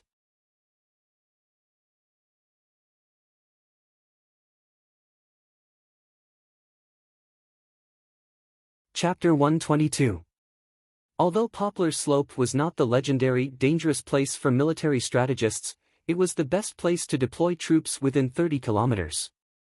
The sun had just set. Danny stood on the hillside, holding the barricade made of poplar tree branches with her left hand and looking into the distance with a pair of binoculars in her right hand. In the twilight, on the plains a kilometer away, pillars of smoke rose like a dense forest. They came from hundreds of campfires. The swaying red flames in the night wind made people think that the curtain of the stars had fallen from the sky and covered the plains. The tents of the slaves and mercenaries were like gray, yellow, brown, and red mushrooms that suddenly emerged from the field that was heavily illuminated by the fire. With the help of the bonfire, Danny saw the tower in front of the other camp and the archers on the tower. In the camp, she also saw slave soldiers with spears in their hands and chains on their feet, Gith soldiers with yellow silk capes, and mercenaries wearing different styles of armor and leather armor. There were also prostitutes who swaggered through the city, wearing thin clothes, carrying wine jugs and teasing the mercenaries who took advantage of them, and vendors who pushed carts and shouted loudly, providing all kinds of goods for the mercenaries and the GC people. A short and fat swineherd was driving a group of fat pigs through the campfire. From time to time, a mercenary would throw out a shiny silver coin, and then a fat pig would be dragged aside by a few smiling mercenaries. Knives flashed, and the dying fat pig would let out its last scream. The footmen who sent messages, the slaves who sharpened their swords on the whetstone, the knights who took off the saddle from the warhorse, the coachman who scolded the poor colt in the stable, all kinds of scenes were clearly imprinted in Danny's eyes. All kinds of voices, the cries of livestock, the sound of metal clashing, the smell of barbecued meat, cooking oatmeal, and the smell of horse dung, sweat, and urine mixed together, crossing the fence of the camp, floating across the fields and hills, surging toward Danny like a wave. It was hazy, almost making her think that it was the sound of waves from the sea farther away. Compared to the opposite side, the camp behind Danny was as dark as a ghost town. It was as quiet as the midnight movie theater in China when Star Wars: The Rise of Skywalker was released. Other than herself, there was no audience. The veteran General Barristan was not so strict. It was Dany who was so strict with her soldiers. Whitebeard's previous guess was not wrong. A group of mercenary cavalry was 30 kilometers away from the main force. They were ordered to come to the village of Estapo to collect food. The Anti-Dragon Mother Alliance didn't expect Dany to have the guts to come out of the city and fight. The result was miserable. Less than 200 cavalrymen were besieged by Dany's 2,500 cavalrymen. Apart from a dozen cavalrymen who escaped, the remaining half were killed. The other half saw that the situation was not good and put down their weapons and surrendered. Yes, the centaurs all rode on dragon horses, which had great endurance and speed. After another day and another day, the other party finally arrived. When they arrived at the foot of the poplar slope this afternoon, Dany was shocked. Why did it look like an army of hundreds of thousands? Could it be that the information was wrong? Or perhaps, another group of people joined them halfway through the sea route? Then, Barristan taught her on the spot how to quickly estimate the enemy's strength, estimating that there were more than 70,000 of them, maybe more. Other than 30,000 slave soldiers, 3,000 yellow silk capes, and 5,000 mercenaries, the rest were all merchants and their slaves. Just like how Dany had to arrange for the people to transport food, the enemy's 38,000 soldiers had been traveling for more than 20 days, and the amount of supplies consumed every day was a huge number. Barristan was not surprised. He said to Dany, "In the war between the trading cities of Ursos, the merchants follow the fighting army like flies following a cow's poop. They provide the soldiers with food, wine, medicine, prostitutes, and weapons. They also purchase broken weapons and armor from the victorious armies, as well as surplus military horses. They even buy the defeated soldiers as slaves." Then, Dany asked if the Westeros were like this. Barristan nodded strangely, then shook his head. The trading cities are more focused on commercial credibility. In Westeros, merchants also follow the army, but the merchants are usually the lords of the army. For example, in Duke Tywin's army, most of the merchants are from Casterly Rock City or territories related to Casterly Rock City. If the merchants of the enemy forces dare to go there, they will be eaten clean. Not to mention making money, they may not even be able to keep their lives. Seeing the wooden gate of the opposite camp open and a group of riders holding torches running towards the poplar slope, Dany put down her binoculars and turned to Grey Worm behind her. "Light the torches and lead the way for the guests." "The guests are here, light the torches," Grey Worm shouted. After repeating this a few times, 2 rows of torches started from the middle of the slope and spread up the slope until they reached the gate of the camp. And just 20 meters behind the gate, a wooden palace was built in the spacious open space. The walls were made of wood, the ceiling was thick canvas, and the interior was 100 square meters. When Dany walked over, the wooden palace was already brightly lit. Irri and Jichi were waiting by the door. When they saw Dany, they immediately opened the leather curtain and said, "Khaleesi, do you need to prepare wine and food?" Dany thought for a moment and said, "Bring some wine and hummus." "Forget about the food." "Yes." The centaur maid knew how to ride a horse and was more adapted to military life. Doria could not and was left in Astapor. About 10 minutes later, Bevos, who was still wearing a studded black vest, led 3 guests wearing polished helmets with black feathers. "Your Majesty, these are the 3 captains of the Raven Regiment.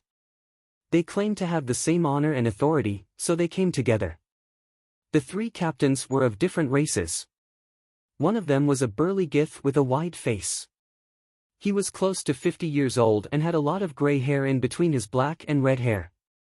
One of them was a Quills man with milky white skin and a bald head. There were curved scars on his face. The last one was a Tyroshi man in luxurious clothes. According to the information, the Gith man was called Pranda Nalji Senator. He had made many unfavorable comments about Dany in the Kayuan market.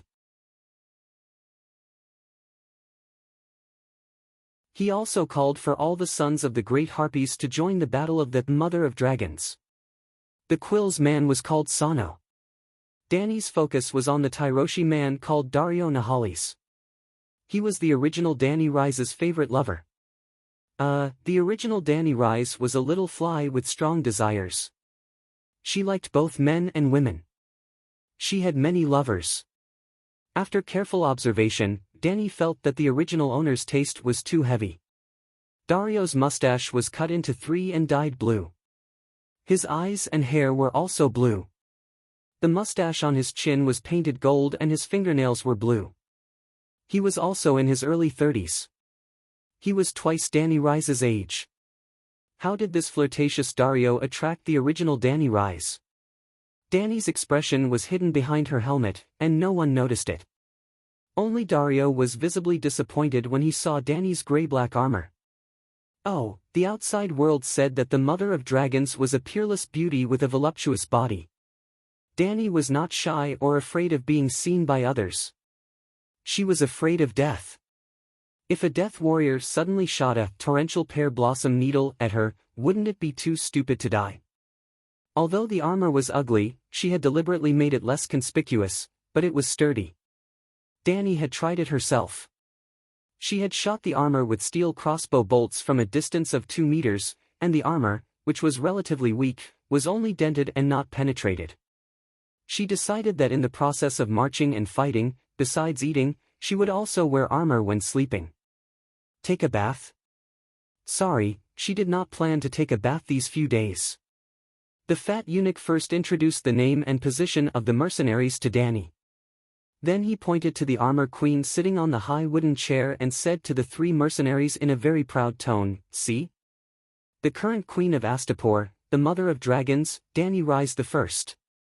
I say, you should kneel down and surrender immediately." I only see a pitiful worm hiding in the armor at night. When Danny was lamenting Dario's strange makeup, Pranda's loud laughter came from the opposite side. "Captain Pranda, I'm a weak woman. It's a good habit to be cautious." Danny laughed softly. Her voice was clear and crisp, with the unique charm of a young girl, but the tone of her words was bone-chilling. "But the problem is, you are an old mercenary who has been in battle for a long time. How did you live to such an old age with such a big mouth? What did you say?" The Githa's wide face was full of anger. "I said, now I'm strong and you're weak. If you make me unhappy, you may not live long." Danny laughed. "With your motley crew? Or, like taking Astapor, break the oath made before the negotiation and kill me here?" Pranda sneered loudly. "Ellie, Jichi, pour wine for the guests." Danny waved to the maid, then looked at the Gith captain and said, "I didn't break the oath in the past, and I won't break the oath now." Pranda was not polite, nor was he worried that Danny would poison him. He picked up the glass and drank it. Astapor's benevolent lord treated you sincerely, but you took away their city. How is that not a violation of the oath? Let me ask you, when I bought the Unsullied, did I buy it on credit?" Without waiting for him to answer, Danny asked again, "After the transaction, can I move freely? Then we can also attack you freely and kill you in the end." Pranda said coldly. "You are not my opponent. This time, I asked you to negotiate to respect the traditional etiquette, and to persuade some people who don't deserve to die to escape the trip to hell." Danny said lightly. "Woman, your threat is like the braying of a donkey, no threat." A woman's words may not be a threat, but I'm not only a woman, I'm a descendant of Valeglia, Targaryen born of the storm, Khaleesi of the Sea of Grass. If these are not enough to make you feel threatened, then I'm the queen of 10,000 Unsullied, I have 30,000 freedom guards under my command, and there are 3 megalosaurus in the sky. Danny smiled faintly. Bah! Pranda spat a mouthful of thick phlegm in Danny's direction and mocked, "Only see a horse king's whore. After we win, I'll take turns to ride you with my mount, ha ha ha." Beavos pulled out his Arak scimitar, looked around, and asked, "Whitebeard, isn't it time for the Kingsguard to perform their duties?" Let the strong man Beavis cut off his disgusting tongue. Barristan glanced at Pranda with sword-like eyes and said lightly, "No, Beavos, the Queen has guaranteed the safety of these people. Tomorrow, I'll perform my duty, and I'll remember the appearance of this square-headed Gith. Sigh, it seems that we can't talk anymore. Commander Pranda." Dany took down the broadsword on her knees and leaned back on the chair before standing up and making a gesture to send the guests off. Or, Commander Zeno and Commander Dario have different ideas? At the last moment, she asked. There's no need to sow discord, our answer is the same. The Raven commanders stood up from their chairs at the same time, and Pranda stared at Dany as if looking at a dead person, that is, no. After that, he left with his companions.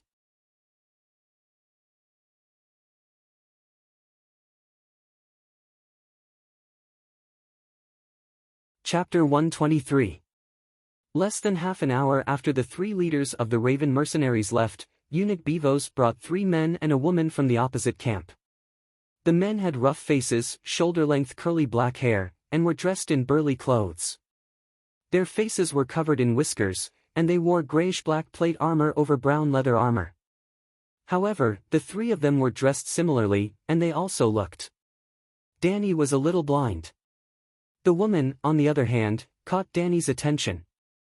She had a high nose bridge, and her features were well-defined. She was beautiful with a hint of valiance. Her height was about 1.75 meters, and her limbs were slender and strong. Her long legs were wrapped in leather armor, and her fiery red hair was as bright as a burning flame under the light of the torch. Unlike the casual attire of the Raven mercenaries, the 4 of them had palm-sized blue roses on their chests. The 4 of you are the leaders of the Rose mercenary group. Are you in the same position? Dany frowned.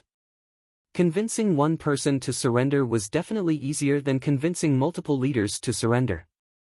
Sometimes, 1 or 2 of them would have their own ideas, but they would not dare to show it in front of their companions. I am the leader, and they are the captains. We want to see the dragon. The man in the middle with a centipede scar on his brow also frowned. His gaze swept across the unsheathed longsword on Dany's knees, and his frown deepened. Dany nodded. Hello, I am Daenerys Targaryen. But the dragon is not here. I am afraid you won't be able to see it tonight. That's a pity. I am the leader of the Rose mercenary group, Jon Snow. What? Dany could not hold it in any longer and cried out in shock. Jon Snow was here. But looking at him. All right, she remembered that Jon also had black hair and a full beard in the television series. He did not look like a 15-year-old boy at all. Jon Snow was about the same age as Dany, and they were even born in the same month. Hearing Dany's exclamation, the 4 people opposite her were not surprised at all. Your Majesty, you did not hear wrongly. I am Snow. My ancestors were Westeros from the Northern Territory. I have always followed the customs of the Northern Territory. The bearded captain nodded and sighed with a complicated expression. Oh, that's right. His surname is Snow, and he's an illegitimate child from the Northern Territory. This was like meeting an old friend in a foreign land.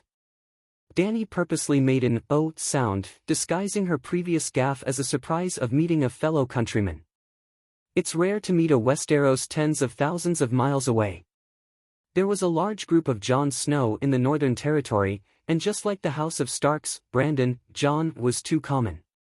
For example, Robb had 2 underlings, one was called Big John, and the other was called Little John. Other than the main character, there were probably dozens of Jon Snows in the Northern Territory. Not just one, all 4 of us have Northern blood in us, the red-haired woman interrupted with a smile. My name is Layla Amber. Hello, Mother of Dragons. My name is Bruce Wayne. Hello, Mother of Dragons. My name is Herman Tauha. The 2 of them introduced themselves in turn. Well, after meeting a Jon Snow, that Batman could no longer move Dany.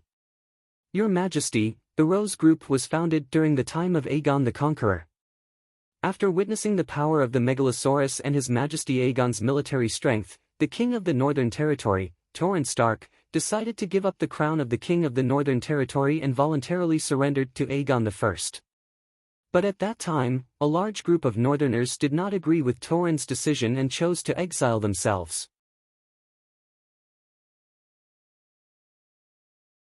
Those Northerners who were stranded on the other side of the narrow sea formed a mercenary group to serve the major cities in order to survive, which is now known as the Rose Group. The group emblem is the flower of the Northern Territory, a blue winter snow rose, Barristan said slowly. Torrhen Stark actually made a very wise decision. The remaining 5 of the 7 countries had surrendered. Aegon gathered the military strength of the 5 countries, which was several times that of the Northerners. Moreover, the other party had 3 megalosaurus. There was no chance of winning at all.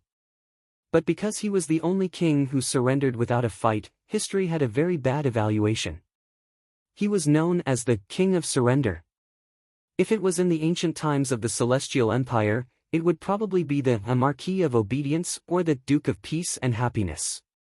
It was no wonder that a group of stubborn Northerners chose to be exiled. Could it be the legendary, fearless Barristan?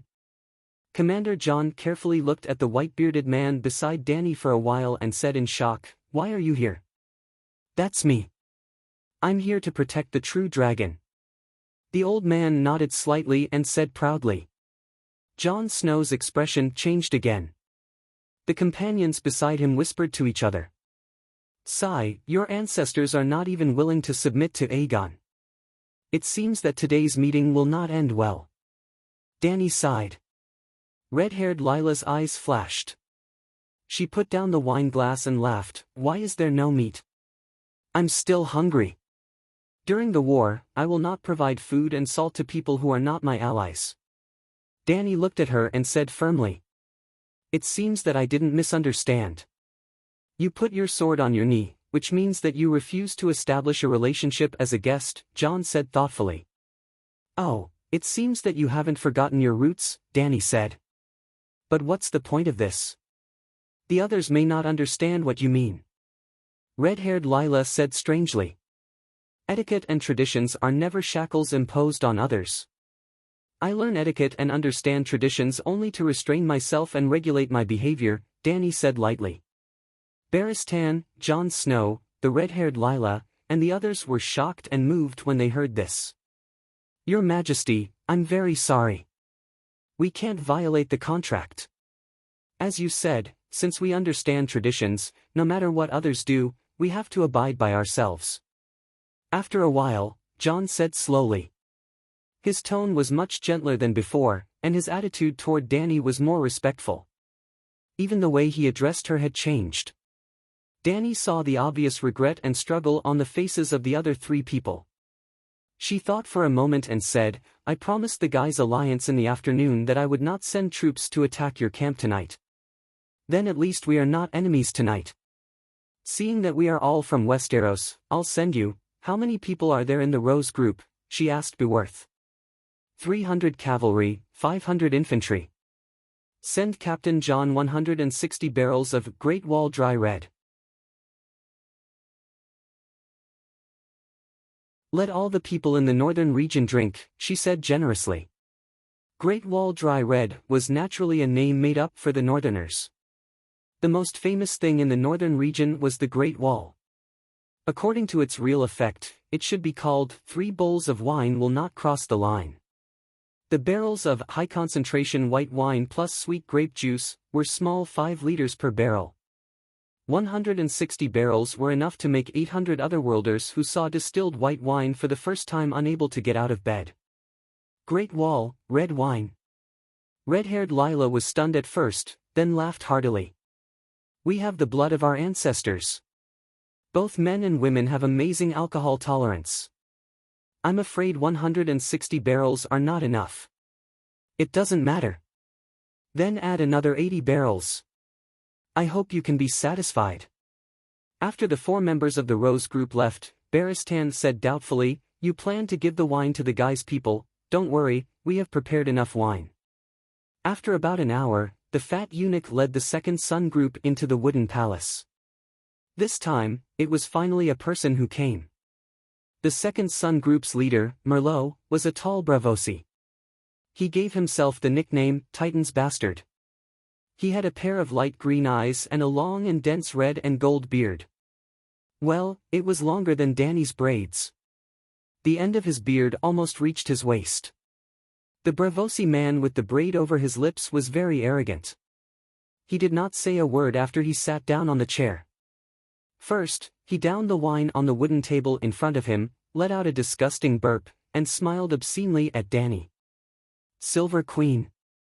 Hee, I remember that I fucked your sister in the brothel in my hometown. Or is that you? Show your face and let me see. Silver gold hair, purple eyes, plump. Damn it, you're not as big as her even if you put on a thick iron shell. I've got the wrong person, sorry. But we'll try it now, ha ha ha. In the wooden tent, whether it was Baristan, Bevos, the unsullied guards and the centaur maids, they were all angry. They wanted to rush up and kill the Titan. Danny looked calm and smiled faintly. Did I remember wrongly? What? Danny's attitude made the long-bearded man stunned. In the story of the 3,000 warriors defending Koar, your second son's regiment was smart enough to run away. Why are you so retarded today? Danny said coldly. How many years ago was that story? Now it's the Titan's illegitimate son who's leading the second son's regiment. Marrow roared. So, you've decided to lead 500 members to fight with my 100,000 troops to the end? Well, as a citizen of the Celestial Empire, how could she not abide by the traditions of the ancient people of the Celestial Empire? During the Battle of Red Cliff, Cao Cao dared to shout, I have an army of 800,000, with 70,000 people. Danny didn't even raise the banner of 200,000 troops. She was already humble enough. Hearing Danny's threatening words, the big bearded man laughed out loud.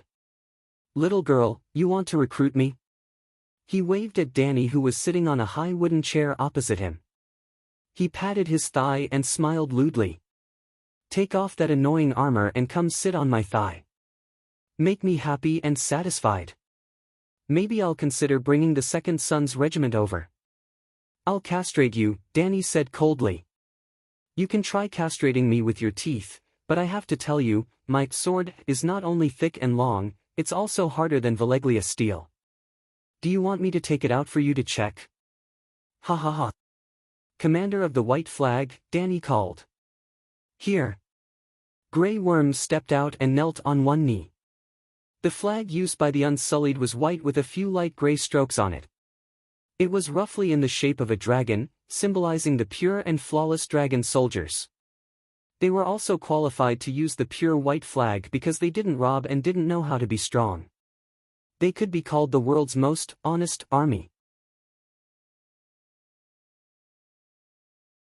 It should be explained here that in the world of ice and fire, the white flag didn't mean surrender.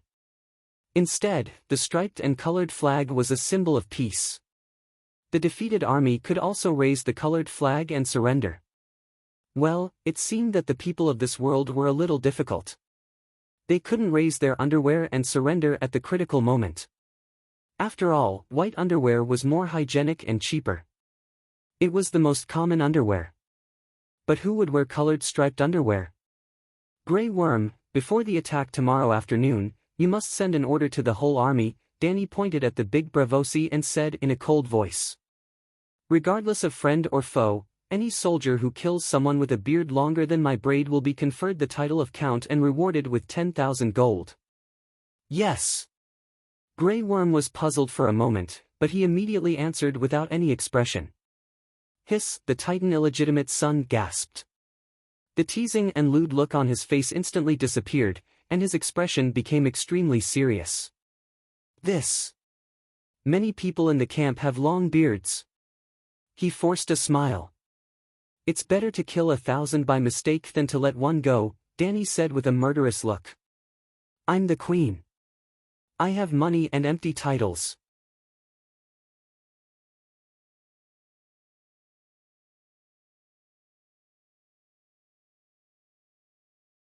Chapter 124. Big Beard Marrow seemed to have a soldering iron under his butt as he kept twisting. Dragon Queen, listen to me. I'm not the only one who has the final say in this mercenary group. After all, we have signed an unbreakable sacred contract with Kaiyuan. Can you let me discuss it with my brothers and give you an answer tomorrow morning? Answer what? About joining us. This guy softened after just a few sentences. Alright, you can discuss it with them. Danny was a little disdainful as she asked him to leave. The son of the Titan did not get up. He gripped the back of the chair tightly with both hands and said awkwardly, that, the reward, depends on your answer tomorrow morning. After all, the attack will only start in the afternoon, Danny said lightly. Alright. Marrow stood up and said, Dragon Queen, you've given the Rose Group a few hundred barrels of wine. Does the Second Sun Group have any gifts as a token of friendship? Sure, I'll give you 10 barrels. That's too little. I have a bunch of brothers under me. The illegitimate son of the Titan will not drink alone. The big guy regained his cheeky attitude. 30 barrels. The Rose Group has already, cough cough cough. Danny seemed to have let it slip. She coughed violently and tilted her head slightly to the side. She added awkwardly, the Rose Group is different from you. They are all descendants of Westeros nobles, Your Majesty. Barristan called out with a sullen face and interrupted her. In the end, he even glared at Marrow with murderous eyes. After a while, the murderous intent disappeared. His blue eyes were filled with helplessness and sighing. Oh, this old man is not simple. This spontaneous reaction, this tacit cooperation, this acting, Danny gave Barristan a thumbs up in her heart. She coughed a few times and said, Leader Marrow, the Rose Group is too shameless. They have already asked for more than half of my wine. We still have to entertain other people later. Sorry, I only have 30 barrels. Marrow's eyes flashed with a bright light. He didn't insist anymore and said with a smile, Calixi, we will toast you 3 times and give you an answer when the sun rises. While waiting for the next mercenary group leader, Whitebeard wondered, Your Majesty, it seems that Merlot really has the idea of joining us. The crazy words before were more like a test to test your tolerance for him. The more you can endure, the more you need his mercenary group. The more desperate you are, the higher his asking price will be. When the price reaches the point where he has to pay the price for breaking the contract, he might bring the Second Sons over to our side. On the other hand, the Rose Society treated you with the most gentleness. In the end, they were obviously convinced by your wisdom and bearing. However, the Rose Society's reputation is far from the Second Sun Society's. It could be said that in the continent of Ursos, the Gold Mercenary Group was unquestionably the most trustworthy, while the Rose Mercenary Group was at least in the top 3. Before we are defeated, the Rose Group will definitely fight us to the bitter end. Danny glanced at him and smiled. Weren't you cooperating with me just now? To sow discord between the Anti-Dragon Alliance and the Rose Society. The old man smiled bitterly. Just as I often tell you common sense, you can't trust the mercenaries completely. The Gith people have similar wisdom. Whether the plan succeeds or not, it won't affect the slave owner's vigilance towards the mercenary group. Just wait and see. Danny smiled faintly. After that, Danny met with 7 or 8 mercenary group leaders. There were many mercenary groups in the continent of Ursos. Except for 2 or 3 famous mercenary groups with 100 years of history, there were not many members of unknown mercenary groups.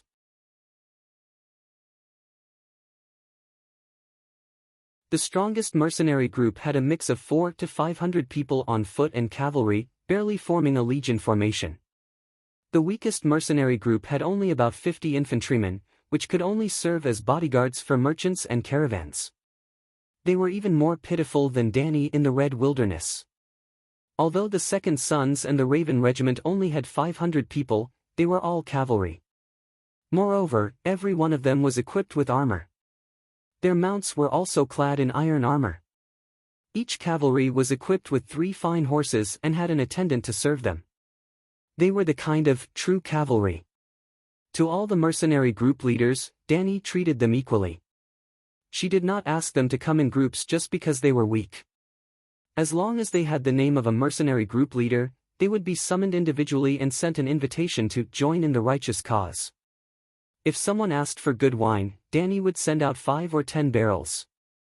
Those small mercenary groups were weak and did not have the confidence to speak rudely to Dany like the Raven mercenary group and the Second Sons.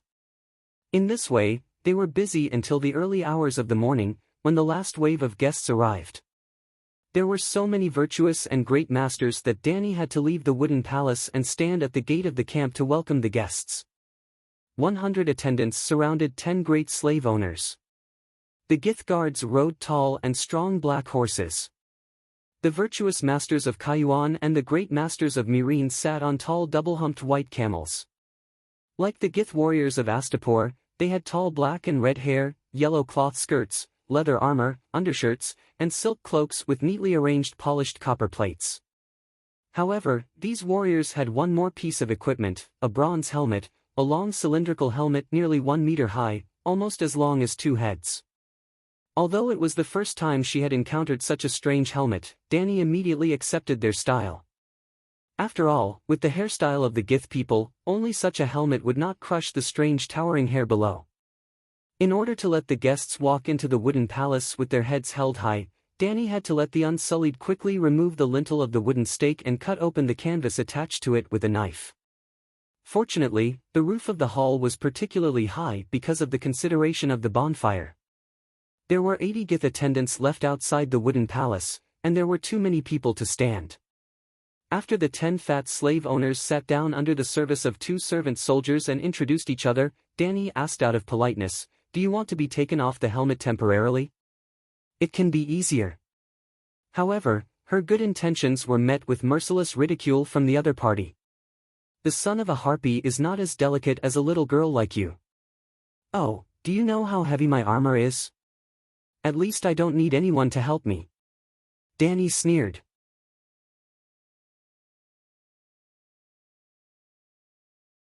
Although her armor was not as exaggerated as Barristan's 65 kilograms, it was still a full-body armor from head to toe, weighing 40 kilograms.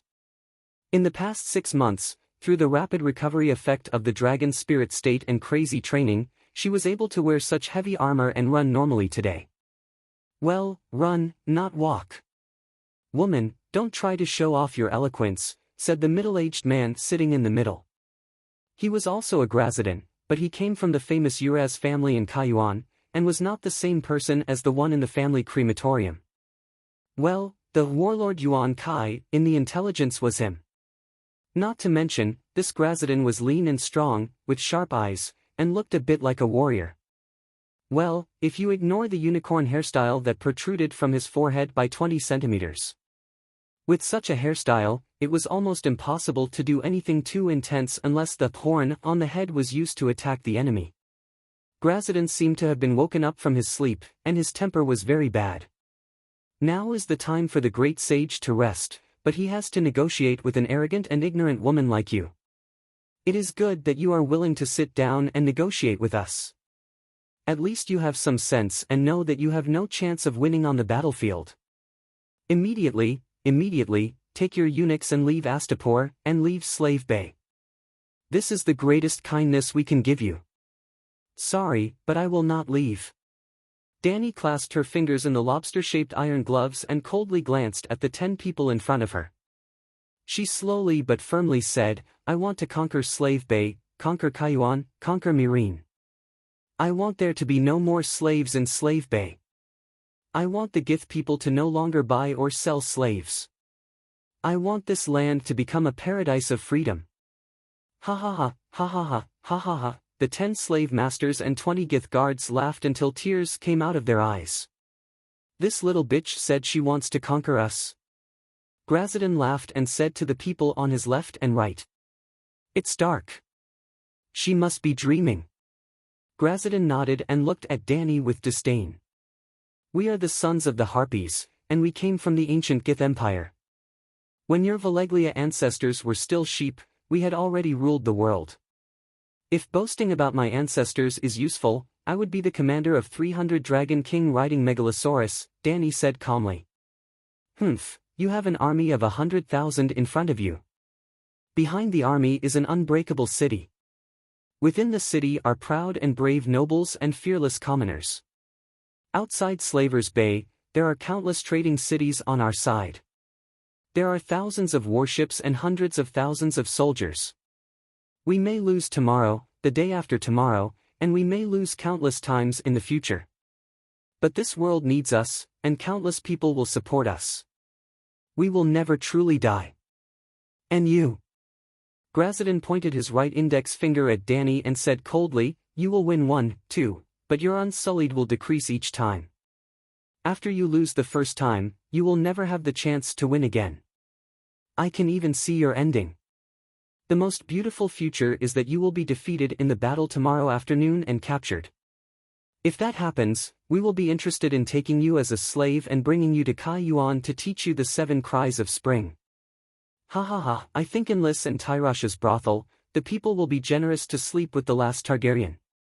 Danny twisted her neck and said thoughtfully, I always thought that you slave masters' heads are filled with shit, and you have lost your intelligence and ability to think. I didn't expect you to know that tomorrow's battle is likely to be lost, and you are preparing to use the millstone tactic to wear down my unsullied soldiers. She had always been confused.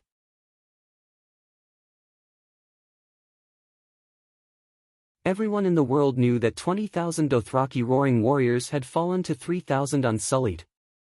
How could the slave masters fight 10,000 unsullied with 30,000 slave soldiers, 3,000 yellow silk cloaks, and 5,000 mercenaries? It turned out that they had never thought of eliminating her in one go. Danny couldn't help but think of the wealth she had plundered in Astapor. Limitless. Just counting the gold and silver, there were 15 million gold royals, enough for Robert to squander for 30 years. That's right, that much gold. It seemed exaggerated, but thinking about it, Astapor had never been occupied by anyone, and it had been trading slaves for 5,000 years. On average, it only earned 3,000 gold royals a year. Alright, this wealth was accumulated in the last 400 years. When Valeglia still existed, the gold and silver were all taken by the greedy Dragon King. Kaiyuan was several times richer than Astapor, and Meereen was richer than Kaiyuan. Valeglia's wealth was unimaginable. No wonder everyone knew that the Smoke Sea was a place of no return, and yet they still rushed there. Alright, I digress.